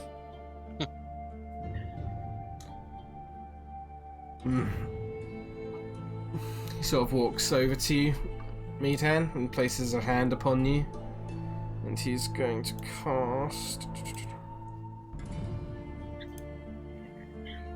what would be appropriate? Does Osdred know that he looks cursed? He looks massively tired. Never really looked. Yeah. Osdred, if Van Richten's like applying aid, he'd probably go over with him as well, being like, "Oh, let me look too." Yeah, he's gonna do a medicine check, then he'll do it with advantage.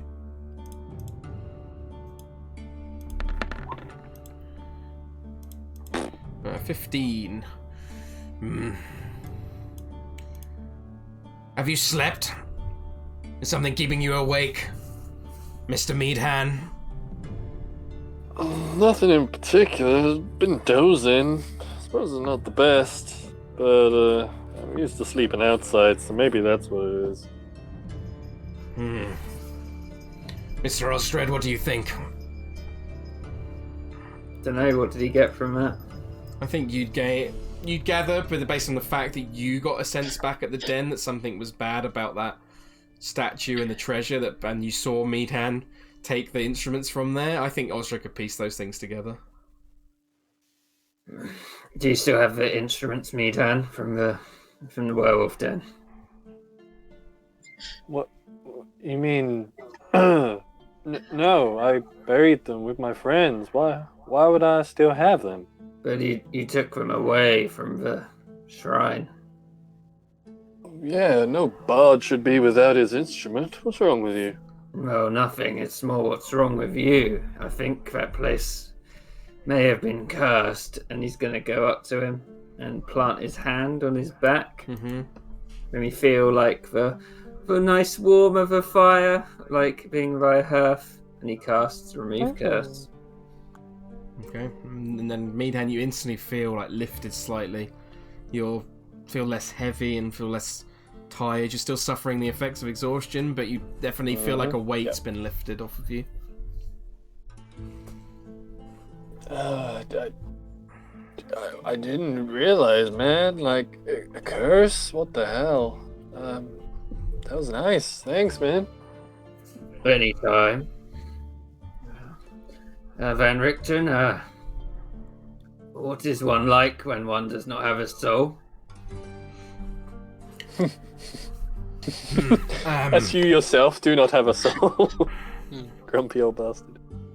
Well, so far, from what I've seen in Barovia, there are many... the locals describe them as soulless.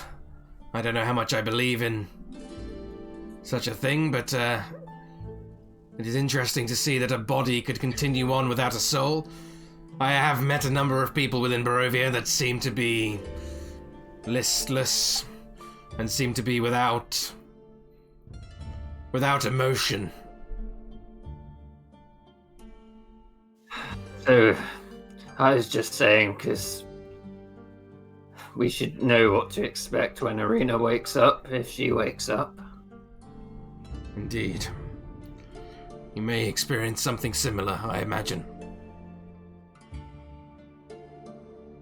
And, Osdred can see that Pitch isn't looking great as well. Oh yeah, he's looking very bad, yeah. Oh, he's going to use the other 3d6 Okay. at range just to, like, heal him. Sweet. Sweet mother healing.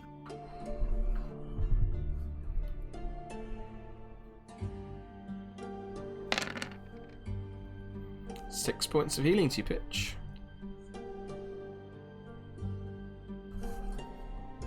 Thank you. Well, Regardless, I think all of you may need to rest for the rest of the day. And then perhaps we can think about heading back to the winery, or perhaps trying to gather these gems. Although you said one lies within the body of that golem. and if there's a planetar guarding it, there is no way we're going to be able to. Indeed. Although the deal was only to get the 2 life gems. One from the hag in that drowned village, correct? Well, there's also the question of the wedding dress and... Of course. He kind of sighs and he's like... Osdred doesn't know what the fuck to do. Henrik kind of sighs and kind of sits down back at the table and he's like... Esmeralda.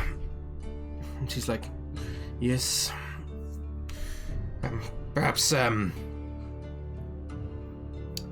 scouting is needed. Perhaps you could head back to the winery and keep an eye on things there for us. If we had to head to this... If we head back to Valaki and trying to head to Berez, then I fear that securing our position at the winery, now that our position here seems tenuous at best, seems like a good idea. What say you, Mr. Osdred? I need time to think, Henrikton. This is all very complicated. Indeed. But yes, scouting sounds fine. She nods and then she just walks out the door.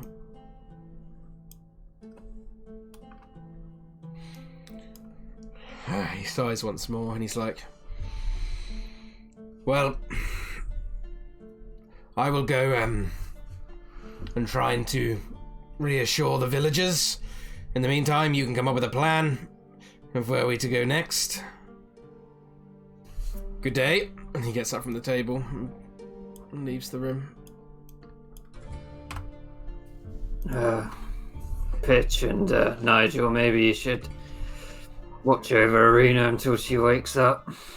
She won't want to see me when she... Well, actually, I don't know that. Yes. Bitch stands up and goes to sit by Irina. Yeah, Nigel would do the same.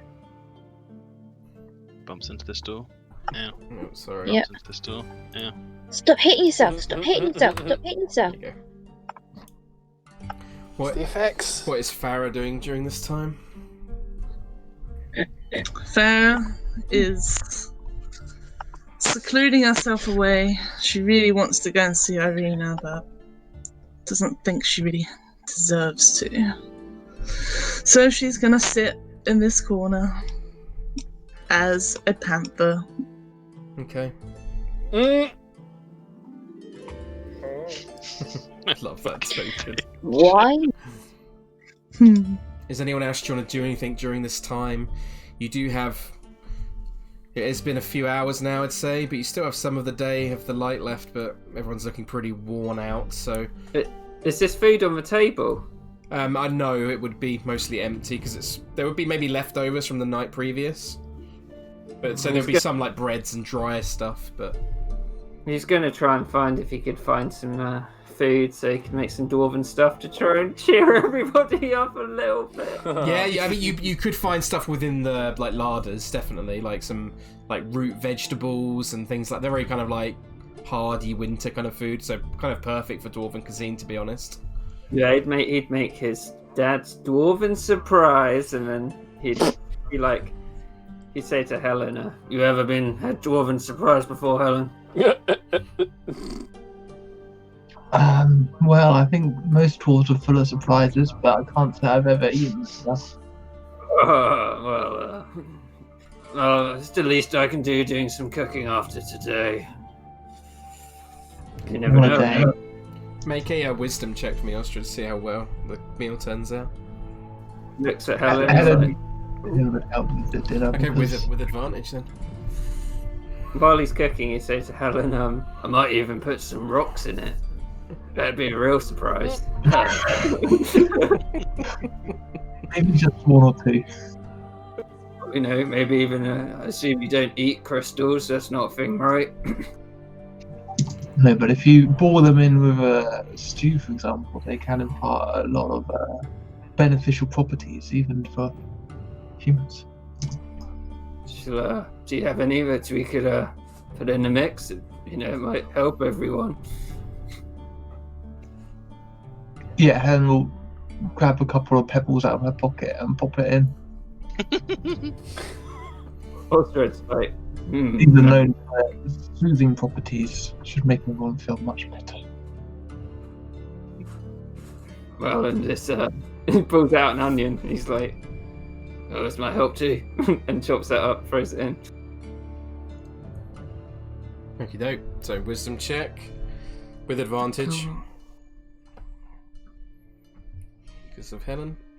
13. Yeah. So it's not the tastiest food you've ever made, but it's edible and it's all right. Yeah. Pretty good onion and pebble stew, must be said. Yeah. He'd go around offering it to everyone. He's not expecting them to come to a table or anything. Mm-hmm. Farrah would shake her head at it. Is there any meat? There might be a few bits left over. Yeah. After Farrah says no, he'd go back in and he'd get a bit of meat and put it on the floor instead, because he knows it was a panther. She still wouldn't eat it. He'd still leave it there. Yeah. It's the sort of like. And he'd try and get the Burgomaster to eat as well. The Burgomaster's completely despondent. Just doesn't touch anything you're eating. He's just like almost like comatose. He'd just put it next to him like, well, I tried. Yeah. So, what are your guys' plans for the rest of the day? Are you just going to rest within the cottage? And then try and sleep, and then maybe start again tomorrow?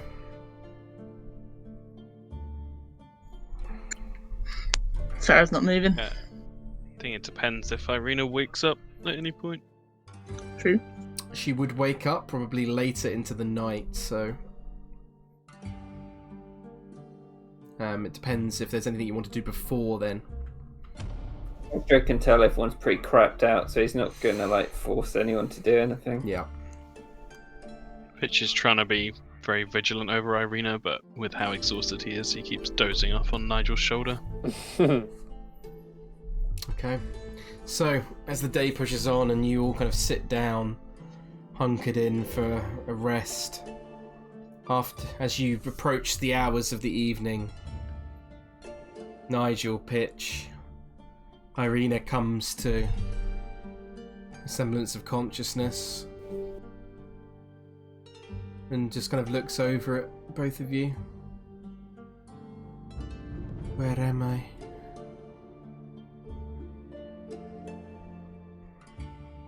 In the house of the Burgomaster here.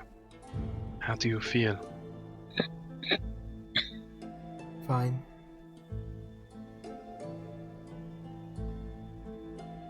She just kind of looks down. She's got a very glazed look over to her.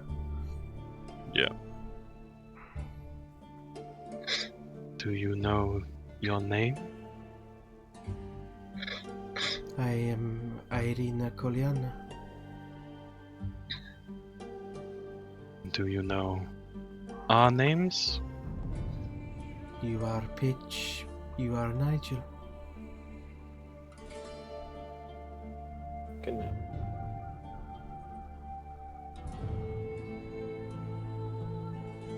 Pitch stands up. Kind of half limps, half hobbles over to the door. Comes out. Just says, she's awake.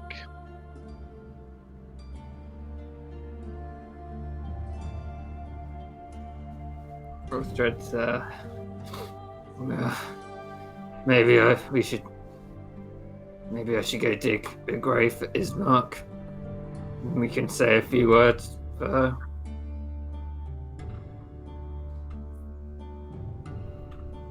Walks up closer.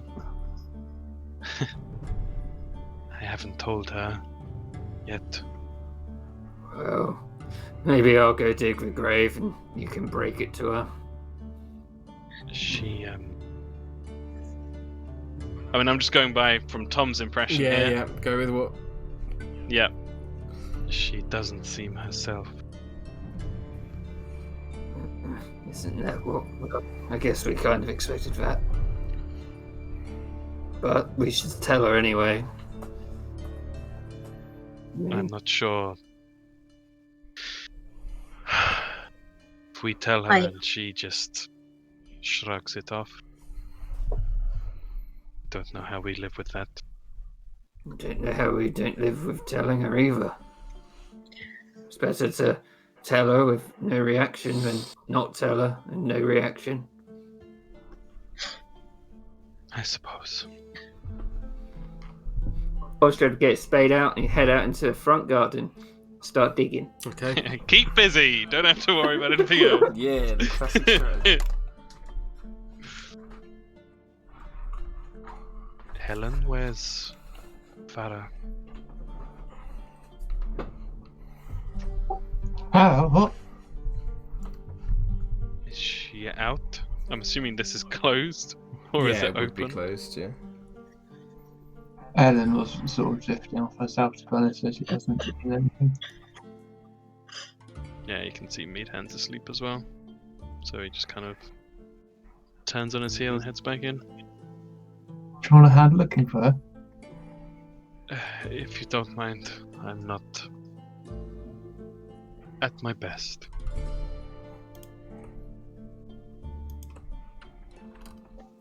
Will I know where she is? It wouldn't take you long to find her. Between both of you, it wouldn't take that long. She's in here!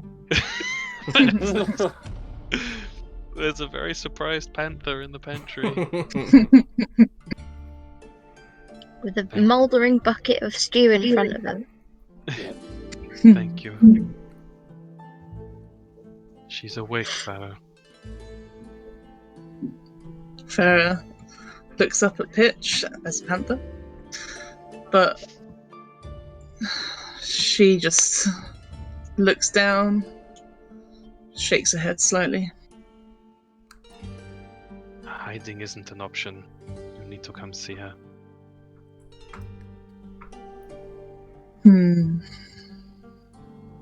kind of flicks her tail a little bit and stands up. Yeah. She'll slowly come over. Nigel's trying to do anything to get a reaction out of her and is like doing a little play with Mr. Snufflax and the Lancelot doll and stuff. No Just, reaction at all. God, that's so creepy. Tough crowd. Peeks her head round and goes in. She looks at Irina. Does she react to the panther? Not particularly. Fucking hell. Mm. Oh. It's time for the giant toads, Farrah. Farrah will step towards her and sort of like put her head like against her knee. I assume she's sitting down. Yeah, she would be sitting on the bed, like facing you. And she'd put a paw up on the bed as well. She just kind of looks towards it, kind of nonchalantly. She kind of looks to Pitch and is like, "This creature is strange." At that, Farrah would realise she doesn't recognise her, even though I think she's seen her in panther form before. She has, but she's Yeah. very out of it. Yeah. So she would turn back. Bitch would just say, "It's nothing to worry about." Farrah just looks up at you. I'm sorry, Irina. Are you okay? I'm fine. She gives a glance to Pitch and Nigel. Looks He back. just shakes his head slightly. You remember what happened, Irina? I remember we came to Krezk. It is blurry. She'll take one of Irina's hands in hers. Mm-hmm. It's your soul, Irina. The abbot, he took it.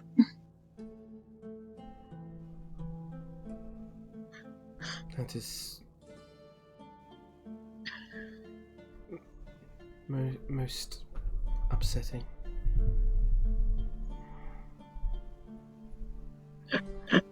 I think she would sit on the bed with her.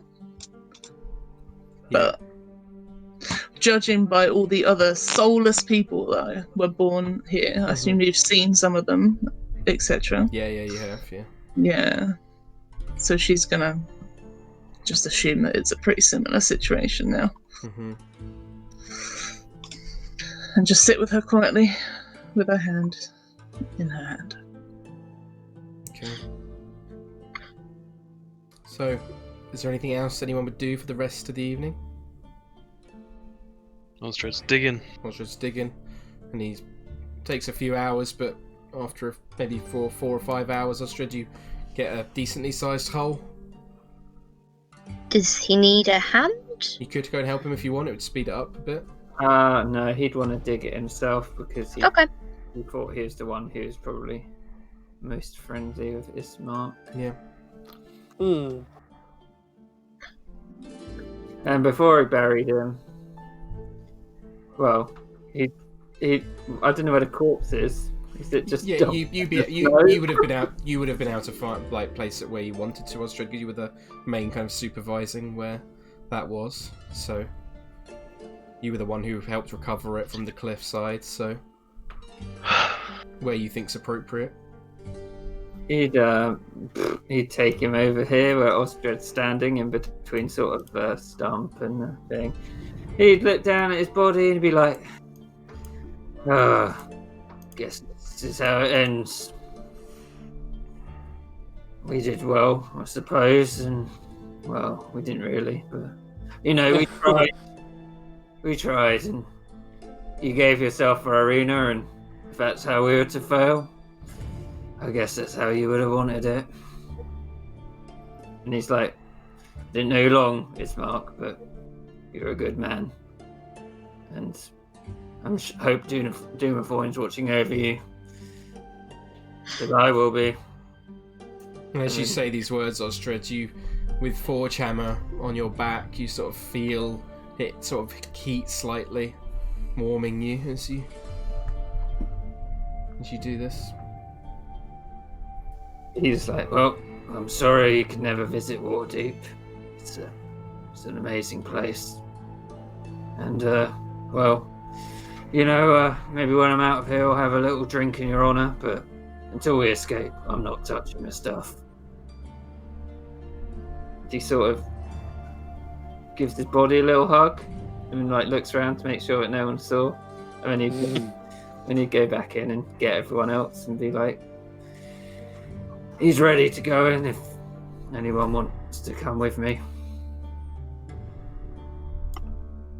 Yeah, Pitch would, 100%, but he'd also kind of step up to Irina. Mm-hmm.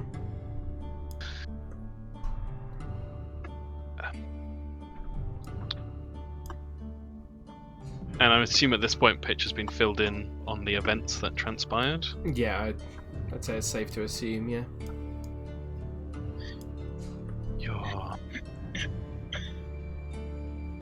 Your brother, Irina, you remember his name? Ismark.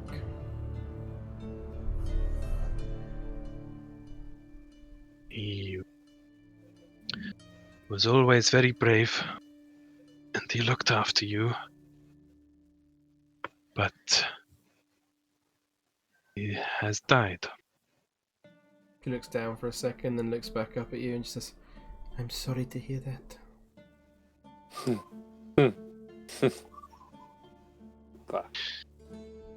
We're burying She's him taking now. it well. We're burying him now. You should be there too. Okay. He takes her hand and leads her outside. Yeah. She follows you. And you all convene around the body of Ismark as Osdred prepares to say any final rites. If anyone wants to say anything, they can. Osdred would say his stuff to Doomafoyn, and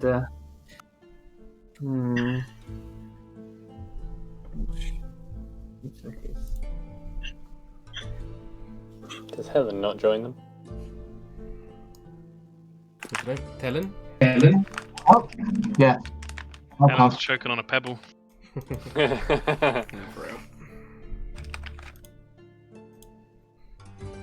Yeah, Pitch would say, thank you for everything you did for us. If I be half the brother that you have been, then I'll count myself proud. We will look after her. Kind of squeezes Irina's hand, but I'm assuming doesn't get a response. Pretty much, yeah.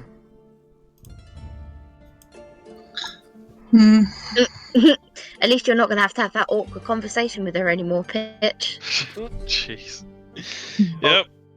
Osdred says, well, I said what I had to say to him alone.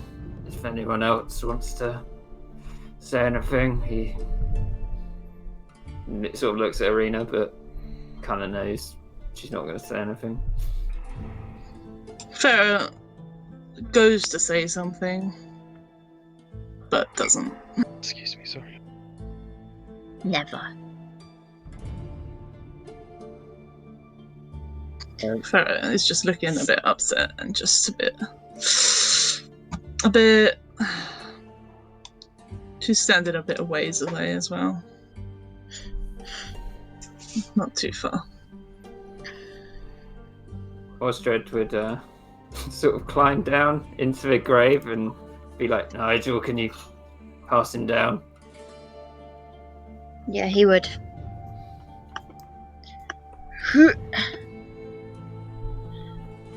And you lift him down into the grave that Osdred has dug. Yeah, Osdred would. Has he got his sword as well? Yeah, he would. Yeah. He'd lay his sword like down in a sort of cruciform way, so it's going to his arms. It doesn't really mean anything in this world, but he'd lean in just before he climbs back up. He's like, "When I see Strahd, his mark, I'll give him one for you. Don't you worry about it." And he like sort of teasels his hair a bit and climbs back up. Okay. So, after the procession is complete, I assume you will retreat to the cottage for the evening for a night's rest. Yeah, Osdred would. Yeah. Okay. Farrah would seclude herself in the corner again. So, as you all begin to rest for the evening, and the sounds of any nature and weather die down, you all settle in for another rest, another night within Barovia. And your sleep passes peacefully. Dreams coming to you as hours go by of silence and quiet dark. And as your mind slowly lifts into a state of consciousness, there's a sudden silence. And then an explosion rocks the roof of the cottage. What? Funny. Fuck. We're fun. Onion soup. Oh, it's the big boy. He's coming. There's a sudden Have we- moment. Sorry, go on. Okay. I was just going to say, have we had a long rest from the sleep? You have. This is at the very end of your long rest. Yeah. Thank you. That's all. So I'm down to -3 now. So, there's a sudden moment of rushing, of burning, screaming air as your eyes flash open from the disturbance. Each of you see that flaring from the roof of the cottage overhead are shrieking faces erupting from beneath the thatch, poking from the straw, each one a skull. The skin pulled back but forged of flame and ember and fire. You hear a roar, a rumble as all around you sparks begin to fly, the fire spreading down the walls of the building. Black smoke begins to fill the chamber as each of you awakens coughing, the fire burning overhead.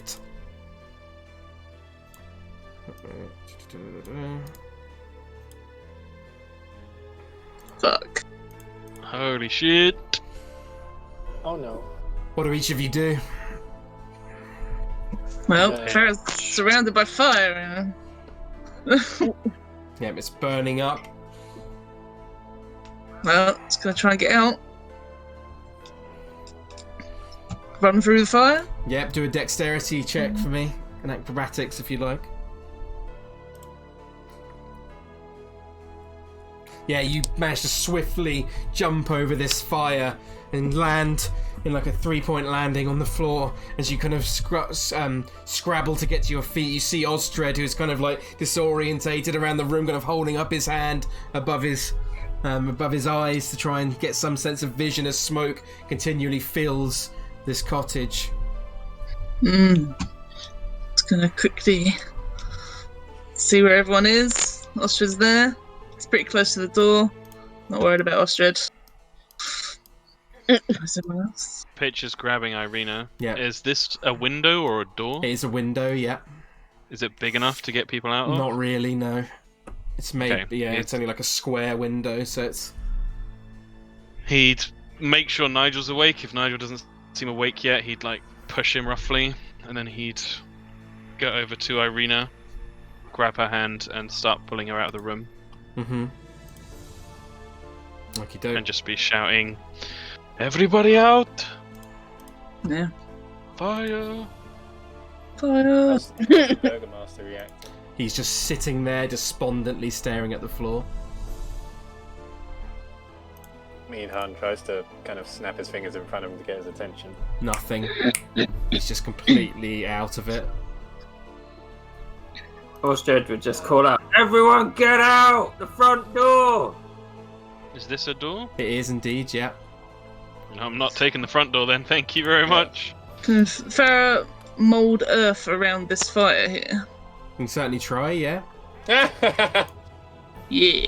Fuck. It's just Missed that one, but I'll just Okay, put this call over out. here with the rest. Farrah, do you have a tidal wave? You can do it at the door! I changed my spell. Actually, I haven't changed it this morning yet. I mean, technically we've had a long rest, so technically yeah, I can you change can. it. So yeah, I could have a tidal wave. You've got time to repair spells. Yeah, fuck it. Fuck it. Let's do a tidal wave. What if it's electrical fire? Huh? George said, "What if it's an electrical fire?"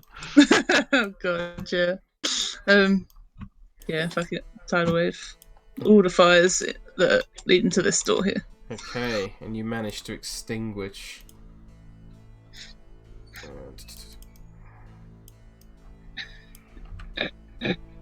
The fires at the front door are instantly extinguished. Yeah.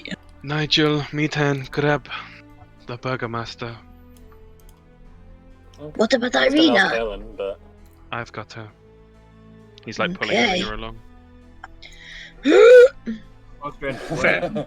Farrah waits for everyone else to go out first. oh god, that's what Osdred was gonna do. Osdred as well. We're gonna burn to death in this building because Okay, we're all too British Yeah, to go if you first. just keep yourselves at the sort of just the front up here for now, as I described the scene before you.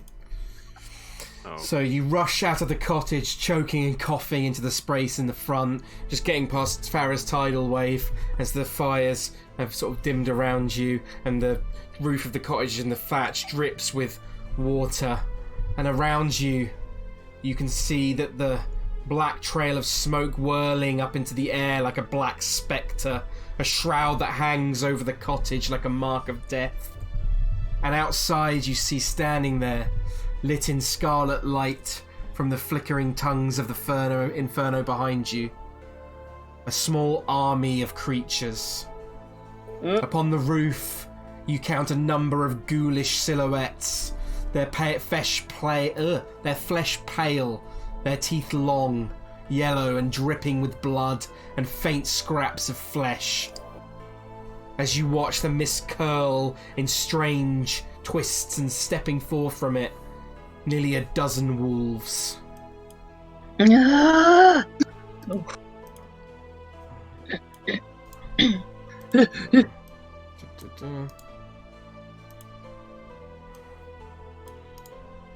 Put them on the map for you. this is fine.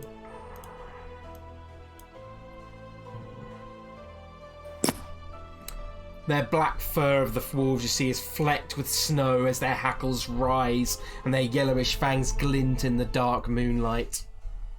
At the centre of this assembly, as the mist begins to coalesce, before you, you see the figure of Strahd von Zarovich. He stands there towering above the rest, his eyes flickering dark crimson in the firelight of the burning cottage. He looks to all of you. The Iron Oath. I must admit, upon our first meeting, you were not much to look at. But look how far you have come. You have persevered all the way to the farthest reaches of my land. Your battle at the Druids at Jester Hill, very impressive. I can certainly see why you have earned such a reputation that it would even reach my ears. And when one loses faith in your bond of chains, you find another. And he turns to you, Meadhan. Oh, hello. It seems the were-ravens that plague my land have kept another guest hidden from my eyes. It is such a pleasure to meet you. And another Goliath to join the merry little band. How exciting. Strahd then scans his eyes over all of you, like a hunter aiming his bow at his mark. And then his eyes lock on Irina. His nostrils flare, and he closes his eyes as his head tilts back from side to side with a harsh popping sound with each movement, and then locks his eyes upon her.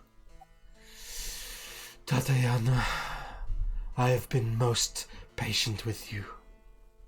Last time our paths crossed, I warned you how your poor judgment would have consequences for those around you.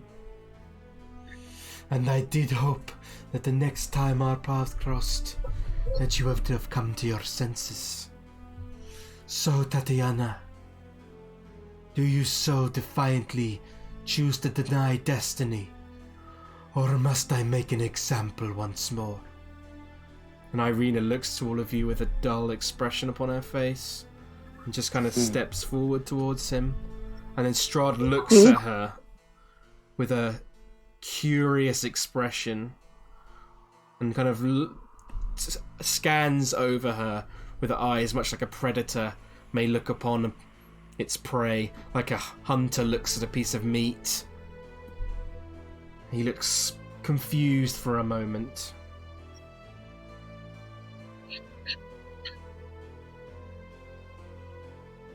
And he says to her, "You are beyond beauty, my dear.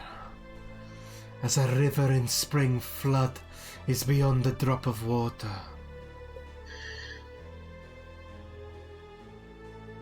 But you are not Tatiana."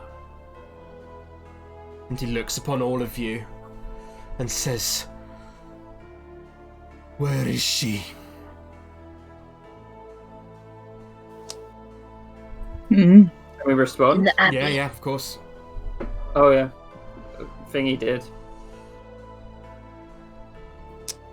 So what do you respond, sorry? I sort of cut out. Oh no, Nigel. Nigel. Yeah. Sorry, I think I cut out, so I didn't hear what you said. In the abbey. She's at the abbey. He looks to you and says, "What has happened to my Her soul beloved?" was stolen. He looks upon all of you and he said, "And you allowed this to happen?" We not have much of a choice. There is always a choice. Well, you allowed it as much as we did. He Thank you, kind Helen. of snarls in your direction Yeah. slightly. And he says,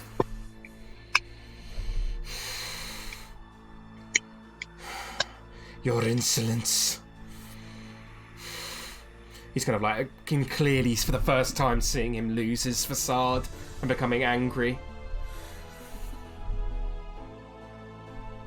"Your punishment will be most severe for what you have allowed to happen. But first I must make a visit to the abbot." And he turns away. And as he does, he says, "Make sure the body of this imposter is destroyed." And then before you see his steed, Bocephalus, appear forward from the ethereal plane, and he mounts it. And then before you see him disappear back into the plane. As the wolves, they growl and snarl, looking towards you. Can you all please roll initiative for me? I could, but I don't wanna. Lewis, can I just make sure the Burgomaster's out? So me and Meadhan are like Yeah, of course, yeah, that's out fine. here somewhere. Maybe there or something. Yeah. Okie doke, so let me quickly.